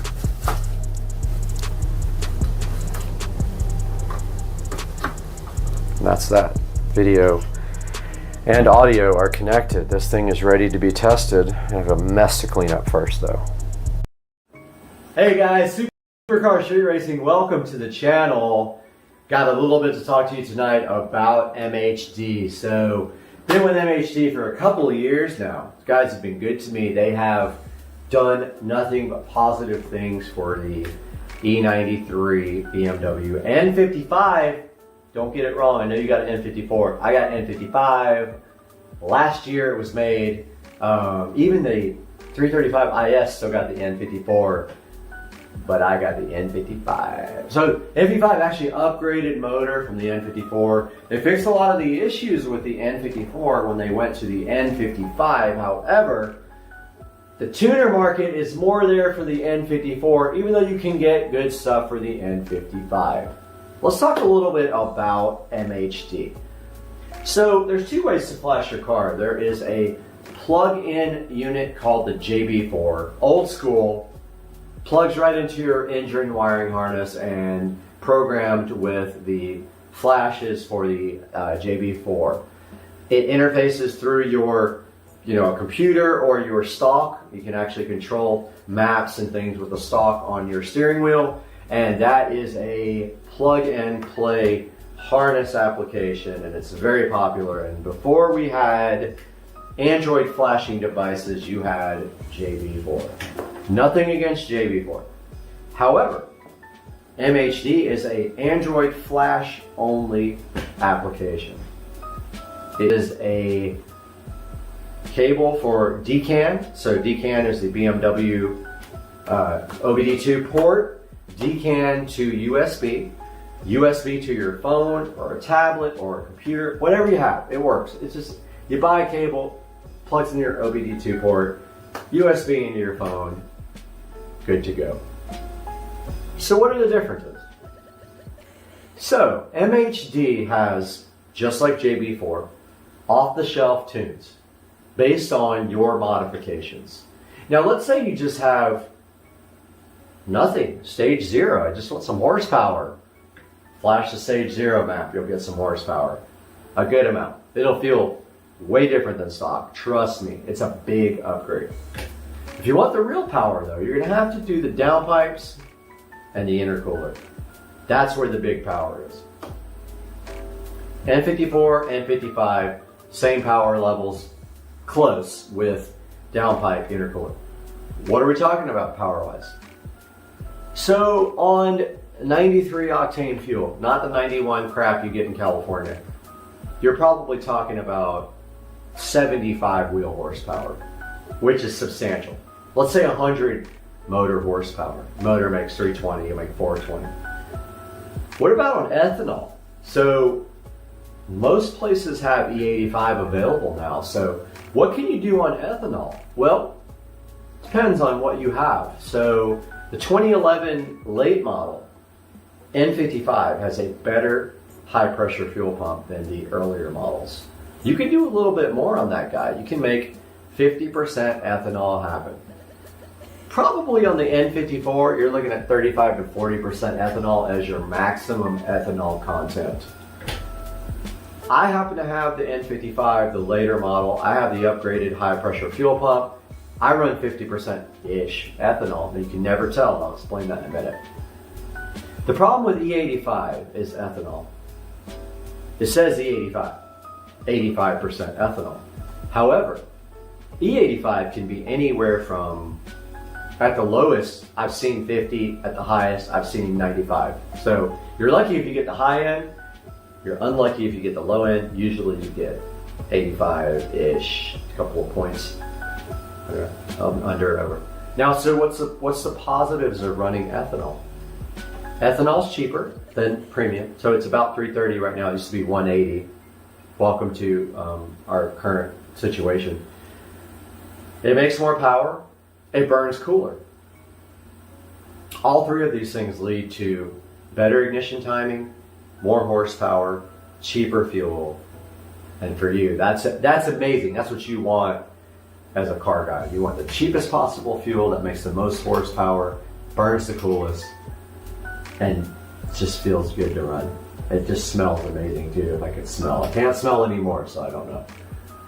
So ethanol, I run an E50 mix on MHD. So here's MHD right here. Now let's talk about what happens if you want to run more than 50% ethanol. Cannot do that. You cannot do that on the stock fuel system. The reason is, ethanol has a different air-fuel ratio per parts of fuel than 93, 91, 100 octane. It takes more fuel to get the same air-to-fuel ratios that it does with standard fuel. If you need X amount of fuel for 93, you're going to need X plus whatever for ethanol to make the same air-fuel ratio so that your motor is not running lean. What's going to happen when your motor runs lean? Well, your computer is going to cut fuel. It's going to cut ignition. It does all that when I mix incorrectly. Is it a guessing game right now? Yeah, it is. It is. I don't know what I'm putting in the tank. I guess. I know from experience how many gallons of E85 to mix with 93. Now don't forget, 93 octane has 10% ethanol already, so you have to factor that in. There's good calculators online. There's an E85 calculator. I'll put it in the link in the description. But you got to know where your ethanol content is, and that is all part of getting the right fuel system. What happens if you want to run more boost than stock? Let's say you want to go upgraded turbos or a single turbo even. What do? Well, there's two ways you can do this. Unfortunately for me, my N55 does not have, nobody makes an upgraded high pressure fuel pump for my car, unfortunately. This car is direct injection. You've got the low pressure fuel pump in your tank, delivers fuel to the high pressure fuel pump on your engine, driven off the crankshaft, multiplies this pump times, thousands of RPMs, injects high pressure fuel directly into the cylinder head. That's why you can run E85. Direct injection. It's not port injection, totally different. That's in the intake manifold. This injects fuel directly into the cylinder head, so there's your difference. Now, let's say I want to run a single turbo or larger, than stock turbo. An N55 technically is a single turbo. Let's say you want to run a big single, like up top or down low, whatever. In that case, you're either going to need you're always going to need a low pressure fuel pump. Your low pressure fuel pump will not be able to handle anything more than stock. Bank on a low pressure fuel pump, E85 certified. Go to Fuel It if you need one. I'll put a link in the description. Fuel It has everything you need. You're going to need a low pressure fuel pump, and you're going to need port injection with injectors, or a low pressure fuel pump and a upgraded high pressure fuel pump. If you're an N54 guy, you're lucky. Those are available. You don't need port injection. But if you want to go port injection, MMP has a very good solution for this. It's on the screen right here. I'll put a link in the description. $580 for the N55. For the N54, same price. S55, same price. And if you always have to have an injector controller for this guy. The injector controller will interface with MHD. And I never mentioned this, MHD can be custom flashed. There are tuners out there, Twisted Tuning. There's tons of them. Do a search, MHD tuning. You'll find millions of them. On the forums, there'll be threads about, you know, custom tuning. Those guys can interface with this injector controller. Motive makes an amazing injector interface for MHD. Plugs right in. It's made to go with port injection and control these extra injectors. This guy comes with 1050cc injectors. Comes with the sandwich plate. Comes with your, you know, your extra fuel rail. It's good to go, man. Look at this. It's a fantastic kit. It's low cost. It's just a good thing. I mean, look at this guy. It's all like anodized black with the MMP logo and little plugs right there. So yeah, so that's basically what is going on with MHD. MHD is a mature product. It's been out for years.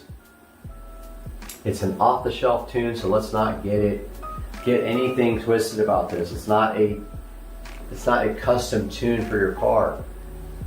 Lots of people run downpipe, intake, intercooler. That's what they test it with. They tune it all the same way. So it's not your car on a dyno getting tuned, but it's close enough that thousands, let's say 100,000 people run it. I don't know how many. It's a lot. There's a lot of people running this. So I trust it. I've never had an issue with it in my car that would blow my cars up. The car is pretty smart. The DME knows when to pull timing, knows when to pull fuel, knows when to cut ignition. Yes, people have blown their car up, I'm sure. But I've had good experiences with it. The car runs amazing. You're gonna see it after this video on E50, 50% ethanol, 50% 93 Florida fuel. Judge for yourself. The car's not anything super fast. Yes, it gets beat. It's not a fast car. It is a fun car. The drivability is amazing. The torque is there down low. Actually, entire rev range. The power's there if you need it. So I say check it out. If you have any questions, I hope you guys hit me up and check out this next part because I think you guys are gonna like me tearing up the streets in this thing. All right, hey guys, Supercar Street Racing here again with a probably year later review of MHD. So MHD is a phone, Android, I believe it works for iPhone too, not sure, don't care because I don't use iPhone, but definitely a phone-based flash off-the-shelf system. Now, we are running the E50 map here on MHD. So, I'm a little E50 plus-ish. I'm a little E-heavy today because I accidentally stopped watching the pump when I was filling up. So, I got about 8 gallons of E85 to the rest 93, which was about 7. So, I'm a little bit heavy. It might break up, it might misfire.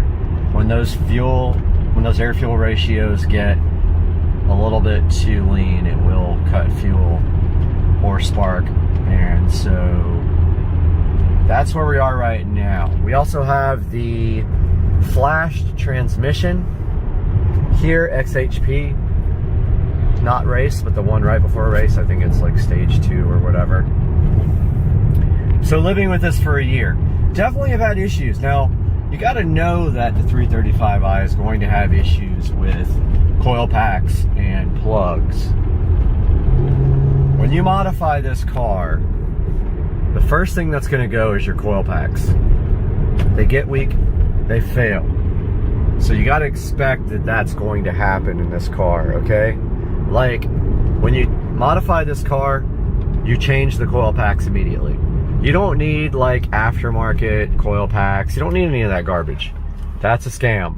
if you're not on a single turbo or like running some kind of crazy amount of horsepower, you don't need aftermarket coil packs. If you want them, by all means go for it. Will it help? Sure. Do you need it? If you're not getting 30 pounds of boost, I mean, stock boost levels plus a little bit is not going to need coil packs at all. And there's plenty of proof of that on the internet. You don't have to trust me. Go ask somebody. Go read. But this guy's on a lot of E85, and you can see the thing absolutely gets out. Like, it's fun. It's a fun car.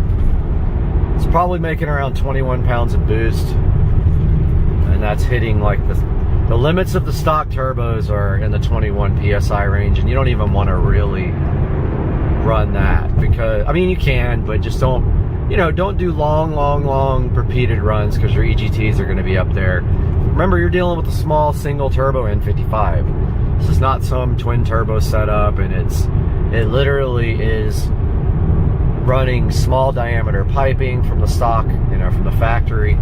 You don't want to be doing like long repeated drawn out pulls unless you've got an EGT gauge. Now if you have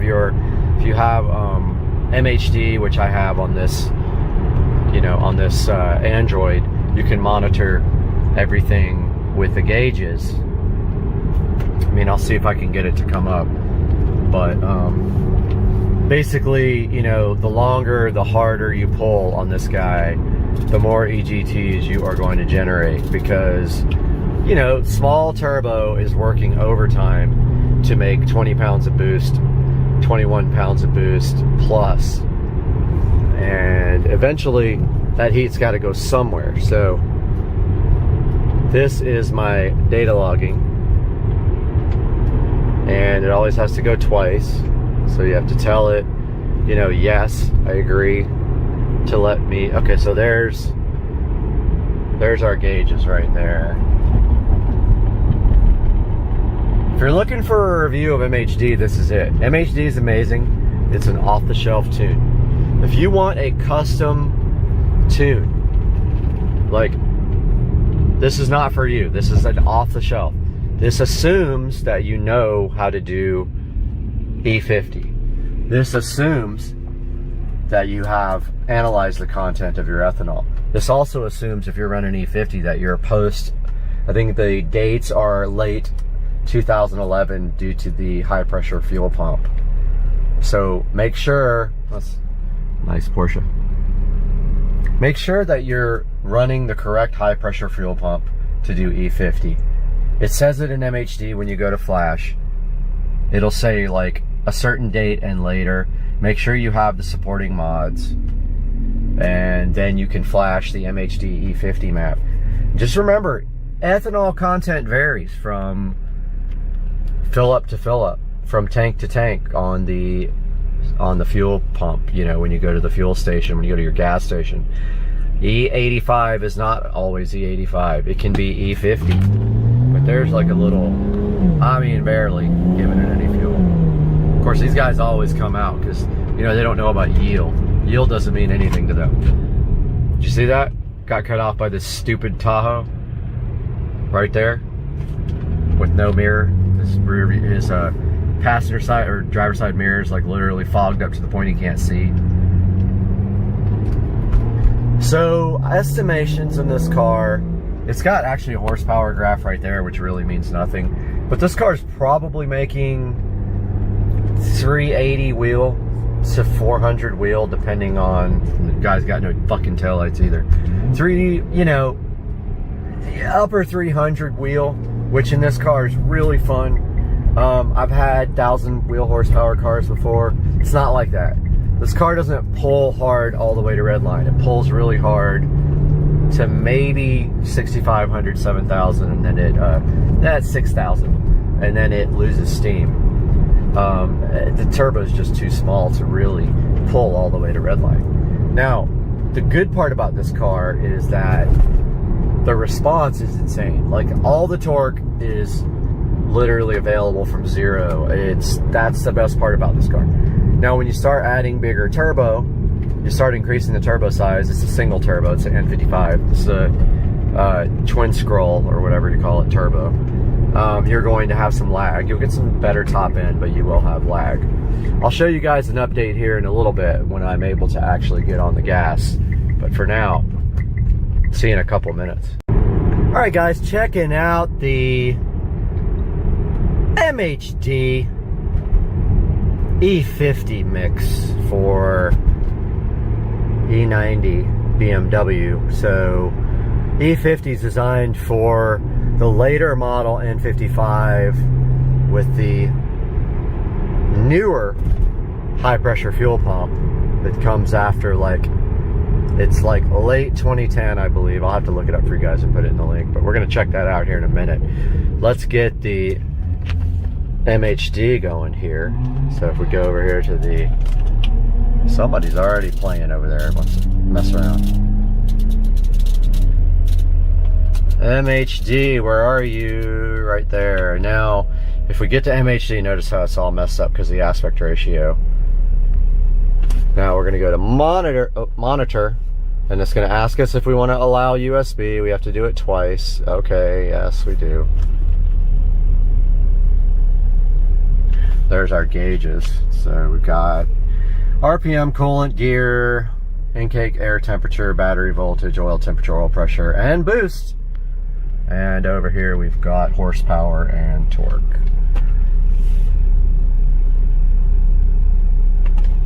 Can't really do much right here, but when we get to like a better place, but here's a good look at like MHD.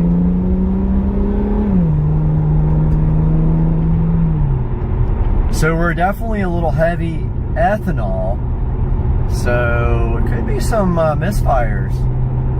Might blow a coil pack or two. You never know, man. But there's horsepower, torque there on the right hand side of the ID4. I think my display is a little bit cloudy. Let's see. Yeah, I think it was a little bit jacked. We'll be back here when we can actually do something. All right, so just a little bit of drivability on MHD. Literally, you can't tell at all that you're tuned when you just are driving down the street normally. E85 cold start is about a second longer than without E85, and so that's acceptable to me. I don't have smell anymore because of COVID. I've lost it for over a year. I don't smell anything related to fuel or oil, so I don't know anymore what E85 smells like, but I've been told the car smells like E85. So it's got that corn smell going. And other than that, the transmission has nothing to do with MHD, but transmission on XHP has some hiccups here and there, but mostly they've got it down, like they've got it nailed. So I don't have issues with that anymore. It actually shifts really good on sport mode. And you notice, like, with the ID4 instrument cluster now, I'm in regular mode. That's the theme I have set for regular. If I flip it over to sport, it goes like this. So yeah, we got a bunch of freaking slow people here. Yeah, we're gonna have to let people go in order to do something with video. I can tell already because people are driving like morons tonight. So I'll hit you guys up as soon as we have a free space. All right, people are literally driving like fucking idiots tonight, so I'm letting people go way ahead, hoping nobody gets behind me, so we can do a little pull here from 0. Let's turn traction control off. Oh, somebody's behind me. So I probably pull off and let them go ahead, I guess. Yeah, they can go on over. They can go on by, dude. And there's more than one.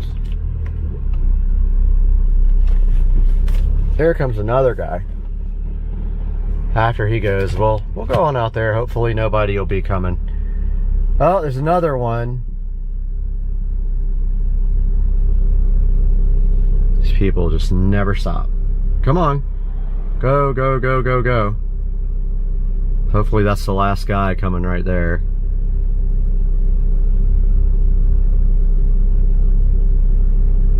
Looks like it might be. All right, let's get out here. Let's stop it from here. All right, here we go. Here we go. From stop, no traction control, MHD E50.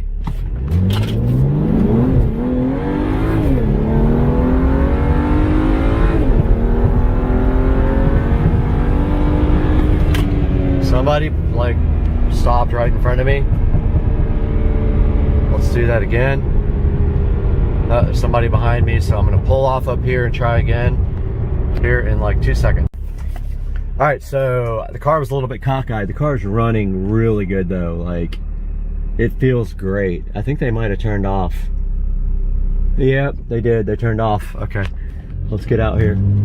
Here we go.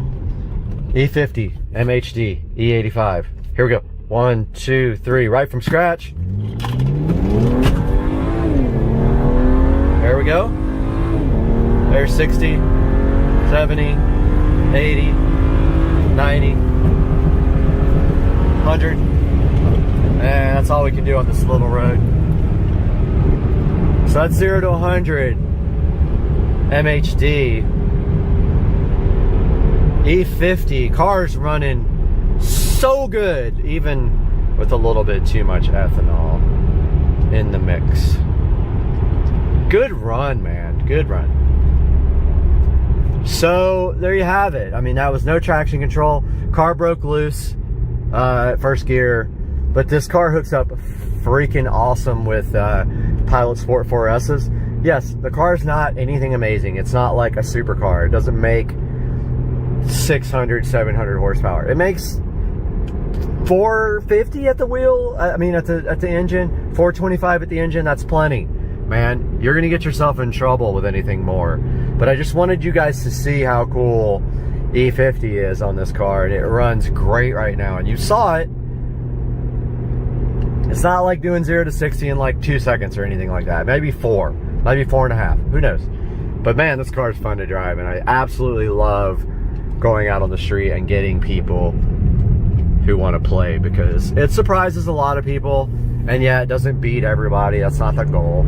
The goal was that when I had my IS300 with my Supra swap and my Supra with, you know, 800 wheel, 900 wheel horsepower, that's when you beat most people and bikes, or, you know, 80% now, because everybody's got 1200 horsepower Lambos and Audis and all that. But man, that was fun, guys. Over 2 years, I think, with MHD, and still a blast. I don't know how much boost we made. It usually about 20 psi, and the horsepower readings always go over 400. So I love that. I just love it. It's just so much fun, and I hope you guys get a 335i, and I hope you tune it, and I hope you hit me up in the comments and ask me questions and want to know how to do it. I'll be glad to help you. MHD 335i. Later, Gator.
Bubba. Your dead baby's coming after you. From the afterlife. Why would you slap your dead baby? The wind is picking up this morning. There is a hurricane coming. Day after tomorrow. You can already feel it right now.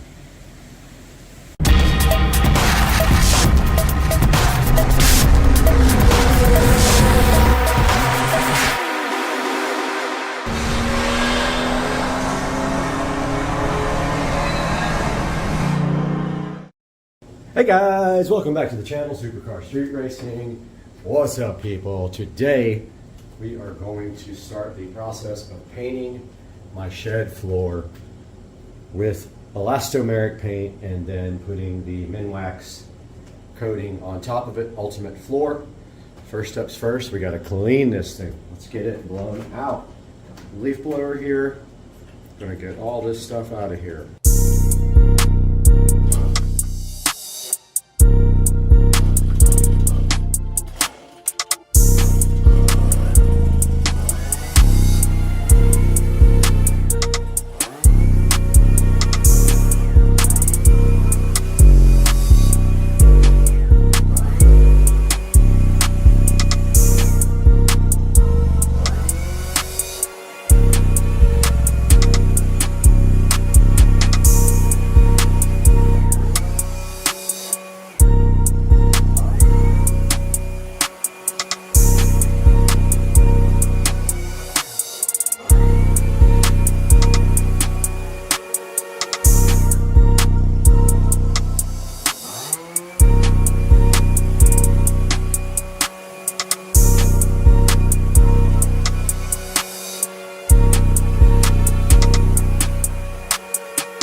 Alright guys, this is fresh concrete.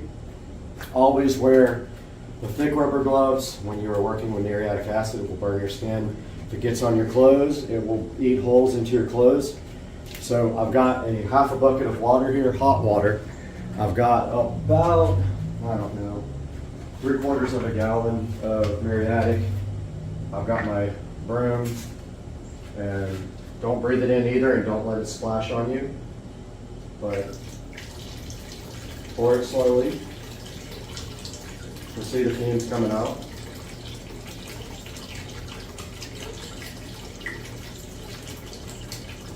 This isn't a very big area, so I'm not going to pour the whole thing in.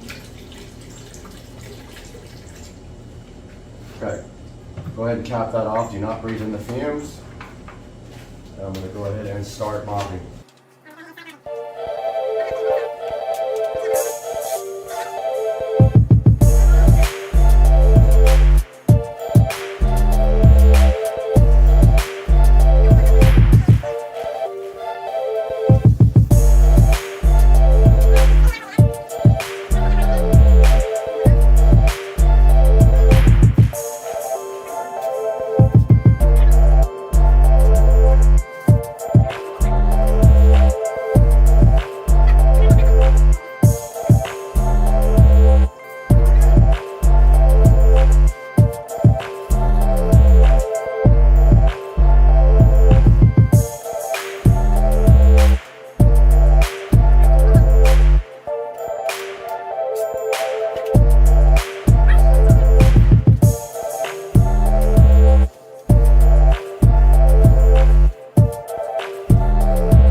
We are about ready to prep this floor again.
Got my eyes on a roach right here inside here, but I'm ready to start prepping. So we're going to go ahead and tape up the wood here.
All right, guys, we are out here in the shed, and I see some areas that didn't get much of a coat. I just literally missed them, so I'm going to get those areas first and then start on a second coat. However, I think that I am short on paint. We're going to find out here. I'm going to use all the paint I have.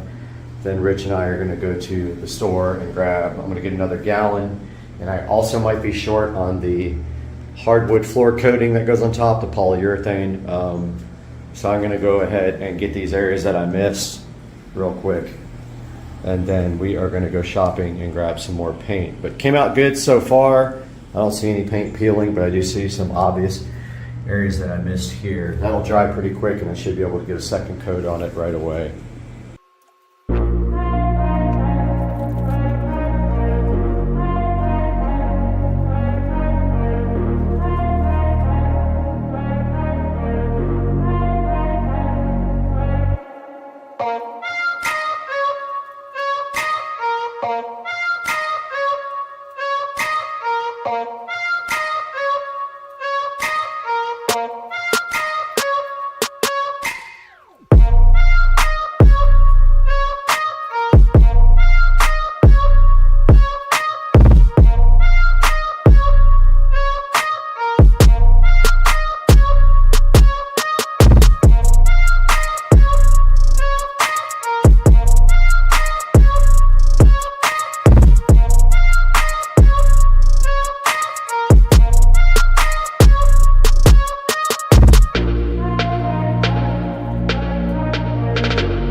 All right, guys, so there was a pinhole, or a pinhole. There's multiple pinholes in the paint because I didn't put a thick enough coat on for the second coat. So my goal today is to get a heavy coat on.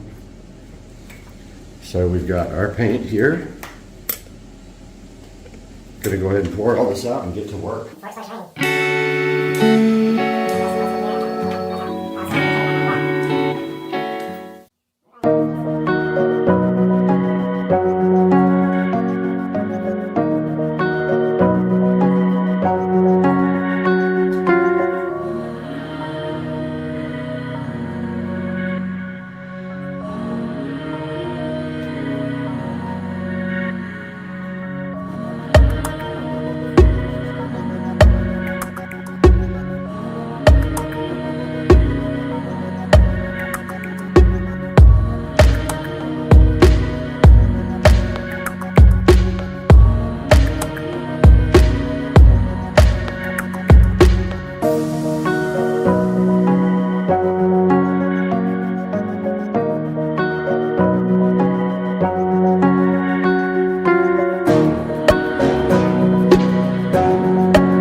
All right, guys, so I am going to go ahead and do the min wax because the hurricane's coming. I want to get one coat on this floor before it does.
Today we have the hopefully final coat of the min wax, and there's not much left in here, and I'm really hoping that there's enough.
And here is the completed project for the shed floor. We have painted this shed floor with the amazing paint Then we coated it with the amazing Minwax Ultimate Hardwood Floor coating. 3 coats of paint and 2 coats of the Minwax Ultimate Floor. Looks like this. Came out good. And that last coat of Minwax has sealed in our decorations on the floor. And this stuff will be dry enough that I can walk on it with socks. And really, it takes a while before you could actually park something on this. I think that they say, like, I don't know, like, if you're going to put something heavy on top of this surface, you need to wait like a couple of weeks at least. But I don't have anything to park in here. My golf cart's going to park in the garage for now. But yeah, as you can see, I just threw the flakes out randomly, tried to make like a cool random design. And now I just have to remove the tape, which might be kind of hard. If it starts taking off paint, I'll probably have to razor blade it. Let's see.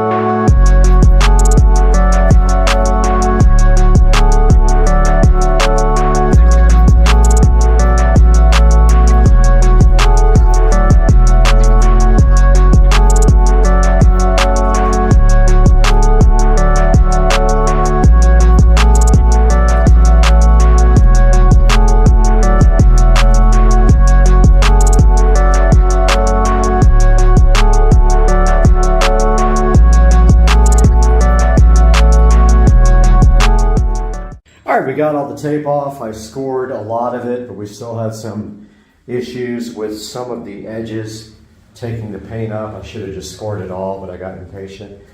But basically, this paint and polyurethane does not like to stick to the Gorilla Glue that I use to seal the inside and the outside that was leaking water.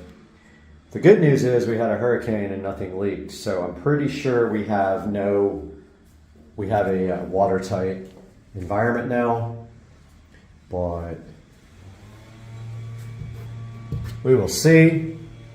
Yeah, so that's how it turned out. I hope you guys enjoyed this video, and I hope you can do your garage or your shed if you have concrete. Follow my plan. I'll put links in the description to all the products, and hope you guys have a good rest of your week. Supercar Street Racing. See you later. All right, we are back out here today in the Supercar Street Racing driveway to get the second part of this garden done. Now we have a mission today. We have to get a lot of this stuff out of the garden, get it bagged up and out on the street, and then also get this other light working, which I don't know what happened to it. It probably got cut when they were digging. We got all that to do today, so let's get busy and get to work ASAP.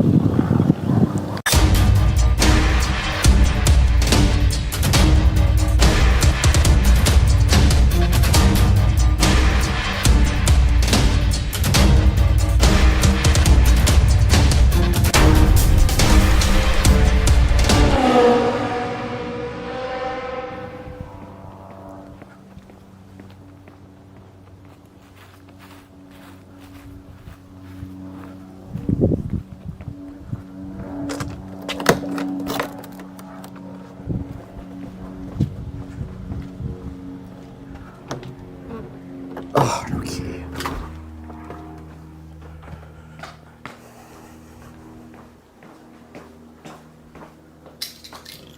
Now,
Brand new shears.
All right, guys, it is time to start laying the trim, and I am going to start up there, probably at that end, and work my way around, or maybe I'll start here, not sure yet.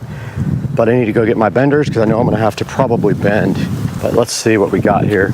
We don't have enough to finish this by any means, but I'm going to order some based on what I get done today. We have one cut piece and 3 long pieces. If I can use the cut piece on one of those edges.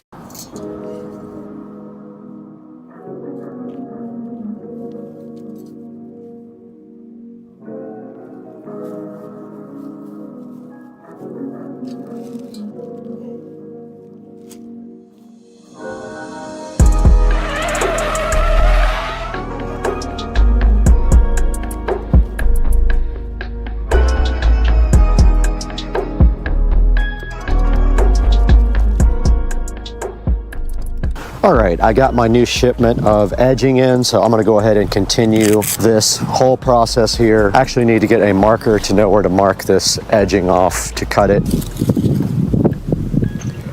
I'm just gonna come straight across here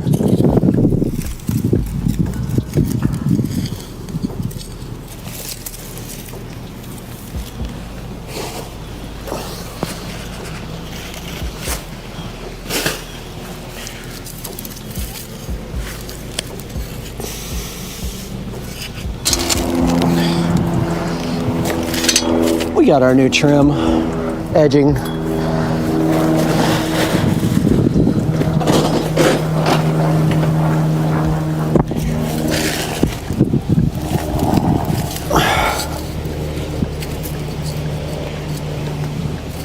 All we have to do now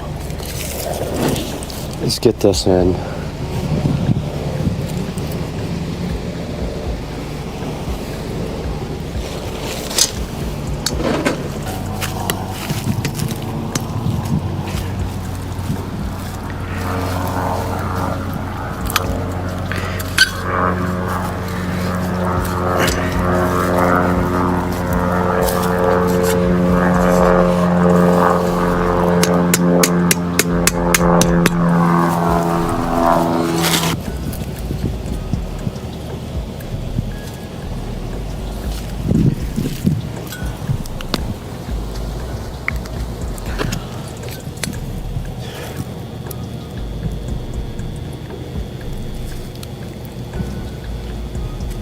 We cut on the far side, we should be good.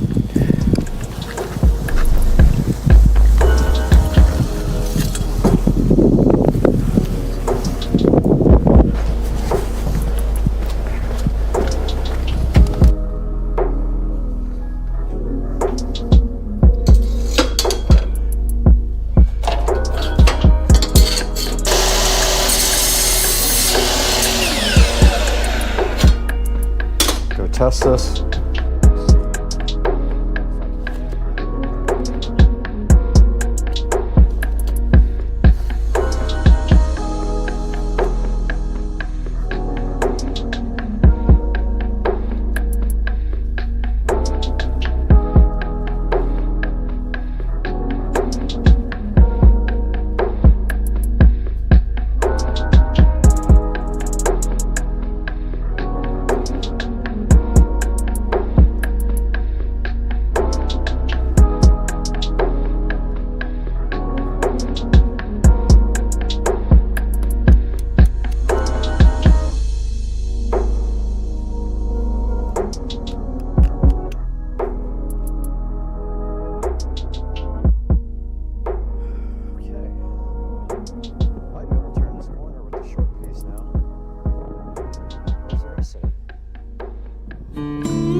Because I can't cut. I can't.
Okay guys, so this project is completely done. I have successfully re-landscaped this garden and remulched it. And you guys can see here it came out nice. All you have to do is put this pot back in place and clean up. And we are good to go. And I hope you guys really enjoyed this video. And I hope you can do your own garden too and save thousands of dollars like I did. And we will see you guys on the next one.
Good morning, everybody.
This is a first gen. They are on the second generation now. They dropped the headphone jack.